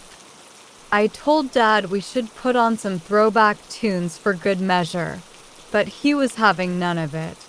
Katsuji chuckled and set the cup down on the bench. His nostrils began to twitch as the fragrance of ramen broth drifted from the kitchen. Something smells good. Yeah, it's making me hungry, too, said Koisher, putting a hand to her stomach. They fell silent. From the kitchen came the sound of the noodles being drained, followed by the drum-like rhythm of Nagare's approaching footsteps. Here we are, he said, arriving with his silver tray. On it, perched on a white plastic saucer with a pair of disposable chopsticks and a spoon, was the bowl of ramen. My word, said Katsuji, taking the saucer before cupping the small bowl in his left hand. It's exactly the same. I'll leave the pepper here, said Nagar, setting a large shaker down by the cup on the bench. Enjoy. He disappeared back into the kitchen, followed by Koisher. With the bowl still in his left hand, Katsuji gave the ramen a good sprinkle of white pepper. Returning the shaker to the bench, he reached for the disposable wooden chopsticks, then broke them apart with his teeth. Then, using the flat-bottomed spoon, he raised a mouthful of the broth to his nose, gave it a good sniff, then carefully slurped it down. He detected a faint hint of tonkatsu in the broth, but the base was definitely chicken rather than pig bones. The broth wasn't quite transparent, but it was a great deal clearer than the cloudy liquid that usually accompanied ramen these days. It seemed quite possible there was some kind of fish stock in there, too. A garlicky, gingery aroma rose from the bowl. The noodles were the thin, straight type and cooked slightly on the firm side. On top of them lay 2 slices of roast pork and another 2 of kamaboko fish cake. These were accompanied by bean sprouts, pickled bamboo shoots, and negi onion. He tried one of the slices of roast pork, leg meat, by the looks of it. It was delicious. To Katsuji, it all tasted like the distant past, but also, strangely, like something very close to him now. He had done his homework before coming to the restaurant, reading books about ramen and even visiting a few well-known establishments. Now, he tried to apply his newfound knowledge to an analysis of the ramen in front of him, only to realize, almost immediately, that such an approach was futile. Instead, he let his mind turn blank and simply ate. Slurping the noodles, spooning down the broth, and chewing away at the toppings, he simply concentrated on repeating these 3 actions over and over. Instead of flavor analysis charts, long-forgotten memories began racing through his mind. As the broth trickled down his throat, he remembered lines from plays. As he chewed the noodles, laughter seemed to echo in his ears. In the hand gripping the bowl, he could almost feel the many hours during which they'd excitedly discussed their dreams. Tears began to well in Katsuji's eyes. "Taste about right, then?" asked Nagar from behind the bench.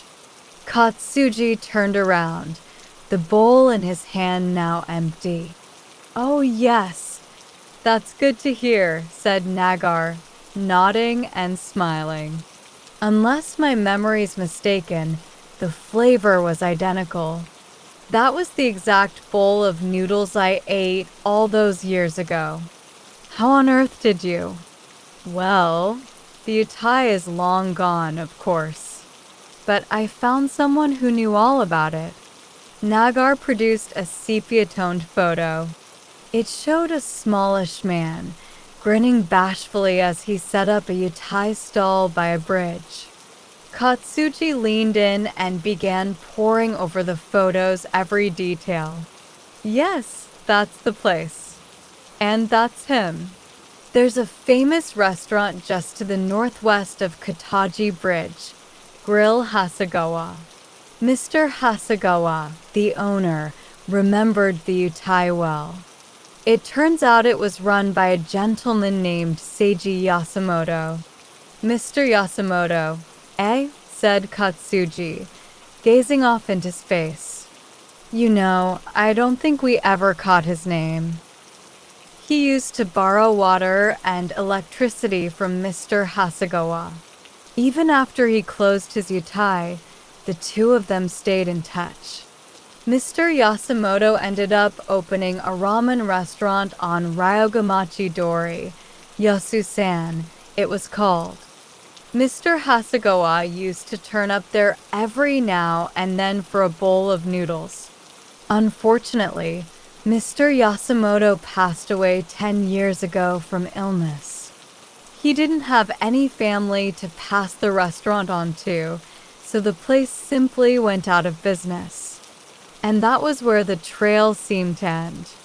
Nagar showed him a photo of Mr. Yasumoto's restaurant in its heyday. Katsuji glanced at the photograph, then adopted a doubtful expression. "Then how did you make this?" "There's always another connection," said Nagar, sitting down on one of the chairs opposite Katsuji's bench. You just have to know where to look. Hot or iced tea? Asked Koisher, setting a teacup down on the bench. Hot, please. Koisher filled his cup with hojicha from her Mashiko teapot. He took a sip and waited for Nagar to go on. Mr. Hasegawa told me that Mr. Yasumoto's ashes had been interred at Saihoji Temple, not far from his restaurant. So I thought I'd go and pay my respects. I was at a loose end, and all I could think of was asking the man himself. It was hard to tell from Nagare's expression whether he was joking or serious. When I got there, I saw from the wooden dedication tablets by the grave that someone else had been visiting every month on the day on which Mr. Yasumoto had passed away. The name written on the tablets was Daisuke Kanehara. I couldn't shake the feeling that I'd heard it before somewhere. Nagar paused to sip his tea. Daisuke Kanehara? Asked Katsuji, tilting his head to one side.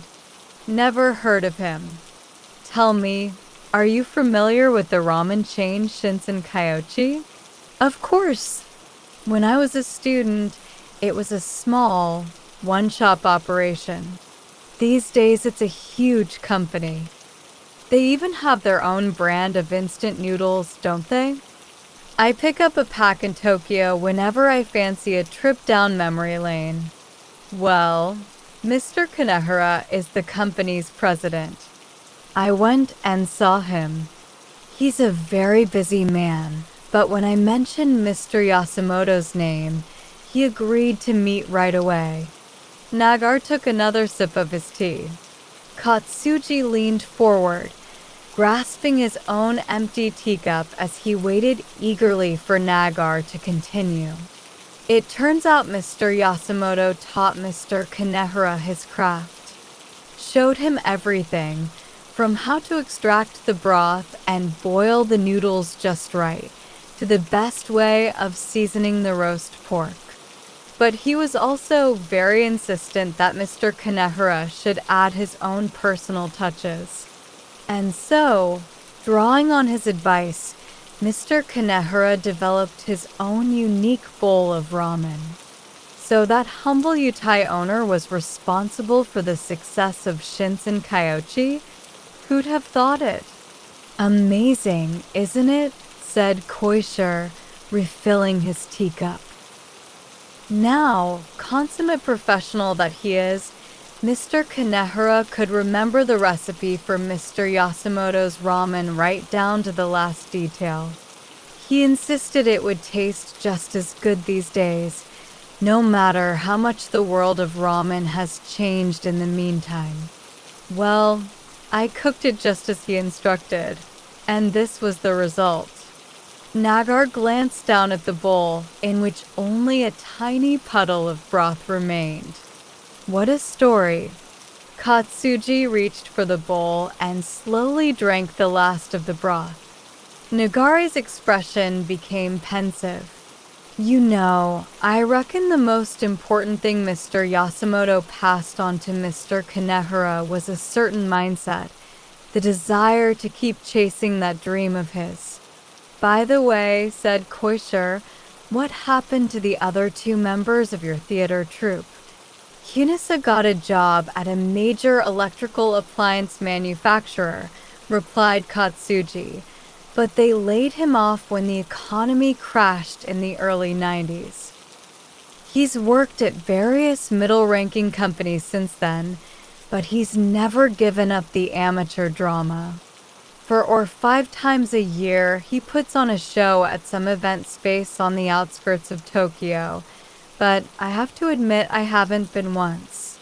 As for Yasaka, he became a professional actor, but 5 years ago he passed away without ever really making it.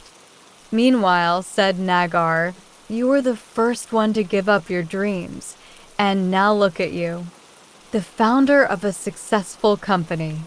Katsuji wordlessly twirled his teacup around in his hand. Now, I gave up on my own dreams a long while ago, so I'm hardly one to talk, continued Nagar, looking steadily at Katsuji. But here's what I think. As long as you've really poured yourself into something, whether it's your job or anything else in life, someone will always turn up to carry on where you left off. Carry what on, though, said Katsuji before continuing. You know that old proverb, spare no effort in youth, no matter the cost? Well, there's another version of it. Nagar cocked his head slightly. What's that then? Our youthful dreams are riches, never to be sold. Interesting.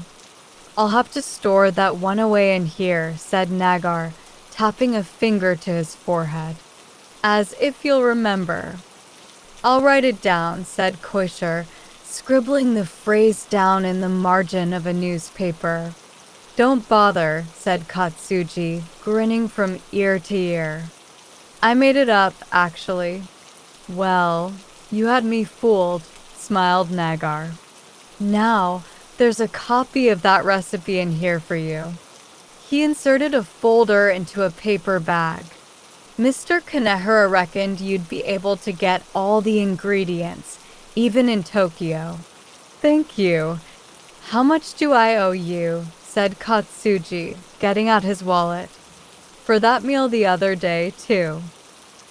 Just send whatever seems right to this account, please, said Koisher, handing him a slip of paper. I'll do it as soon as I get back, said Katsuji, slipping it into his wallet.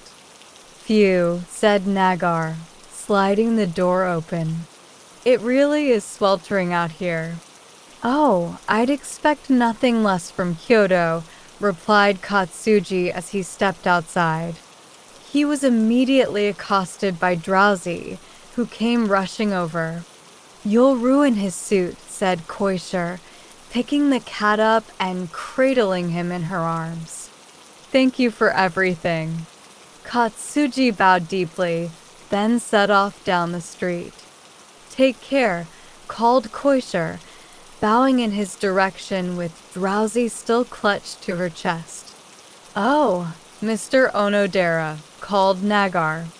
Katsuji stopped and wheeled round to face them again. About that troupe of yours.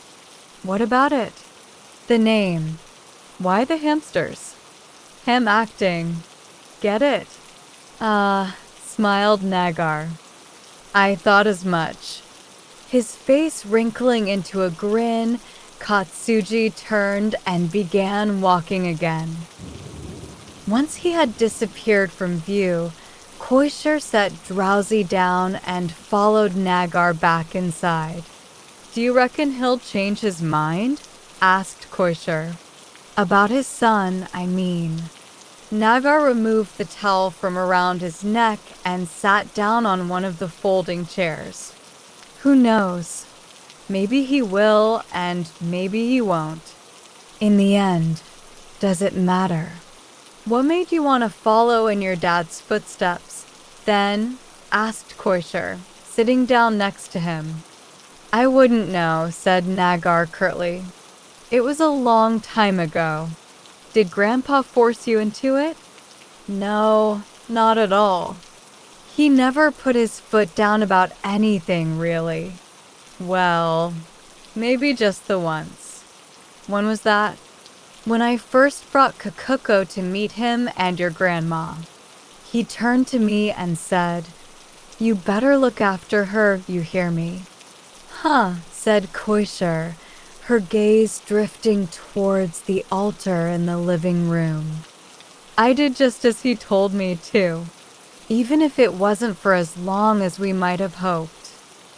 Nagar made his way into the living room, sat down in front of the altar, and adopted a praying pose. Hey, Mom, did he ever tell you that story? Said Koisher, kneeling next to him and lighting a stick of incense. Course I didn't, said Nagar, smiling sheepishly as he unclasped his hands. "I guess some things are passed on even when they're left unsaid," murmured Kosher, her own hands still pressed together in prayer. "I bought ingredients for gyoza tonight. Figured you'd want something to go with a drink before the ramen. Get the hot plate ready, would you? I need to rinse this sweat off." "Gyoza. I can't wait. Do you think we have enough beer?" said Koisher, getting up to look in the fridge. "Don't worry. I asked Hiroshi to bring us over a keg. He should be here any minute." "Brilliant. We'll have to make enough gyoza for 3, then," said Koisher, rolling up her sleeves. "4, you mean," said Nagar, glancing back over his shoulder at the altar. "Kikuko would be furious if we forgot hers." Chapter 6. Tendon. 1. According to the lunar calendar, spring was just around the corner, but it was still only early February, and a wintry chill permeated the air. As Keiko Fujikawa passed through the ticket barriers at Kyoto Station, a gust of icy wind stole the wide-brimmed hat from her head, sending her scurrying after it. It was true what she'd heard. Then, the winters here were even fiercer than in her northern hometown of Ishinomaki. Despite her black leather gloves, her fingers were soon numb from the biting cold. Keiko blew into her hands to warm them, pulled the brim of her hat down over her eyes, and ventured out of the station. She wore a thick gray coat and fur scarf. "Really nailed the old lady look, haven't I?" thought Keiko, who had turned 50 the previous year. With a map in one hand, she turned north up the long, straight avenue of Karasumadori. Of all the pedestrians she passed, only one seemed to notice that they had just walked past Keiko Fujikawa, and that couldn't just be because of the sunglasses she was wearing. No, she thought to herself, by now she must have all but disappeared from the collective memory. Soon after crossing Shichijo-dori, she turned right onto Shomon-dori, heading east until she reached the building she was looking for. "This place," she murmured, removing her sunglasses and gazing up at the mortar wall of the 2-story building. There was no sign above the door. It looked for all the world like a private residence. But the enticing smells that came wafting into the street were enough to convince her that this was, indeed, a restaurant. She slid open the door and was immediately confronted by the puzzled face of Koisher Kamogawa. "Can we help you?" "I'm here for the food detective service," said Keiko, removing her gloves and glancing around the interior. "Oh, you're one of those. Go on, take a seat." Koisher slid the silver tray she was holding under one arm and pulled out one of the folding chairs. "Thank you." Keiko set her black tote bag down on the table, then got out her phone. Koisher bustled about, clearing the dishes on the counter onto her tray. Keiko glanced sideways at her, then went back to swiping away at her phone. "Will you be eating first?" asked Koisher as she wiped down the counter. Keiko looked up from her phone. "What are you serving?" "First-time customers get the set menu," said Nagar Kamogawa, emerging from the kitchen. "Hello there," said Keiko, half rising from her seat to bow. "Welcome," said Nagar. There was a pause while he gazed at her face from the side as though in vague recognition. Then he gathered himself. "So, would you like something to eat?" Keiko smiled vaguely and put a hand to her stomach. "All I had before I left Tokyo this morning was a slice of toast." Is there anything you don't like? Oh, I'll eat anything, replied Keiko, tucking her phone into her bag. Well, you're in luck. I had a very demanding customer in earlier, so I've prepared all sorts of dishes. Hopefully you'll enjoy it, especially if you've come all the way from Tokyo. Just give me a moment. Nagar darted off to the kitchen. As the faint fragrance of dashi stock came wafting into the deserted restaurant, a loud grumble issued from Keiko's stomach, breaking the silence that had fallen over the room. Reflexively putting a hand to her belly, she glanced around anxiously to see if anyone had heard. "So how did you find us, then?" asked Koisher, who had finished cleaning and now came over to stand by the table. With a relieved look, Keiko reached into her bag and produced a magazine. "I read about you in here." Gourmet Monthly." Koisher tilted her head slightly to one side. "But our advert doesn't give an address, does it?" "Akane Daidoji told me where to go," smiled Keiko. "Oh, you know Akane?" "Yes. We first worked together 5 years or so ago." "Do you work in the media, then?" asked Koisher, studying Keiko's features. "Something like that." Another faint smile flickered at the corners of Keiko's mouth. "Ooh, lucky you. It must be so glamorous." Keiko shrugged. "So people seem to think." She glanced around the restaurant once more.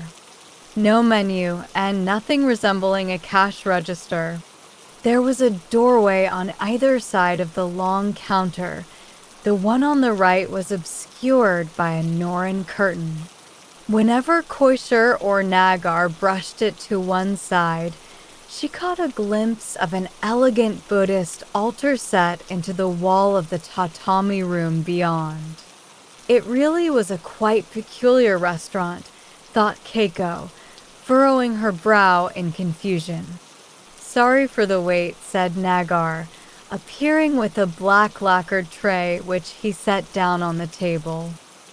"I'm sure it'll be worth it," replied Keiko, sitting up in her chair. "What can I get you to drink?" asked Koisher.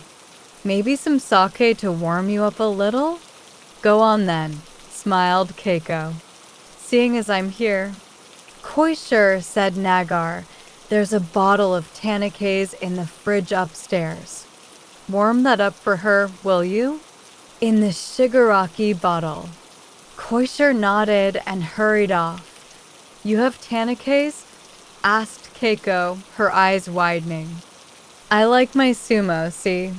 Couldn't resist the idea of a sake named after a famous wrestler from up north. This might be heresy, but I think even a premium daijinjo like that tastes rather nice warmed up. Rounds the flavor out nicely. With this, Nagar made his way back into the kitchen, just as Koisher reappeared with a ceramic sake bottle. "I warmed it up in a pot of hot water, but let me know if you'd like it a little hotter." Keiko touched the bottle and smiled. "That feels perfect." "It's especially cold today, so I thought I'd serve you some dishes that are still warm," said Nagar, arriving with a straw pot stand which he set down on her tray. Keiko reached for the Shigaraki bottle and filled her Oribe cup. "I thought I was ready for the Kyoto winter, but it really is something else, isn't it? They do say the cold bites in a different way down here," said Nagar, smiling as he set a lidded, round-handled earthenware pan down on the pot stand. Keiko took her first sip from the cup, then let out a deep sigh. "Delicious sake. I've tried to include a little bit of everything that's good to eat at this time of year," said Nagar, lifting up the lid from the large, shallow pan. Starting in the top left, fugu from Makawa Bay, fried carriage style, and boiled Kano crab. To the right of that are grilled skewers of duck meatball and Kojo green onion and tilefish tempura. Shogun daikon and millet cake, baked in a miso glaze. Horikawa burdock and hamo fish cakes in broth. Below that are sake-steamed hamagori clams, stewed Kentucky carrots, and Kojo green onion, and the grilled fish is miso-marinated pomfret. There are heated stones at the bottom of the pan, so watch you don't burn yourself. As Keiko listened, her eyes darted around the pan. Already gripping her chopsticks, she nodded along to Nagare's every word. I don't know where to start. Is there some kind of order I'm supposed to eat this in? Not in the slightest. Eat whatever you feel like, in whatever order you like. Now, enjoy! Nagar made his way back into the kitchen. Let me know if you need a top-up of that sake, okay? Said Koisher, before following him. Keiko leaned in close to the pan and took a deep sniff. How fragrant, she exclaimed. She decided to start with the tilefish tempura. She sprinkled a piece with some of the accompanying matcha salt, popped it into her mouth, and closed her eyes. After chewing a few times, her cheeks creased into a smile. Delicious. Next, she sampled the miso-glazed daikon radish, the deep-fried fugu, and the pomfret, each of which earned a smile and a nod. All to your liking? Asked Nagar, arriving at her side again. He was carrying a silver tray on which various small plates were arranged. Everything is fantastic, really. Here are a few palate cleansers. Filet of baby sea bream, vinegared and wrapped in thinly sliced shogo and turnip. The grilled fish is Morocco, marinated in a spicy sauce. And those are sweet-simmered black soybeans. Just let me know if you'd like some rice to go with it. Today's is cooked with sardines. Do you suppose I could have another bottle of sake? Asked Keiko, picking up the ceramic bottle by its neck. Of course, said Nagar, taking it from her and hurrying back into the kitchen. Next, Keiko reached for one of the skewers, held it sideways alongside her mouth, and took a bite. Juice oozed from one of the duck meatballs and went dribbling down her chin. Panicking slightly, she retrieved a handkerchief from her bag and carefully wiped it away. This sake packs quite a punch, said Nagar as he appeared with a fresh bottle and refilled her cup. I hope it's not overpowering the food? Keiko smiled and took a sip. Not at all. They're evenly matched. Now, we should probably talk about this dish you're looking for. Shall I bring that rice through in a moment, so you can finish off here? Please, said Keiko, lining her fingers up on the table. The restaurant fell silent again. For a moment, all that could be heard was the trickling of sake from bottle to cup. Keiko, feeling her mood lighten, looked up at the ceiling and closed her eyes. A single star in the winter sky, twinkling just for me. She half hummed the words, her voice so quiet as to be almost inaudible, yet inflected with a slight vibrato. The lyrics seemed to well up from somewhere deep inside her. One of the sweet black soybeans slipped from her chopsticks and onto the table. Flustered, she picked it up with her fingers and popped it into her mouth. Just as she began crunching away at the pickled turnip, Nagar arrived again, this time bearing a clay pot from which he began spooning rice into a small bowl. Grilled sardines. We eat them at this time of year, you know, for Satsuban, to ward off bad fortune. Afterwards, you're supposed to spear the heads of the fishes on a holly branch and hang them by your front door. Scares the demons right off, apparently.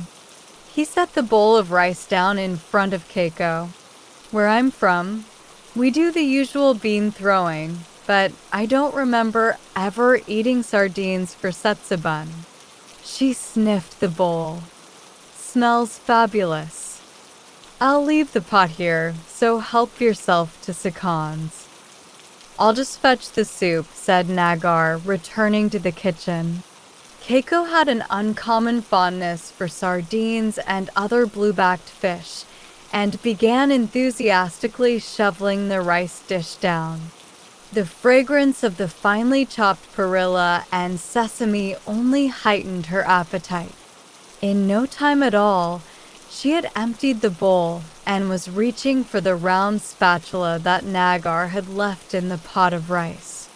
Sardine dumpling soup, said Nagar, returning with a lacquered Nagaro bowl. Plenty of grated ginger and yuzu in there, too. Should warm you right up. He removed the lid, unleashing a cloud of citrus fragrance steam. Keiko's eyes widened. I love my sardines, you know. This rice is just divine, she said, refilling her bowl to the brim. Very pleased to hear it. Finish the whole pot if you can. There should be some nice crispy bits at the bottom. Nagar peered into the pot, then retreated to the kitchen once more. Keiko held the soup bowl to her lips, then quietly took a sip. The sharp scent of the yuzu tickled her nostrils. She closed her eyes, bit into one of the sardine dumplings, and all of a sudden was overcome by a vision of the sea off the coast of Ishinomaki. Nostalgia for her hometown seemed to ripple outwards from her mouth, slowly radiating through her entire body. Her eyes began to glisten. After a moment's hesitation, she scraped the bottom of the pot with the spatula and transferred the last of the sardine rice to her bowl. When she had polished that off, Keiko pressed her palms together in gratitude, then set her chopsticks down. You look like you could manage another bowl, remarked Nagar, reappearing at her side with a tokeningware teapot. I should have made more rice. Keiko rubbed her stomach. Oh, I've had plenty. It was all just so delicious. I'm stuffed. I'm glad you enjoyed it, said Nagar. He looked down at the empty pot, then beamed at Keiko. And that you're such a thorough eater. Akane did tell me you were a good cook, but that was something else. Been gossiping about me again, has she? She does like to exaggerate. Nagar gave a self-conscious smile, then changed the topic. Koishi's waiting in the office. Shall I show you through? Yes. Almost forgot what I came here for. Keiko sipped down the rest of her tea, then got to her feet. Hope I didn't rush you, said Nagar as he led her down the corridor to the office. Keiko followed close behind, gazing in fascination at the photographs plastered all over the walls. Did you make all these yourself? I like a challenge, you see, said Nagar, turning and smiling. If I'm asked to make something, I always give it my best shot. Keiko stopped to inspect one of the photos in particular. This sushi looks fantastic. Said Nagar, also coming to a halt. Sardine sushi roll. Marinated in vinegar, a bit like mackerel sushi. You really do like your sardines, don't you? My father was a fisherman, said Keiko with a distant smile, so I had to eat the things almost every day when I was little. Couldn't stand them back then, mind. That's often the way, isn't it? Said Nagar, walking again. You hate something as a kid, then grow up to love it. The human palate is a mysterious thing. Nagar opened the door to reveal Koisher waiting inside the office. "Hello again," said Keiko, walking in and perching hesitantly on the end of the sofa. Koisher grinned at her. "You can sit in the middle if you like, you know." "Sorry, I'm feeling a little self-conscious," said Keiko, shuffling along the sofa. "Would you mind filling this form out?" asked Koisher, sliding her clipboard across the table. Keiko placed it on her lap and began scribbling away. After a moment, her hand froze. "If there's something you'd rather not write, then don't worry. You can skip that part," said Koisher. "It's not that," replied Keiko, the corners of her lips curling upwards. "Can you believe it? I forgot my own date of birth for a moment. Getting old is a scary business, I tell you." She handed the clipboard back to Koisher. "Keiko Fujikawa. Occupation, music industry." "Sorry, I said the media before, didn't I?" "Oh, it's all much of a muchness." "And you live in Shinjuku, Tokyo. All skyscrapers around there, isn't it? I bet it looks stunning at night." "I don't know. It can be hard to enjoy the scenery on your own," sighed Keiko. "Makes you sad, if anything." "You never married then?" "Oh no. Never had much luck in that area." Koisher nodded deeply. "That makes two of us. You're still young. It's a little different when you're my age." "Oh, you don't look a day over 40. Keiko tilted her head to one side and smiled. "You're just being nice. But thank you." "Well, shall we get down to business?" said Koisher, leaning forward. "What dish are you looking for?" "Tendon." "As in, tempura served over a bowl of rice?" "Not many places serve it in Kyoto. I guess Tokyoites really do have different tastes." "Actually, I'm not from Tokyo," said Keiko, gazing evenly at Koisher. "I grew up in Ishinomaki up north. I moved to the capital when I was 20, and that was where I had the tendon. I'd never eaten anything like it." "Could you tell me a bit more about it?" asked Koisher, opening up her notebook and readying her pen. "I'd been in Tokyo for just over a year at the time. The head of my agency took me out for a celebratory meal when things were going well for me. It was a restaurant in Asakusa. Do you know what it was called?" "Tinfusa, I think the name was." "And it's not in business anymore?" "If it was, I wouldn't be here, would I?" The two exchanged a look and laughed. "True. So, what was so special about it?" asked Koisher. "The tempura was tasty enough, but it was the sauce that really blew me away. Full-bodied, I suppose you might call it. Sweet and salty at the same time, and yet somehow not too heavy. I thought tendon was basically the same everywhere you go. You know, all smothered with that dark, gloopy sauce, the kind of thing you'd never get past a Kyotoite. No, this place was different. I tried the tendon at a few famous tempura places after that, but none of them hit the spot. It was something about the flavor." Koisher folded her arms and cocked her head. "Do you remember anything a little more specific?" "Dad's the one who does the detective work, you see, and I have a feeling he'll need a bit more to go on. The tempura was prawn, conger eel, some kind of white-fleshed fish," said Keiko, gazing up at the ceiling as she retraced her memories. "Green peppers and nori. There was nothing unusual about the batter that I can recall, either. But the sauce wasn't as dark as you seem to be imagining. I think it was a bit lighter than at other places. Koishi's pen was scratching away. So there was nothing unusual about the tempura itself. It was the sauce that was distinctive. Oh, and the soup that came with it. It was really tasked. Keiko suddenly broke off. Are you okay? Asked Koisher with a concerned look. That soup I had just now. It tasted similar somehow. A sort of nostalgic.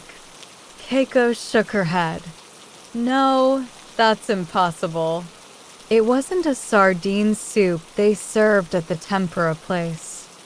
I must be imagining things. She seemed to be trying to convince herself of this fact. Do you remember the precise location of the restaurant? Asakusa is a pretty big area. It was in the area behind Sensoji Temple, if I recall correctly, down a narrow street. I think there was a sushi restaurant next door. If it was so delicious, why did you never go back?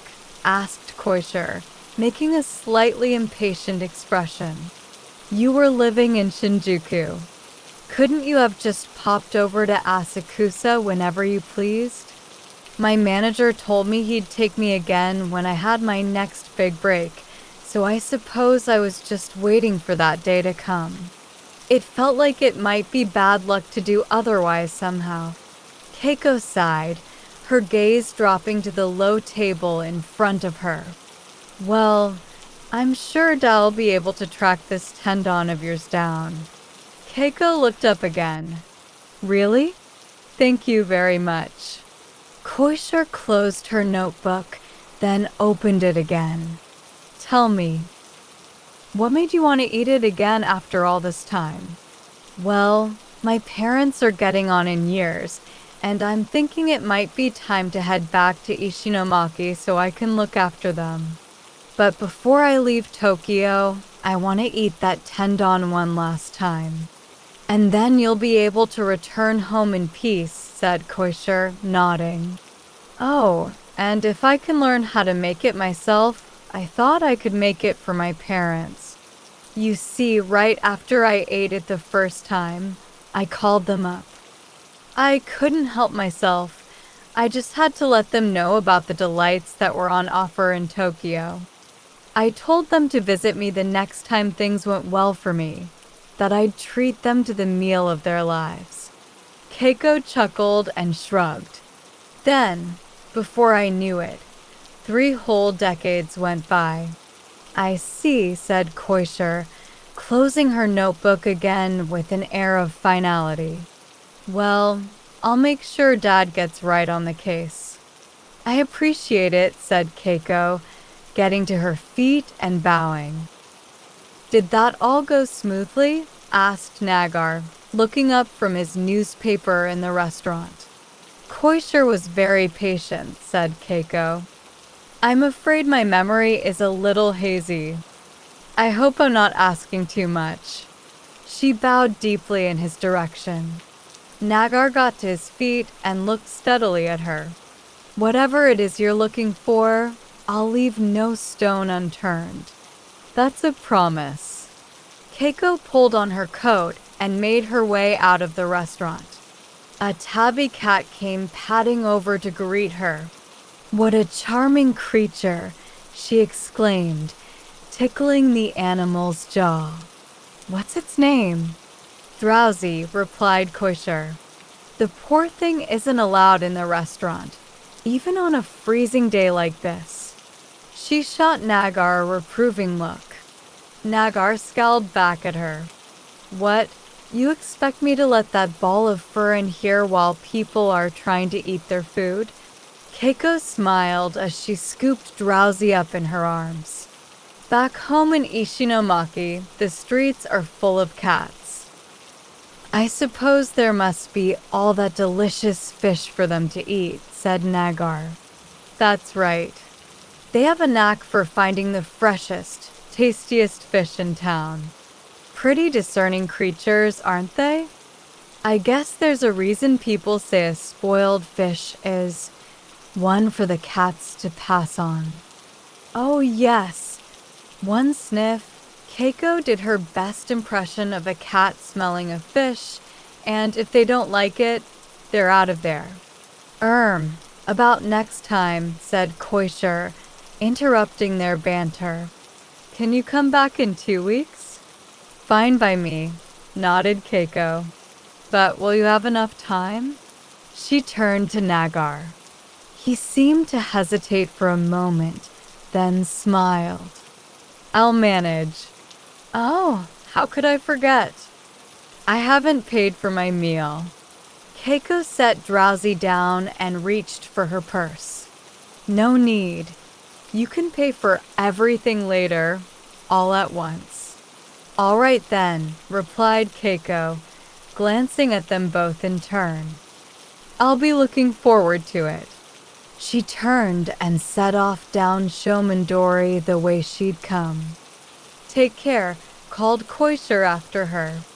After she'd gone, Nagar glared at the cat again. You. No sneaking inside. Poor thing, said Koisher, sliding the door closed behind them. It's so cold today. He just wants to be somewhere warm. What's the dish? Asked Nagar, settling at one of the tables. Tendon. Huh. I wouldn't have guessed. Because of her age, you mean? No.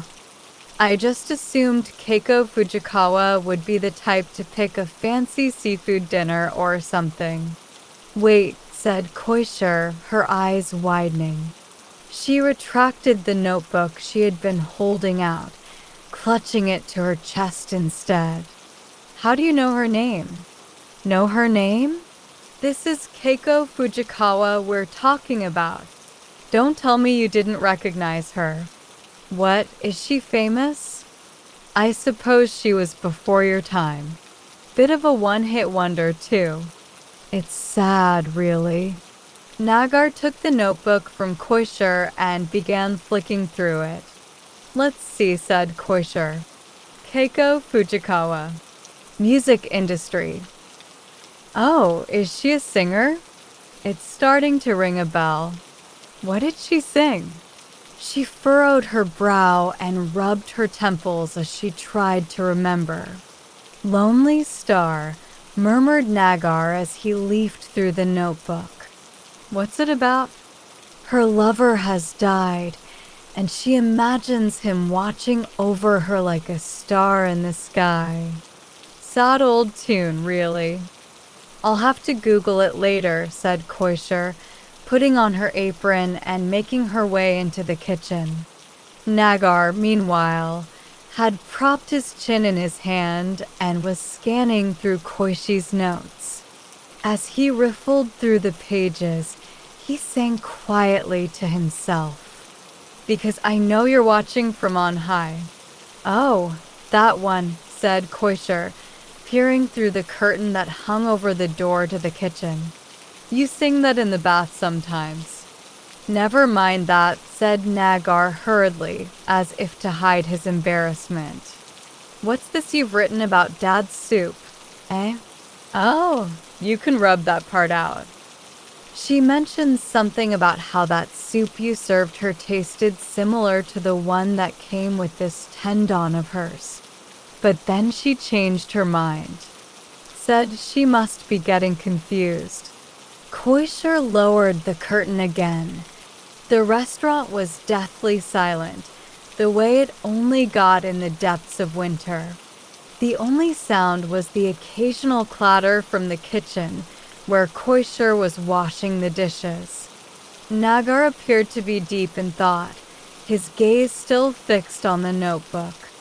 Then, with a sip of his tea, he clapped the notebook shut. I'm off to Tokyo. Ooh, the big city. Can I come too? Koisher had emerged from the kitchen with an excited gleam in her eyes. You'll only slow me down, he chuckled.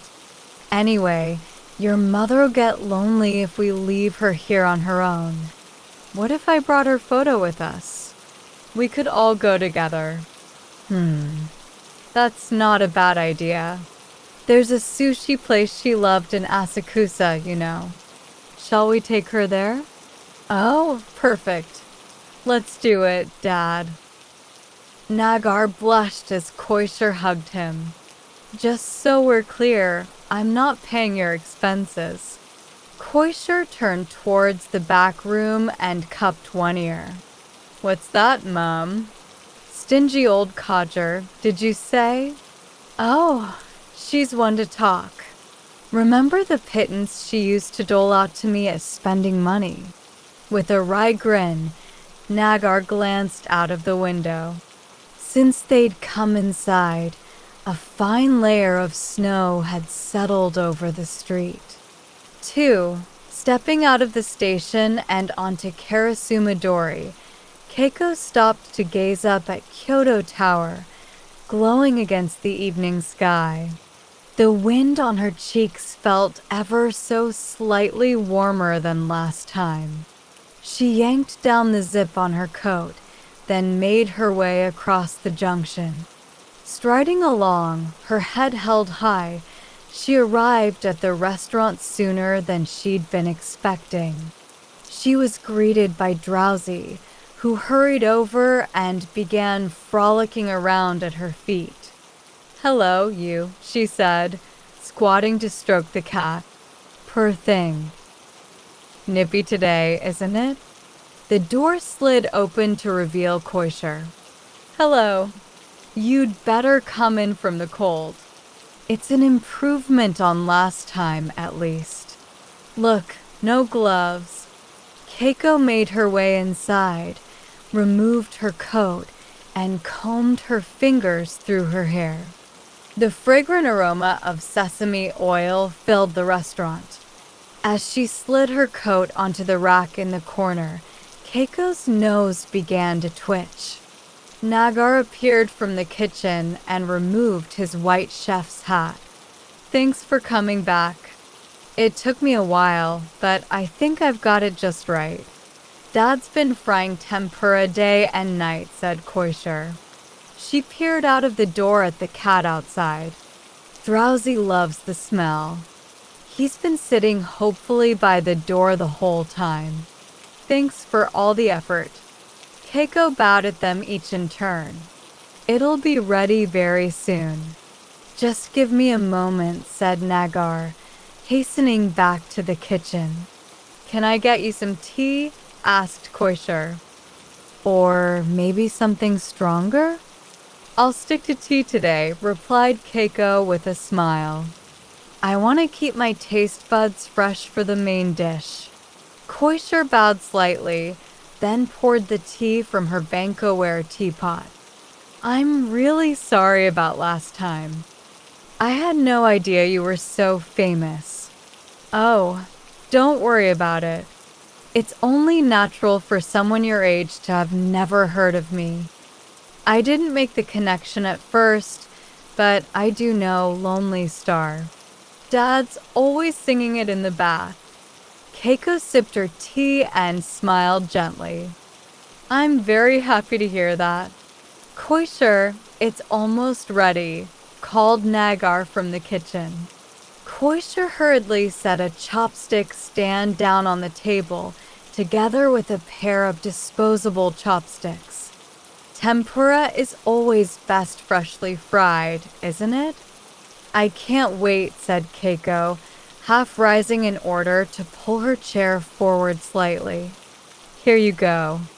Nagar arrived at Keiko's side with a round, vermilion lacquered tray.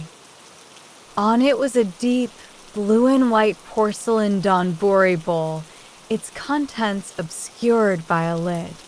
It smells wonderful, said Keiko, her eyes glazing over dreamily. I'll bring the soup through in a moment. First, the tendon. Nagar removed the lid. Steam rose up from the bowl in thin wisps. Keiko pressed her palms together in appreciation, then reached for the chopsticks. Nagar and Koisha retreated to the kitchen. Keiko cupped the donbori bowl in the palm of her hand, sat up straight, and brought one of the pieces of prawn tempura to her mouth. It was a kuruma prawn, about the size of a middle finger. As she bit into it, a pleasant sweetness filled her mouth. With the taste still lingering in her mouth, she reached for a green pepper, also coated in batter, which she followed with a mouthful of the sauce-infused rice. After the second mouthful or so, an excited look came into Keiko's eyes. The taste, she murmured to herself. The fragrance. It's exactly the same. Setting the bowl back down on the table, she scrabbled in her bag for her handkerchief. She blotted it to her cheek just in time to catch the first tears. Smiling at herself, she set the handkerchief down on her lap, then reached for the bowl once more. This time, she separated the strip of conger eel into 2 halves, then inserted the first of them into her mouth. The second she accompanied with a mouthful of rice. Now she broke into another, even broader smile, one that chased the tears from her face, before devouring the entire piece of white-fleshed fish, right down to its little tail.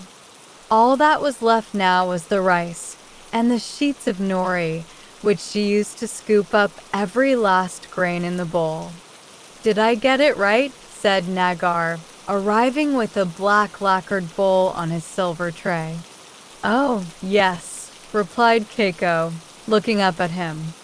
"It was exactly how I remembered it." "Good." She flashed him an embarrassed grin. "It was so tasty that I've gone and polished it off before the soup even got here." But I was hoping you would." "I mean, that was only a small serving of rice I gave you. Take a breather, enjoy the soup, and then I'll bring you some seconds, all right?" Nagar transferred her rice bowl to his tray, then set the bowl of soup down in front of her. "Oh my, you're going to fry a whole second batch just for me. Wouldn't want you eating anything but freshly fried tempura, would we?" said Nagar, smiling over his shoulder as he made his way back to the kitchen. Keiko removed the lid from the bowl, savored the fragrant steam that came billowing out from underneath, then took her first sip. The transparent broth had a delicate flavor that contrasted with the richly flavored tendon. As she bit into the large fish ball in the center of the bowl, the smell of the sea seemed to fill her nostrils. Then, as she slurped down some of the accompanying mitsuba stems together with more of the broth, she felt as though she'd been transported back to land. The flavors were all incredibly subtle. When she'd finished around half the bowl, Keiko carefully replaced the lid. "Ready for the second round?" asked Nagar, setting down a fresh bowl of tendon. Keiko blushed slightly. "I know you said these were small portions, but this still feels very indulgent. I feel like a youngster again." "Well, I can always make you a third bowl." The two looked at each other and grinned. "This second portion," said Keiko, removing the lid and inspecting the contents with a curious expression. "It is the same as the first, isn't it? You just tuck in, okay? I'll bring you some more tea." Once Nagar had returned to the kitchen, Keiko positioned the bowl in her hand just as she had the first time, then took a deep sniff. The fragrance was the same, and yet somehow undoubtedly different. She tried a bite of the kuruma prawn, a mouthful of the sauce-soaked rice, and divided the eel up into 2 once more. Carefully savoring the taste of each piece of tempura, She slowly chewed away, occasionally pausing for another sip of the soup. She finished off the sardine ball, then returned to the tendon. This second portion was just as delicious as the first. It was the flavor of the soup that seemed to have changed, and yet it was the same bowl. She alternated between the soup and the tendon, wondering why on earth that should be, until in no time at all, both the bowls in front of her were empty. "That's what I like to see," said Nagar, pouring her some hojicha from a Kyoware teapot. Keiko bowed in appreciation. "I'm nice and full." All nostalgia aside, that was absolutely delicious. "Glad to hear it," said Nagar, nodding heavily. "How on earth did you manage it?" asked Keiko, cupping her Shigaraki-ware teacup in both hands. Koisher arrived from the kitchen, hugging a transparent file to her chest. Another one of his field investigations. That's always the way with Dad. I decided to go with him, to keep him company. Nagar pulled a face as he snatched the file from her. She insisted. Slowed me right down. "Hey, if it wasn't for me, you'd have gone the wrong way on the metro." Appearing not to hear her, Nagar turned to Keiko. "You were right about the name of the restaurant. Tenfusa in Asakusa. It closed down 12 years ago. This is the place, right?" He opened up the file and showed her a photo. "Yes," said Keiko, leaning forward. "That's just how I remember it. I borrowed these photos from the manager of the shopping arcade it was on," continued Nagar, flipping through the file. "The owner of Tenfusa was from Ichinomiya, over in the Kazusa area of Chiba. The sushi place next door, Fusa Sushi, was run by his younger brother. That Fusa in their names must be a nod to Kazusa, seeing as you'd write it using the same character. My manager was from Chiba too, Tadayama, to be precise. I wonder if there was some sort of connection. 12 years ago, when the owner of Tenfusa passed away from illness, his younger brother decided to fold his business too. He went back to Kazusa and started a new restaurant with the same name, Fusa Sushi. The shopping arcade manager found out the address for me, and off we went to Chiba." Nagar settled into the chair opposite Keiko and unfolded a map on the table. "He almost got on the wrong train that time, too," said Koisher, giving Keiko an amused look. "Don't interrupt," snapped Nagar. "Now, the specialty at Fusa Sushi is called Kazusa Meshi. Apparently it dates back to the restaurant's Tokyo days." "Kazusa Meshi," repeated Keiko. "Tell me, have you heard of Fukagawa Meshi? You mean the rice dish with the sari clams on top? That's the one. Kazusa Meshi is the same thing, but using hamagori clams instead, and it's one of the most popular items on the menu. The Kazusa area is famous for hamagori after all. These days, people queue around the block to try it." Keiko looked puzzled. "But what's the connection with the tendon?" "Kazusa Meshi is a pretty simple dish," said Nagar, searching through the file for a photo of it. "You quickly simmer the hamagori clams in sake, mirin, and soy sauce, then serve them on the rice. At Fusa Sushi, the resulting leftover liquid was boiled down and used as a glaze for the conger eel and hamagori clam sushi. But because Kazusa Meshi was so popular, there was still plenty of the stuff left over. Rather than waste it, the owner started taking it round to his brother next door, who put it in his tendon sauce. The owner of Fusa Sushi kindly told me the recipe.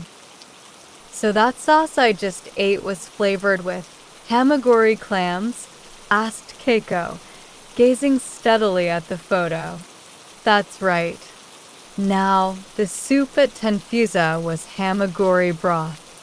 I made the fish ball the way he told me, too, using a mix of hamagori and white-fleshed fish. That's right. The first time you visited, I happened to be serving a sake-simmered hamagori stock for the soup. Of course, in that soup, the fish balls were made from sardines, which your hometown of Ishinomaki is famous for. That, combined with the clam-flavored broth, explains why you found the flavor so nostalgic. You've quite the discerning palate, clearly. Keiko had fallen silent. In her mind, she could almost hear the hands of a clock turning backwards. The tempura was fried in a 70-30 mix of sesame oil and salad oil. That gives it a slightly thicker crust. What you use for the batter itself isn't too important. Practically anything will do. The sauce for the donburi wasn't too tricky either. I've scribbled a rough recipe down for you, so you should be able to make it for your parents. Nagar set the file down on the table. Keiko reached for it and began scanning its pages. My father's always telling me not to come home until I've scored another hit. But my mother says singing isn't everything in life, and I should come home whenever I feel like it. I've always felt so torn. Keiko lifted her gaze towards the ceiling. Sounds like, in their own way, they each wanted the best for you, said Nagar, also looking into the distance. Somehow, 30 years have gone by, and all I have to show for it is that one song. Keiko wiped the corner of her eye with a little finger.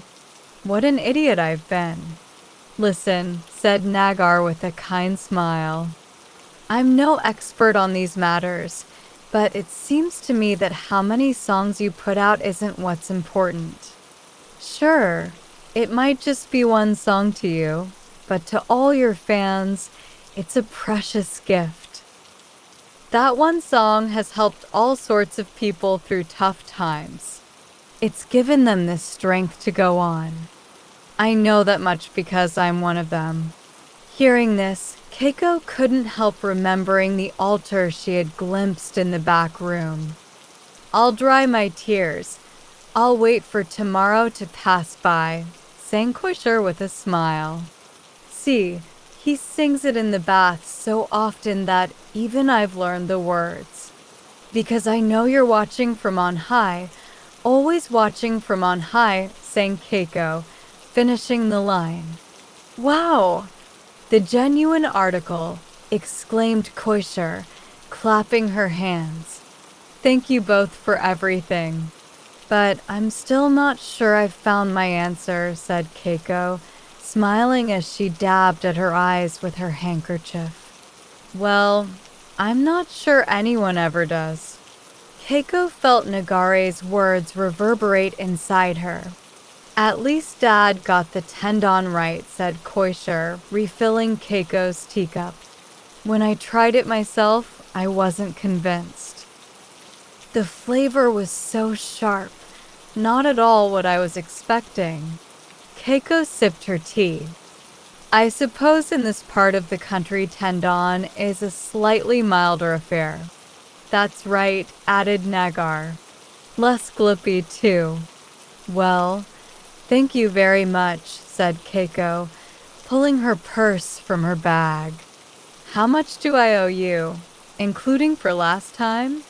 Just transfer whatever feels right to this account, said Koisher, handing her the usual slip of paper. All right. I'll do it as soon as I get the chance. Keiko carefully tucked the slip into her purse, then slid open the door to the restaurant.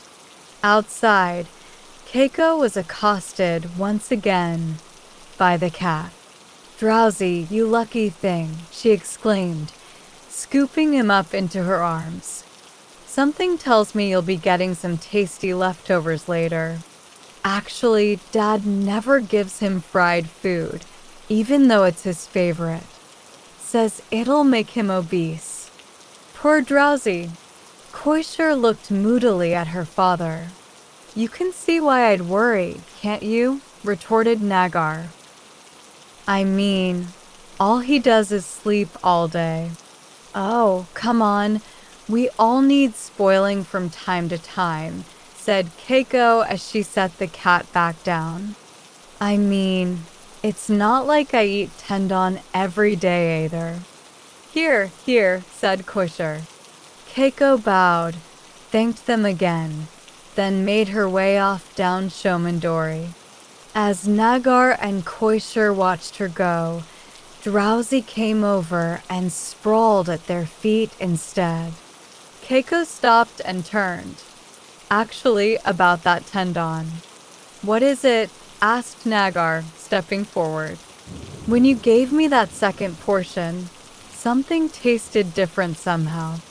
That's right. For your second bowl, I made a different sauce, instead of the clam-based one. Nostalgia's all well and good, but we shouldn't be afraid to try something new. Keiko looked at him thoughtfully. Even if the tempura stays exactly the same, continued Nagar, looking steadily at her, just switching up the other flavors can make it feel like a whole new dish. We're funny old creatures when it comes to food. I'll remember that. Thank you again. Keiko bowed deeply, then strode off down the street. Take care, called Nagar to the figure receding into the dusk. Koisher stood by his side, waving. It's so cold, said Koisher, hunching over and rubbing her hands. Let's get back inside. Your posture's terrible, you know, replied Nagar, warily eyeing Drowsy as he opened the door. You should take a leaf out of Keiko's book. See how she walked off with her head held high. She did seem different today, said Koisher, sliding the door shut behind them. Like a changed woman. Being reunited with your old flame will do that. Even if the old flame in question is a bowl of tempura, said Nagar as he made his way into the back room. Hey, Mum, called Koisher to the altar as she followed him. Did you hear what Dad said just now? Nostalgia's all well and good, but we shouldn't be afraid to try something new. Nagar settled in front of the altar and lit a stick of incense. I wasn't talking about Kakuko. She's a special case. Tendon for dinner tonight, then? Asked Koisher, sitting behind him. Not just Tendon. I've got some oysters, flathead fish, and bay scallops in. Thought we could fry them up at the table with a drink. Great idea. But we're out of gas canisters for the stove. Koisher looked pleadingly at Nagar. Looks like I'll have to pop out and get one then. Nagar pulled on a puffer jacket and slipped out of the restaurant. The famous Mount High Wind was blowing down from the east. Nagar shivered and stuffed his hands into his jacket pockets. Night had fallen, and puddles of warm light spilled from the windows lining the street. He could hear what sounded like a family sitting down for a meal. Blowing white puffs of breath into the air, Nagar gazed up at the night sky and, in a low voice, began to sing. A single star in the winter sky, twinkling just for me. I'll dry my tears, I'll wait for tomorrow to pass by, because I know you're watching from on high, always watching from on high. Drowsy was sitting a short distance down the street. Just then, as if he'd been waiting for Nagar to finish, he looked up, yawned, and gave a single, soft meow.